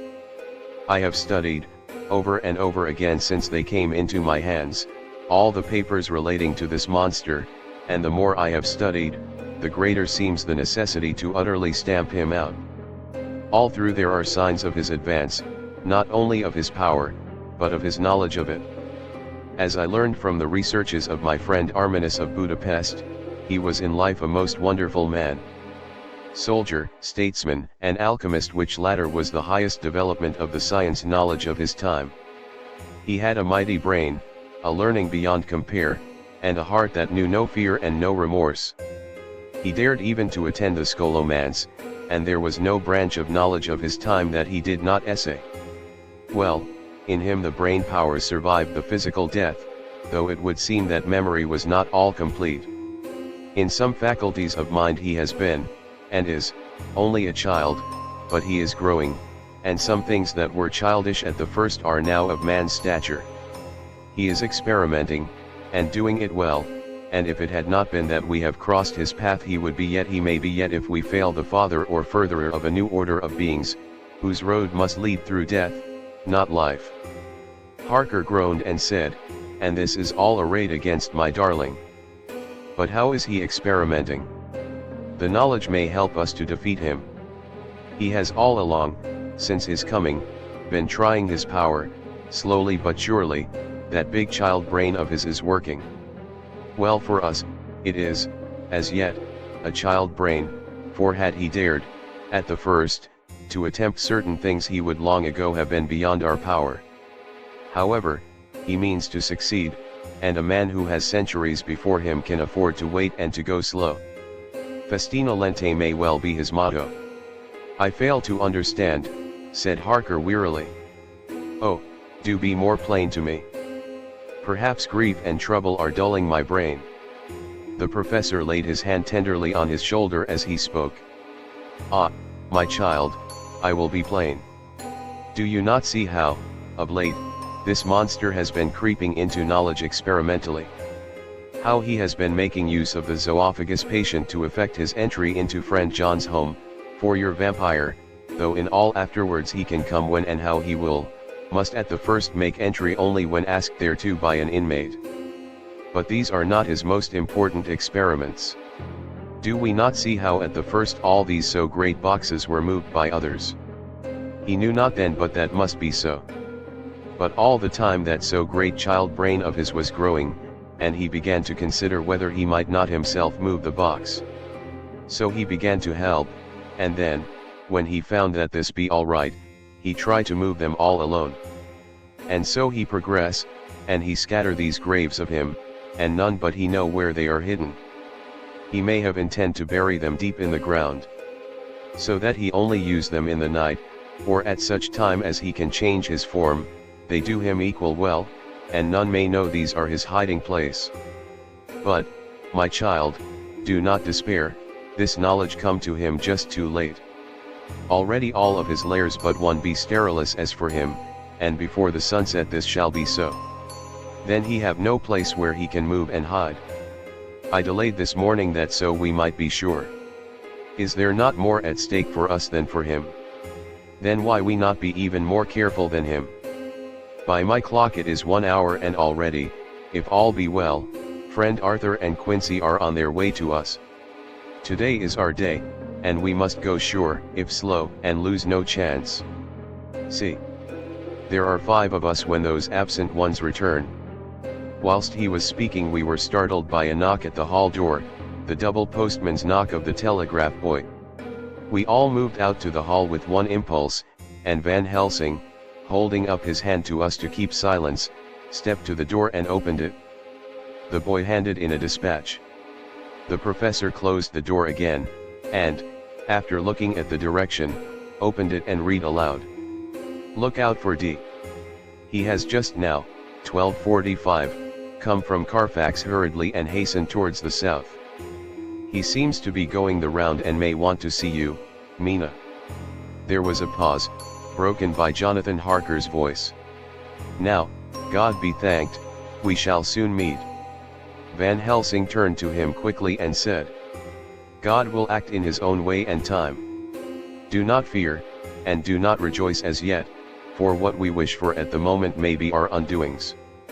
I care for nothing now, he answered hotly, except to wipe out this brute from the face of creation. I would sell my soul to do it. Oh, hush, hush, my child, said Van Helsing. God does not purchase souls in this wise, and the devil, though he may purchase, does not keep faith. But God is merciful and just, and knows your pain and your devotion to that dear Madam Mina. Think you, how her pain would be doubled, did she but hear your wild words. Do not fear any of us, we are all devoted to this cause, and today shall see the end. The time is coming for action, today this vampire is limit to the powers of man, and till sunset he may not change. It will take him time to arrive here. See, it is 20 minutes past 1 and there are yet some times before he can hither come, be he never so quick. What we must hope for is that my Lord Arthur and Quincy arrive first. About half an hour after we had received Mrs. Harker's telegram, there came a quiet, resolute knock at the hall door. It was just an ordinary knock, such as is given hourly by thousands of gentlemen, but it made the professor's heart and mind beat loudly. We looked at each other, and together moved out into the hall. We each held ready to use our various armaments, the spiritual in the left hand, the mortal in the right. Van Helsing pulled back the latch, and, holding the door half open, stood back, having both hands ready for action. The gladness of our hearts must have shone upon our faces when on the step, close to the door, we saw Lord Godalming and Quincy Morris. They came quickly in and closed the door behind them, the former saying, as they moved along the hall, "It is all right. We found both places, 6 boxes in each, and we destroyed them all." "Destroyed?" asked the professor. "For him." We were silent for a minute, and then Quincy said, "There's nothing to do but to wait here. If, however, he doesn't turn up by 5 o'clock, we must start off, for it won't do to leave Mrs. Harker alone after sunset." "He will be here before long now," said Van Helsing, who had been consulting his pocketbook. Nota bene, in Madam's telegram he went south from Carfax, that means he went to cross the river, and he could only do so at slack of tide, which should be something before 1 o'clock. That he went south has a meaning for us. He is as yet only suspicious, and he went from Carfax first to the place where he would suspect interference least. You must have been at Bermondsey only a short time before him. That he is not here already shows that he went to Mile End next. This took him some time, for he would then have to be carried over the river in some way. Believe me, my friends, we shall not have long to wait now. We should have ready some plan of attack, so that we may throw away no chance. Hush, there is no time now. Have all your arms. Be ready." He held up a warning hand as he spoke, for we all could hear a key softly inserted in the lock of the hall door. I could not but admire, even at such a moment, the way in which a dominant spirit asserted itself. In all our hunting parties and adventures in different parts of the world, Quincy Morris had always been the one to arrange the plan of action, and Arthur and I had been accustomed to obey him implicitly. Now, the old habit seemed to be renewed instinctively. With a swift glance around the room, he at once laid out our plan of attack, and, without speaking a word, with a gesture, placed us each in position. Van Helsing, Harker, and I were just behind the door, so that when it was opened the professor could guard it whilst we two stepped between the incomer and the door.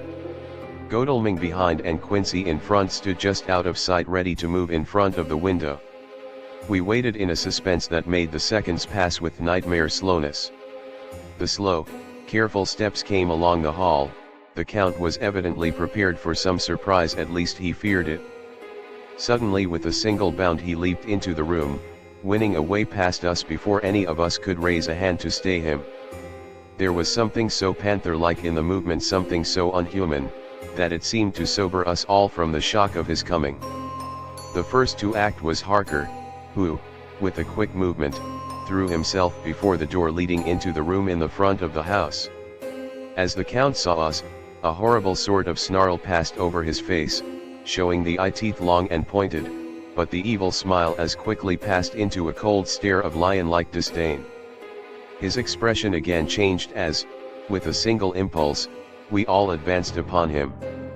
It was a pity that we had not some better organized plan of attack, for even at the moment I wondered what we were to do. I did not myself know whether our lethal weapons would avail us anything. Harker evidently meant to try the matter, for he had ready his great cookery knife and made a fierce and sudden cut at him. The blow was a powerful one, only the diabolical quickness of the Count's leap back saved him.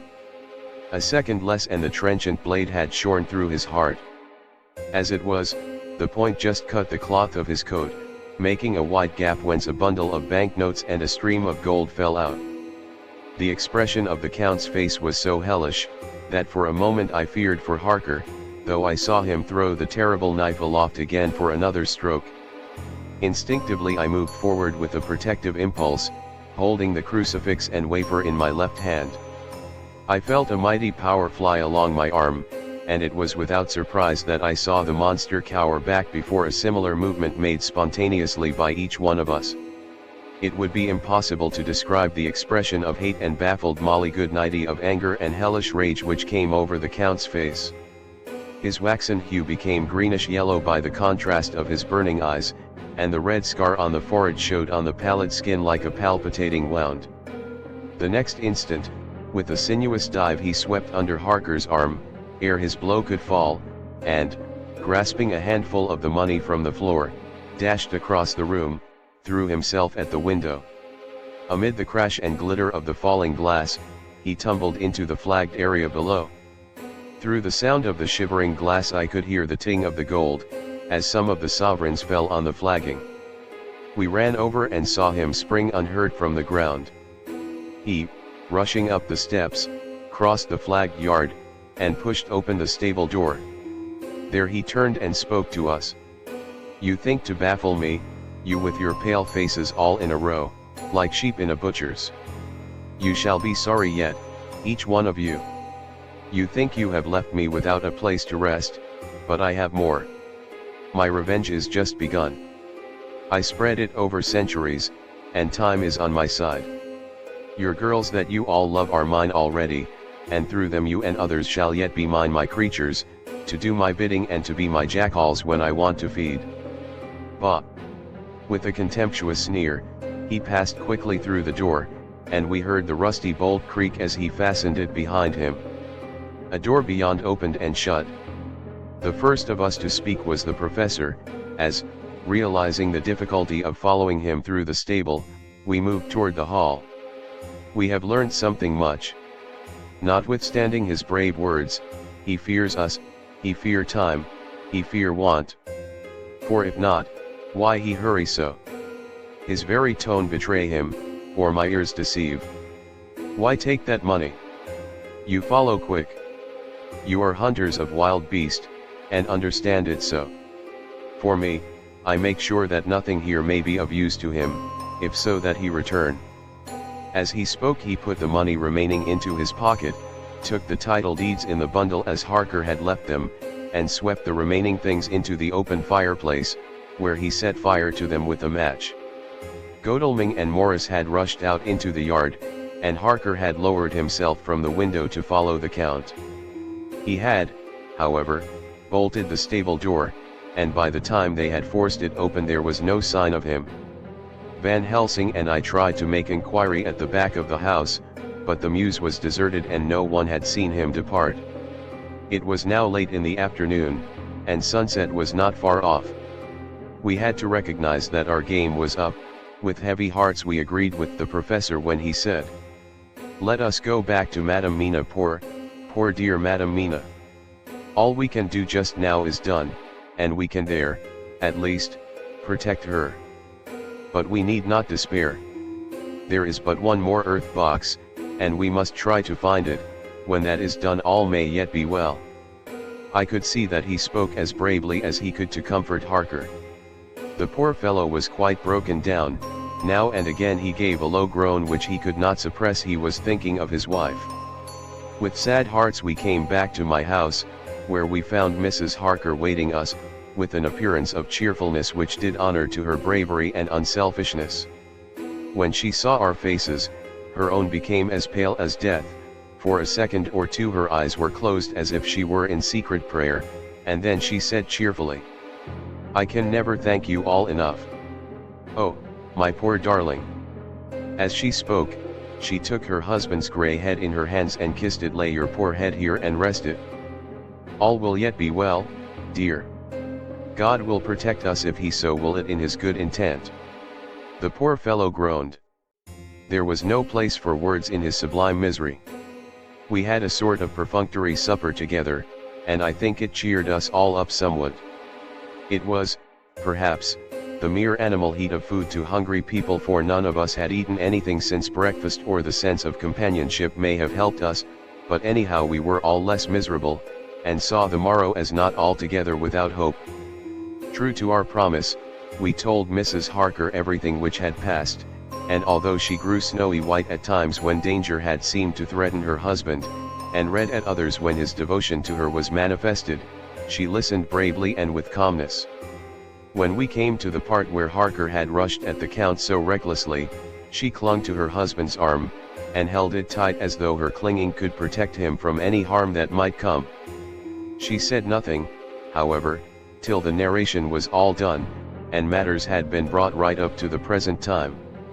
Then, without letting go her husband's hand, she stood up amongst us and spoke.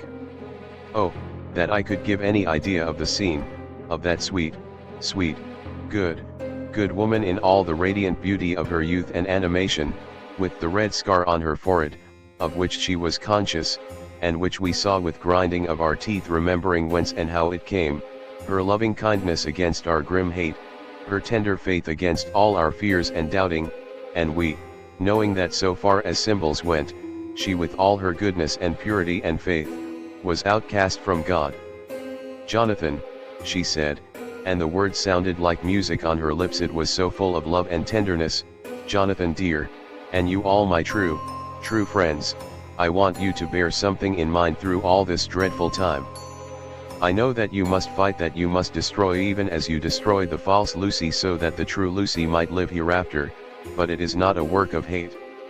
That poor soul who has wrought all this misery is the saddest case of all. Just think what will be his joy when he, too, is destroyed in his worser part, that his better part may have spiritual immortality. You must be pitiful to him, too, though it may not hold your hands from his destruction." As she spoke I could see her husband's face darken and draw together, as though the passion in him were shriveling his being to its core.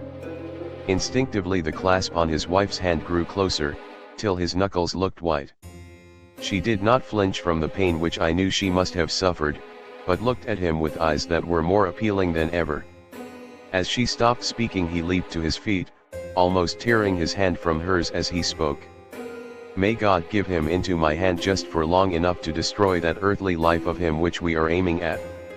If beyond it I could send his soul forever and ever to burning hell, I would do it. Oh, hush, in the name of the good God. Don't say such things, Jonathan, my husband, or you will crush me with fear and horror. Just think, my dear, I have been thinking all this long day of it, that, perhaps, some day, I, too, may need such pity, and that some other like you and with equal cause for anger may deny it to me. Oh, my husband, indeed I would have spared you such a thought had there been another way, but I pray that God may not have treasured your wild words, except as the heartbroken wail of a very loving and sorely stricken man. Oh, God, let these poor white hairs go in evidence of what he has suffered, who all his life has done no wrong, and on whom so many sorrows have come." We men were all in tears now. There was no resisting them, and we wept openly. She wept, too, to see that her sweeter counsels had prevailed. Her husband flung himself on his knees beside her, and putting his arms round her, hid his face in the folds of her dress.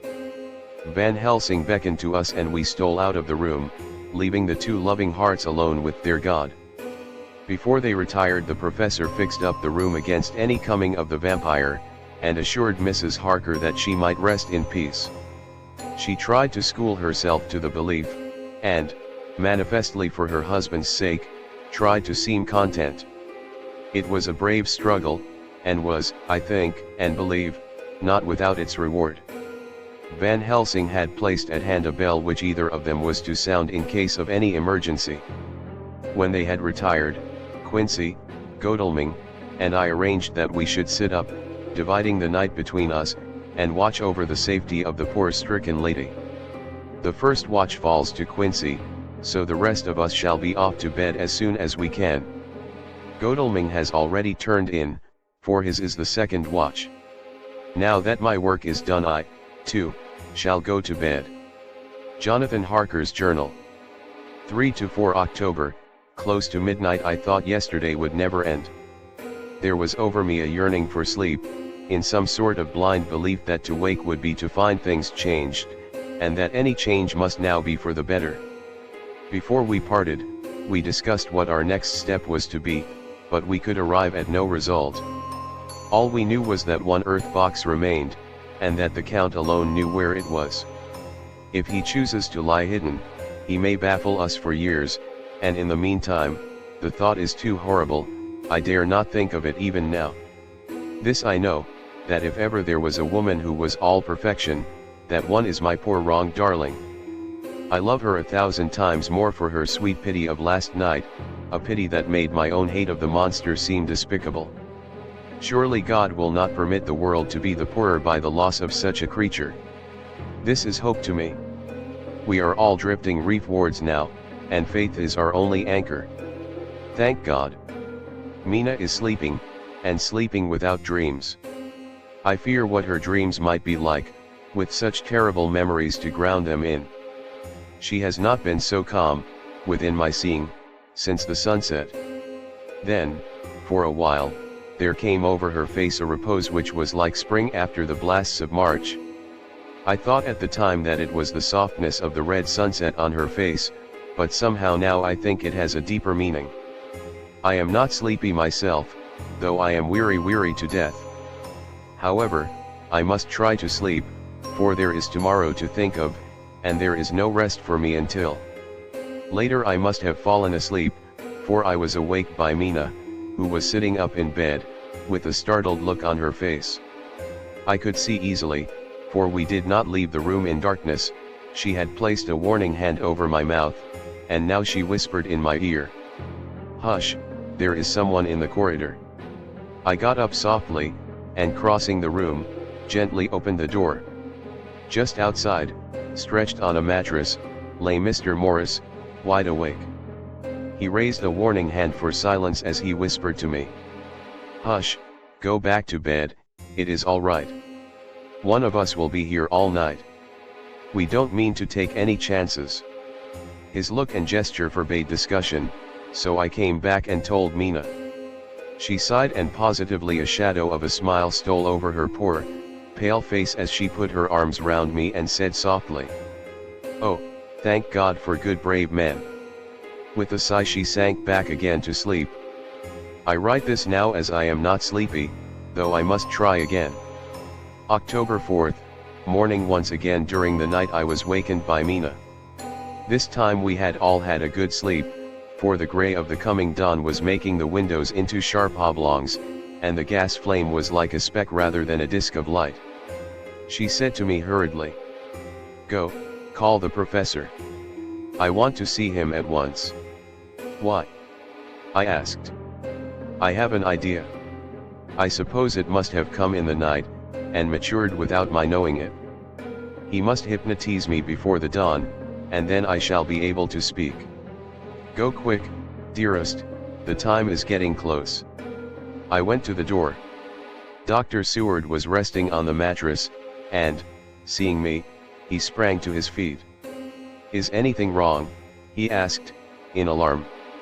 "No," I replied, "but Mina wants to see Dr. Van Helsing at once." "I will go," he said, and hurried into the professor's room. In 2 or 3 minutes later Van Helsing was in the room in his dressing gown, and Mr. Morris and Lord Godalming were with Dr. Seward at the door asking questions. When the professor saw Mina smile, a positive smile ousted the anxiety of his face. He rubbed his hands as he said, "Oh, my dear Madam Mina, this is indeed a change. See, friend Jonathan, we have got our dear Madam Mina, as of old, back to us today." Then turning to her, he said, cheerfully, "And what am I do for you? For at this hour you do not want me for nothings." "I want you to hypnotize me," she said. "Do it before the dawn, for I feel that then I can speak, and speak freely. Be quick, for the time is short." Without a word he motioned her to sit up in bed. Looking fixedly at her, he commenced to make passes in front of her, from over the top of her head downward, with each hand in turn. Mina gazed at him fixedly for a few minutes, during which my own heart beat like a trip hammer, for I felt that some crisis was at hand. Gradually her eyes closed, and she sat, stock still. Only by the gentle heaving of her bosom could one know that she was alive. The professor made a few more passes and then stopped, and I could see that his forehead was covered with great beads of perspiration. Mina opened her eyes, but she did not seem the same woman. There was a faraway look in her eyes, and her voice had a sad dreaminess which was new to me. Raising his hand to impose silence, the professor motioned to me to bring the others in. They came on tiptoe, closing the door behind them, and stood at the foot of the bed, looking on. Mina appeared not to see them. The stillness was broken by Van Helsing's voice speaking in a low-level tone which would not break the current of her thoughts. "Where are you?" The answer came in a neutral way. "I do not know. Sleep has no place it can call its own." For several minutes there was silence. Mina sat rigid, and the professor stood staring at her fixedly. The rest of us hardly dared to breathe. The room was growing lighter. Without taking his eyes from Mina's face, Dr. Van Helsing motioned me to pull up the blind. I did so, and the day seemed just upon us. A red streak shot up, and a rosy light seemed to diffuse itself through the room. On the instant the professor spoke again. "Where are you now?" The answer came dreamily, but with intention. It were as though she were interpreting something. I have heard her use the same tone when reading her shorthand notes. "I do not know. It is all strange to me." "What do you see?" "I can see nothing, it is all dark." "What do you hear?" I could detect the strain in the professor's patient voice. "The lapping of water. It is gurgling by, and little waves leap. I can hear them on the outside." "Then you are on a ship." We all looked at each other, trying to glean something each from the other. We were afraid to think. The answer came quick. "Oh, yes." "What else do you hear?" "The sound of men stamping overhead as they run about. There is the creaking of a chain, and the loud tinkle as the check of the capstan falls into the ratchet." "What are you doing?" "I am still, oh, so still. It is like death." The voice faded away into a deep breath as of one sleeping, and the open eyes closed again. By this time the sun had risen, and we were all in the full light of day. Dr. Van Helsing placed his hands on Mina's shoulders, and laid her head down softly on her pillow. She lay like a sleeping child for a few moments, and then, with a long sigh, awoke and stared in wonder to see us all around her. "Have I been talking in my sleep?" was all she said.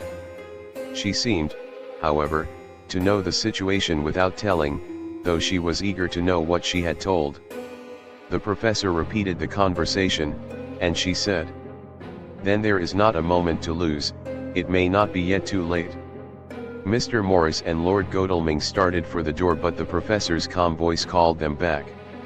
"Stay, my friends." That ship, wherever it was weighing anchor whilst she spoke. There are many ships weighing anchor at the moment in your so great port of London. Which of them is it that you seek? God be thanked that we have once again a clue, though whither it may lead us we know not. We have been blind somewhat, blind after the manner of men, since when we can look back we see what we might have seen looking forward if we had been able to see what we might have seen. Alas, but that sentence is a puddle, is it not? We can know now what was in the Count's mind, when he sees that money, though Jonathan's so fierce knife put him in the danger that even he dread. He meant escape. Hear me, escape. He saw that with but one earth box left, and a pack of men following like dogs after a fox, this London was no place for him. He have take his last earth box on board a ship, and he leave the land. He think to escape, but no. We follow him. Tally-ho. As friend Arthur would say when he put on his red frock. Our old fox is wily, oh, so wily, and we must follow with wile. I, too, am wily and I think his mind in a little while. In meantime we may rest and in peace, for there are waters between us which he do not want to pass, and which he could not if he would unless the ship were to touch the land, and then only at full or slack tide. See, and the sun is just rose, and all day to sunset is to us. Let us take bath, and dress, and have breakfast which we all need, and which we can eat comfortably since he be not in the same land with us. Mina looked at him appealingly as she asked, "But why need we seek him further, when he is gone away from us?" He took her hand and patted it as he replied, "Ask me nothings as yet. When we have breakfast, then I answer all questions." He would say no more, and we separated to dress. After breakfast Mina repeated her question. He looked at her gravely for a minute and then said sorrowfully, "Because my dear, dear Madam Mina, now more than ever must we find him even if we have to follow him to the jaws of hell." She grew paler as she asked faintly, "Why?" "Because," he answered solemnly, "he can live for centuries, and you are but mortal woman. Time is now to be dreaded since once he put that mark upon your throat." I was just in time to catch her as she fell forward in a faint. Chapter XXIV. Dr. Seward's Phonograph Diary, spoken by Van Helsing. This to Jonathan Harker. You are to stay with your dear Madam Mina. We shall go to make our search if I can call it so, for it is not search but knowing, and we seek confirmation only. But do you stay and take care of her today. This is your best and most holiest office. This day nothing can find him here. Let me tell you that so you will know what we foreknow already, for I have tell them. He, our enemy, have gone away, he have gone back to his castle in Transylvania. I know it so well, as if a great hand of fire wrote it on the wall. He have prepared for this in some way, and that last earth box was ready to ship somewheres. For this he took the money, for this he hurry at the last, lest we catch him before the sun go down. It was his last hope, save that he might hide in the tomb that he think poor Miss Lucy, being as he thought like him, keep open to him. But there was not of time. When that fail he make straight for his last resource, his last earth work, I might say did I wish double entente. He is clever, oh, so clever. He know that his game here was finish, and so he decide he go back home. He find ship going by the route he came, and he go in it. We go off now to find what ship, and whither bound. When we have discovered that, we come back and tell you all.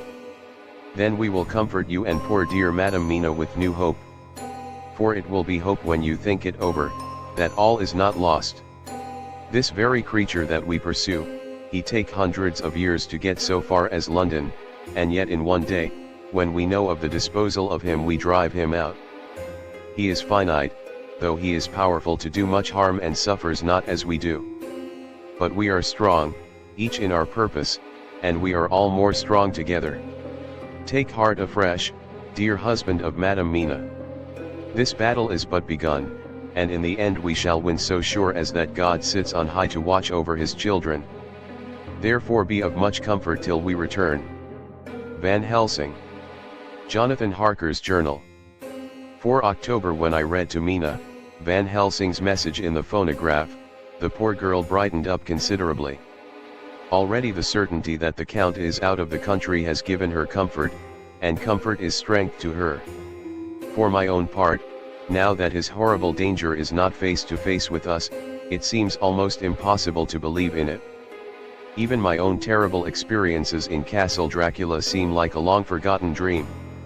Here in the crisp autumn air in the bright sunlight. Alas! How can I disbelieve?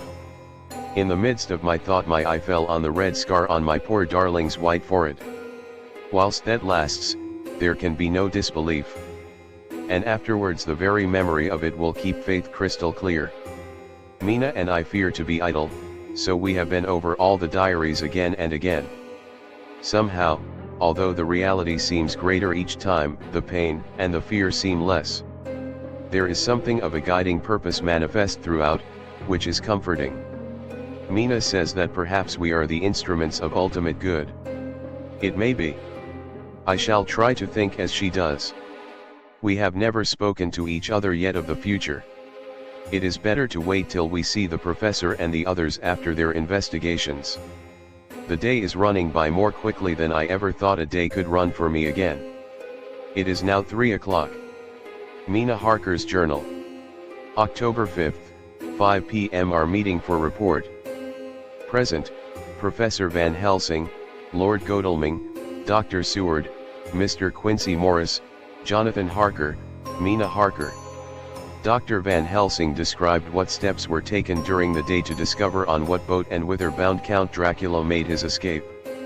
As I knew that he wanted to get back to Transylvania, I felt sure that he must go by the Danube mouth, or by somewhere in the Black Sea, since by that way he come. It was a dreary blank that was before us. Omnignotum pro magnifico, and so with heavy hearts we start to find what ships leave for the Black Sea last night. He was in sailing ship, since Madam Mina tell of sails being set. These not so important as to go in your list of the shipping in the Times, and so we go, by suggestion of Lord Godalming, to your Lloyd's, where are note of all ships that sail, however so small. There we find that only one Black Sea-bound ship go out with the tide. She is the Tsarina Catherine, and she sail from Doolittle's wharf for Varna, and thence on to other parts and up the Danube. So, said I, this is the ship whereon is the Count. So off we go to Doolittle's wharf, and there we find a man in an office of wood so small that the man looked bigger than the office. From him we inquire of the goings of the Tsarina Catherine. He swear much, and he red face and loud of voice, but he good fellow all the same, and when Quincy give him something from his pocket which crackle as he roll it up, and put it in a so small bag which he have hid deep in his clothing, he still better fellow and humble servant to us. He come with us, and ask many men who are rough and hot, these be better fellows too when they have been no more thirsty. They say much of blood and bloom, and of others which I comprehend not, though I guess what they mean, but nevertheless they tell us all things which we want to know. They make known to us among them, how last afternoon at about 5 o'clock comes a man so hurry.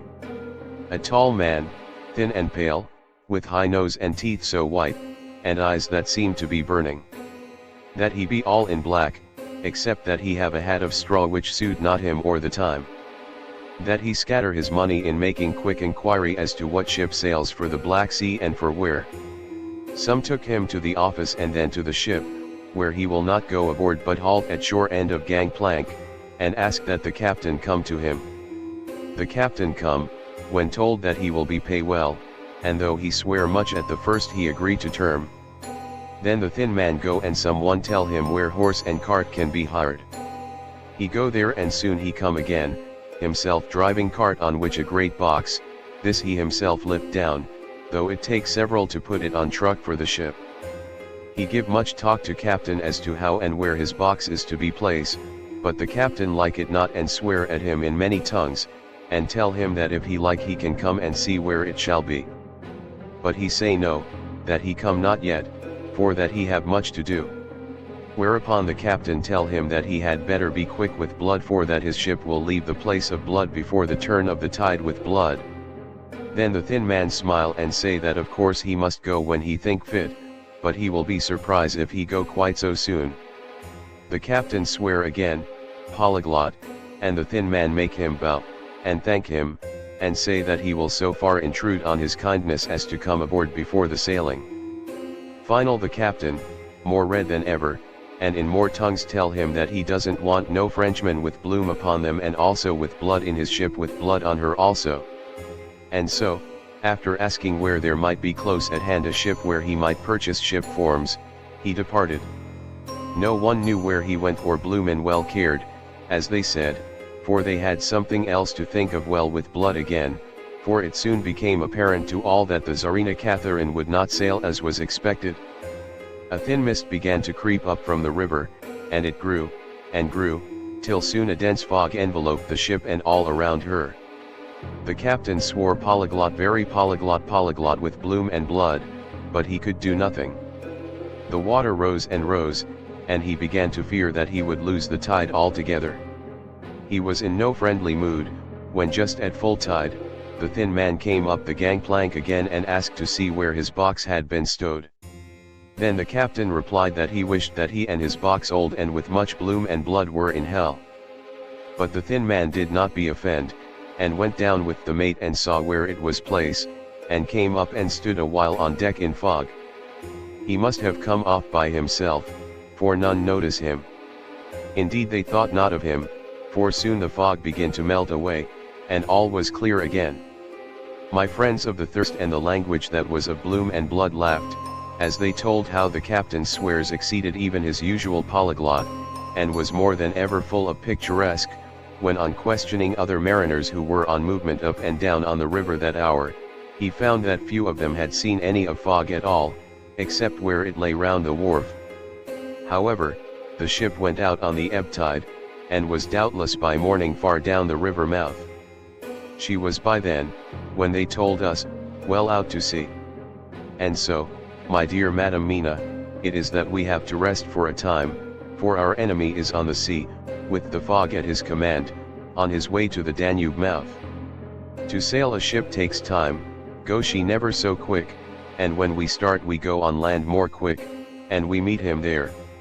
Our best hope is to come on him when in the box between sunrise and sunset, for then he can make no struggle, and we may deal with him as we should.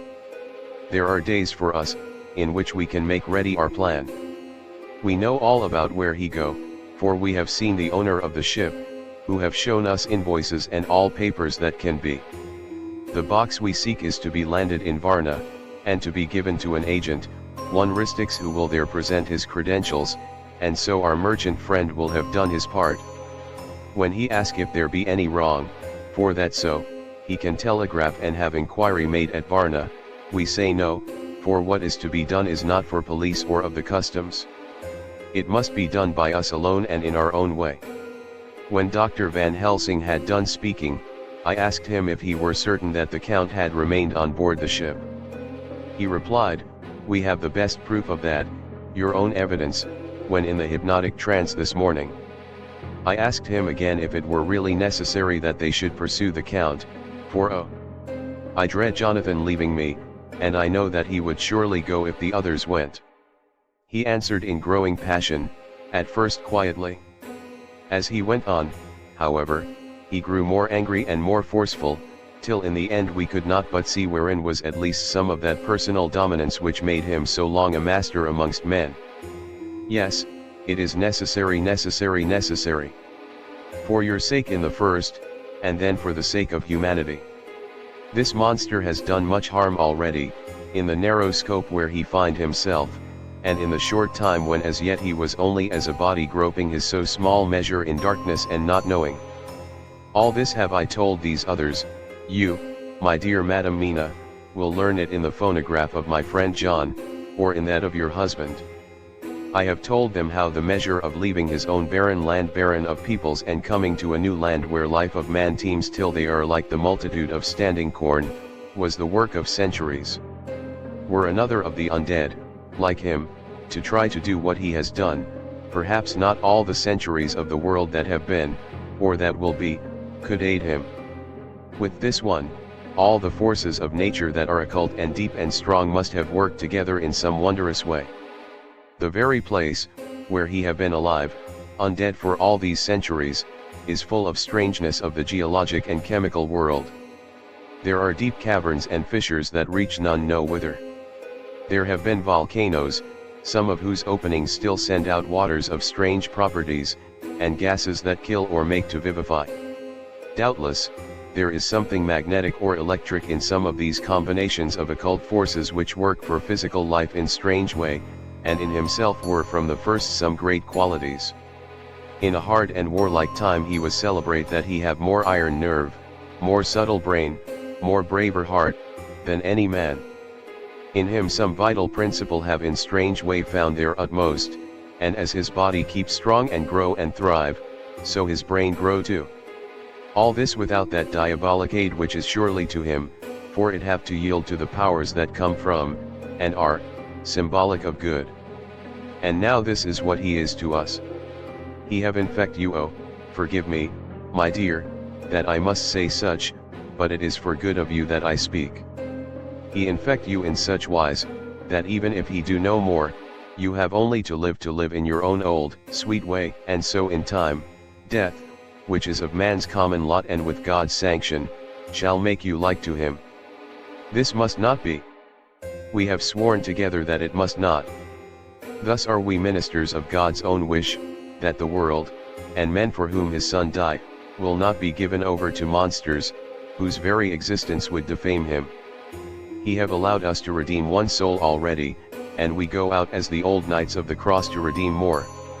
Like them we shall travel towards the sunrise, and like them, if we fall in good cause. He paused and I said, but will not the Count take his rebuff wisely? Since he has been driven from England, will he not avoid it, as a tiger does the village from which he has been hunted? Aha, he said, your simile of the tiger good, for me, and I shall adopt him. Your man-eater, as they of India call the tiger who has once tasted blood of the human, care no more for the other prey, but prowl unceasing till he get him. This that we hunt from our village is a tiger, too, a man-eater, and he never cease to prowl. Nay, in himself he is not one to retire and stay afar. In his life, his living life, he go over the Turkey frontier and attack his enemy on his own ground, he be beaten back, but did he stay? No. He come again, and again, and again. Look at his persistence and endurance. With the child brain that was to him he have long since conceived the idea of coming to a great city. What does he do? He find out the place of all the world most of promise for him. Then he deliberately set himself down to prepare for the task. He find in patience just how is his strength, and what are his powers. He study new tongues. He learn new social life, new environment of old ways, the politic, the law, the finance, the science, the habit of a new land and a new people who have come to be since he was. His glimpse that he have had, whet his appetite only and keen his desire. Nay, it help him to grow as to his brain, for it all proved to him how right he was at the first in his surmises. He have done this alone, all alone. From a ruined tomb in a forgotten land. What more may he not do when the greater world of thought is open to him? He that can smile at death, as we know him, who can flourish in the midst of diseases that kill off whole peoples. Oh, if such an one was to come from God, and not the devil, what a force for good might he not be in this old world of ours. But we are pledged to set the world free. Our toil must be in silence, and our efforts all in secret, for in this enlightened age, when men believe not even what they see, the doubting of wise men would be his greatest strength. It would be at once his sheath and his armor, and his weapons to destroy us, his enemies, who are willing to peril even our own souls for the safety of one we love, for the good of mankind, and for the honor and glory of God.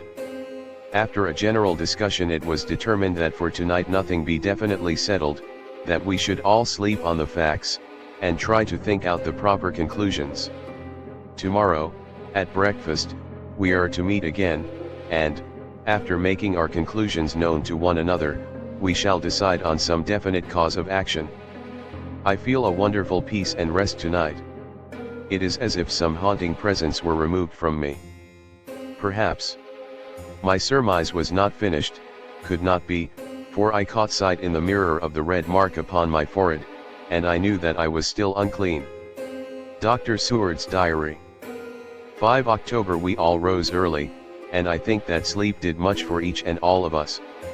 When we met at early breakfast there was more general cheerfulness than any of us had ever expected to experience again. It is really wonderful how much resilience there is in human nature. Let any obstructing cause, no matter what, be removed in any way, even by death, and we fly back to first principles of hope and enjoyment. More than once as we sat around the table, my eyes opened in wonder whether the whole of the past days had not been a dream. It was only when I caught sight of the red blotch on Mrs. Harker's forehead that I was brought back to reality. Even now, when I am gravely revolving the matter, it is almost impossible to realize that the cause of all our trouble is still existent. Even Mrs. Harker seems to lose sight of her trouble for whole spells. It is only now and again, when something recalls it to her mind, that she thinks of her terrible scar. We are to meet here in my study in half an hour and decide on our course of action. I see only one immediate difficulty. I know it by instinct rather than reason. We shall all have to speak frankly, and yet I fear that in some mysterious way poor Mrs. Harker's tongue is tied. I know that she forms conclusions of her own, and from all that has been I can guess how brilliant and how true they must be, but she will not, or cannot, give them utterance. I have mentioned this to Van Helsing, and he and I are to talk it over when we are alone. I suppose it is some of that horrid poison which has got into her veins beginning to work. The Count had his own purposes when he gave her what Van Helsing called the vampire's baptism of blood. Well, there may be a poison that distills itself out of good things. In an age when the existence of ptomaines is a mystery, we should not wonder at anything. One thing I know, that if my instinct be true regarding poor Mrs. Harker's silences, then there is a terrible difficulty and unknown danger in the work before us. The same power that compels her silence may compel her speech. I dare not think further, for so I should in my thoughts to see a new or a noble woman. Van Helsing is coming to my study a little before the others. I shall try to open the subject with him. Later, when the professor came in, we talked over the state of things. I could see that he had something on his mind which he wanted to say, but felt some hesitancy about broaching the subject. After beating about the bush a little, he said suddenly, "Friend John, there is something that you and I must talk of alone, just at the first at any rate. Later, we may have to take the others into our confidence." Then he stopped, so I waited. He went on. "Madam Mina, our poor, dear Madam Mina is changing." A cold shiver ran through me to find my worst fears thus endorsed. Van Helsing continued. "With the sad experience of Miss Lucy, we must this time be warned before things go too far. Our task is now in reality more difficult than ever, and this new trouble makes every hour of the direst importance. I can see the characteristics of the vampire coming in her face. It is now but very, very slight, but it is to be seen if we have eyes to notice without to prejudge. Her teeth are some sharper, and at times her eyes are more hard. But these are not all. There is to her the silence now often, as so it was with Miss Lucy. She did not speak, even when she wrote that which she wished to be known later. Now my fear is this. If it be that she can, by our hypnotic trance, tell what the Count see and hear, is it not more true that he who have hypnotize her first, and who have drink of her very blood and make her drink of his, should, if he will, compel her mind to disclose to him that which she know?" I nodded acquiescence. He went on. "Then, what we must do is to prevent this. We must keep her ignorant of our intent, and so she cannot tell what she know not. This is a painful task. Oh, so painful that it heartbreak me to think of, but it must be. When today we meet, I must tell her that for reason which we will not to speak she must not more be of our counsel, but be simply guarded by us." He wiped his forehead, which had broken out in profuse perspiration at the thought of the pain which he might have to inflict upon the poor soul already so tortured. I knew that it would be some sort of comfort to him if I told him that I also had come to the same conclusion, for at any rate it would take away the pain of doubt. I told him, and the effect was as I expected. It is now close to the time of our general gathering. Van Helsing has gone away to prepare for the meeting, and his painful part of it. I really believe his purpose is to be able to pray alone. Later at the very outset of our meeting, a great personal relief was experienced by both Van Helsing and myself. Mrs. Harker had sent a message by her husband to say that she would not join us at present, as she thought it better that we should be free to discuss our movements without her presence to embarrass us. The professor and I looked at each other for an instant, and somehow we both seemed relieved. For my own part, I thought that if Mrs. Harker realized the danger herself, it was much pain as well as much danger averted. Under the circumstances we agreed, by a questioning look and answer, with finger on lip, to preserve silence in our suspicions, until we should have been able to confer alone again. We went at once into our plan of campaign. Van Helsing roughly put the facts before us first. The Tsarina Catherine left the Thames yesterday morning. It will take her at the quickest speed she has ever made at least 3 weeks to reach Varna, but we can travel overland to the same place in 3 days. Now, if we allow for 2 days less for the ship's voyage, owing to such weather influences as we know that the Count can bring to bear, and if we allow a whole day and night for any delays which may occur to us, then we have a margin of nearly 2 weeks. Thus, in order to be quite safe, we must leave here on 17th at latest. Then we shall at any rate be in Varna a day before the ship arrives, and able to make such preparations as may be necessary. Of course we shall all go armed against evil things, spiritual as well as physical. Here Quincy Morris added, I understand that the Count comes from a wolf country, and it may be that he shall get there before us. I propose that we add Winchesters to our armament. I have a kind of belief in a Winchester when there is any trouble of that sort around. Do you remember, Art, when we had the pack after us at Tobolsk? What wouldn't we have given then for a repeater apiece? Good, said Van Helsing, Winchesters it shall be.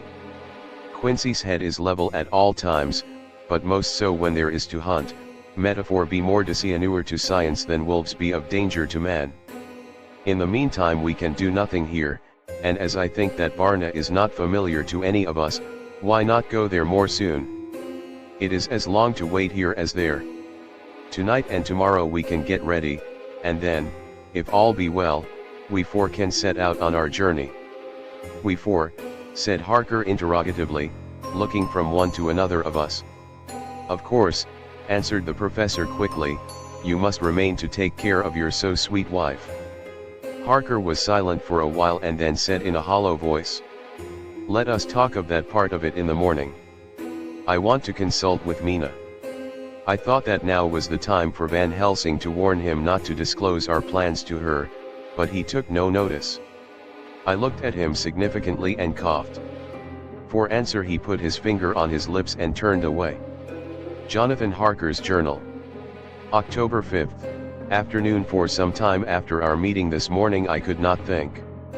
The new phases of things leave my mind in a state of wonder which allows no room for active thought. Mina's determination not to take any part in the discussion set me thinking, and as I could not argue the matter with her, I could only guess. I am as far as ever from a solution now. The way the others received it, too, puzzled me. The last time we talked of the subject we agreed that there was to be no more concealment of anything amongst us. Mina is sleeping now, calmly and sweetly like a little child. Her lips are curved and her face beams with happiness. Thank God, there are such moments still for her. Later, how strange it all is. I sat watching Mina's happy sleep, and came as near to being happy myself as I suppose I shall ever be. As the evening drew on, and the earth took its shadows from the sun sinking lower, the silence of the room grew more and more solemn to me. All at once Mina opened her eyes, and looking at me tenderly, said, Jonathan, I want you to promise me something on your word of honor. A promise made to me, but made holily in God's hearing, and not to be broken though I should go down on my knees and implore you with bitter tears. Quick, you must make it to me at once. Mina, I said, A promise like that, I cannot make at once. I may have no right to make it. But, dear one, she said, with such spiritual intensity that her eyes were like pole stars, it is I who wish it, and it is not for myself. You can ask Dr. Van Helsing if I am not right. If he disagrees, you may do as you will. Nay, more, if you all agree, later, you are absolved from the promise. I promise, I said, and for a moment she looked supremely happy, though to me all happiness for her was denied by the red scar on her forehead. She said, promise me that you will not tell me anything of the plans formed for the campaign against the Count. Not by word, or inference, or implication, not at any time whilst this remains to me, and she solemnly pointed to the scar. I saw that she was in earnest, and said solemnly, I promise, and as I said it I felt that from that instant a door had been shut between us. Later, midnight Mina has been bright and cheerful all the evening. So much so that all the rest seemed to take courage, as if infected somewhat with her gaiety. As a result, even I myself felt as if the pall of gloom which weighs us down were somewhat lifted. We all retired early. Mina is now sleeping like a little child. It is a wonderful thing that her faculty of sleep remains to her in the midst of her terrible trouble. Thank God for it, for then at least she can forget her care. Perhaps her example may affect me as her gaiety did tonight. I shall try it. Oh, for a dreamless sleep. October 6th, morning. Another surprise. Mina woke me early, about the same time as yesterday, and asked me to bring Dr. Van Helsing. I thought that it was another occasion for hypnotism, and without question went for the professor. He had evidently expected some such call, for I found him dressed in his room. His door was ajar, so that he could hear the opening of the door of our room. He came at once. As he passed into the room, he asked Mina if the others might come, too.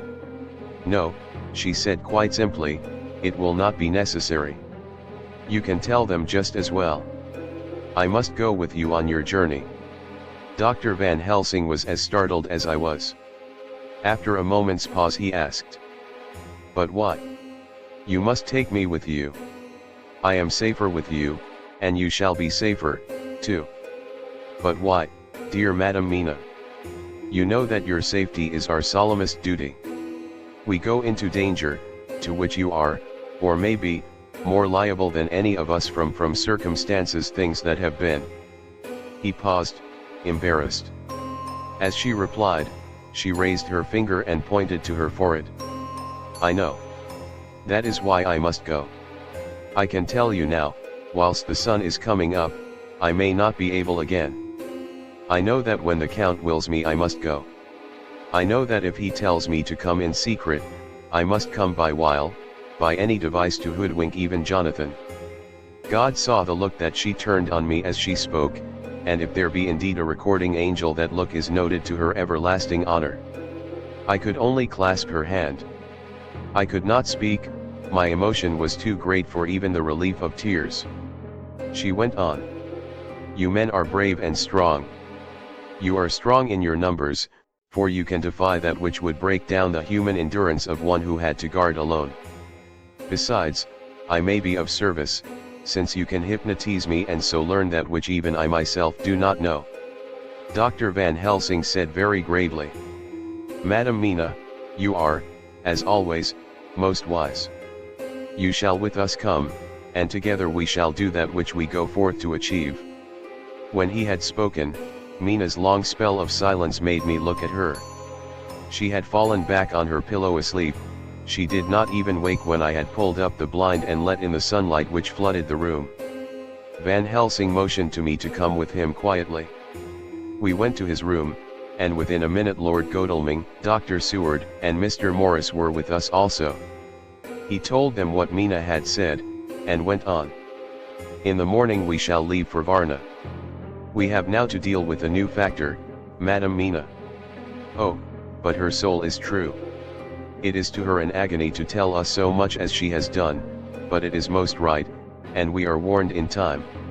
There must be no chance lost, and in Varna we must be ready to act the instant when that ship arrives." "What shall we do exactly?" asked Mr. Morris laconically.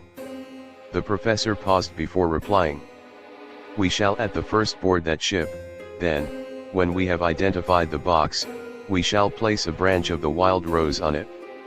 This we shall fasten, for when it is there none can emerge, so at least says the superstition. And to superstition must we trust at the first, it was man's faith in the early, and it have its root in faith still. Then, when we get the opportunity that we seek, when none are near to see, we shall open the box, and all will be well." "I shall not wait for any opportunity," said Morris. "When I see the box I shall open it and destroy the monster, though there were 1,000 men looking on, and if I am to be wiped out for it the next moment." I grasped his hand instinctively and found it as firm as a piece of steel. I think he understood my look, I hope he did. "Good boy," said Dr. Van Helsing. "Brave boy. Quincy is all man. God bless him for it. My child, believe me, none of us shall lag behind or pause from any fear. I do but say what we may do, what we must do. But, indeed we cannot say what we shall do. There are so many things which may happen, and their ways and their ends are so various that until the moment we may not say. We shall all be armed, in all ways, and when the time for the end has come, our effort shall not be lack. Now let us today put all our affairs in order. Let all things which touch on others dear to us, and who on us depend, be complete, for none of us can tell what, or when, or how, the end may be. As for me, my own affairs are regulate, and as I have nothing else to do, I shall go make arrangements for the travel.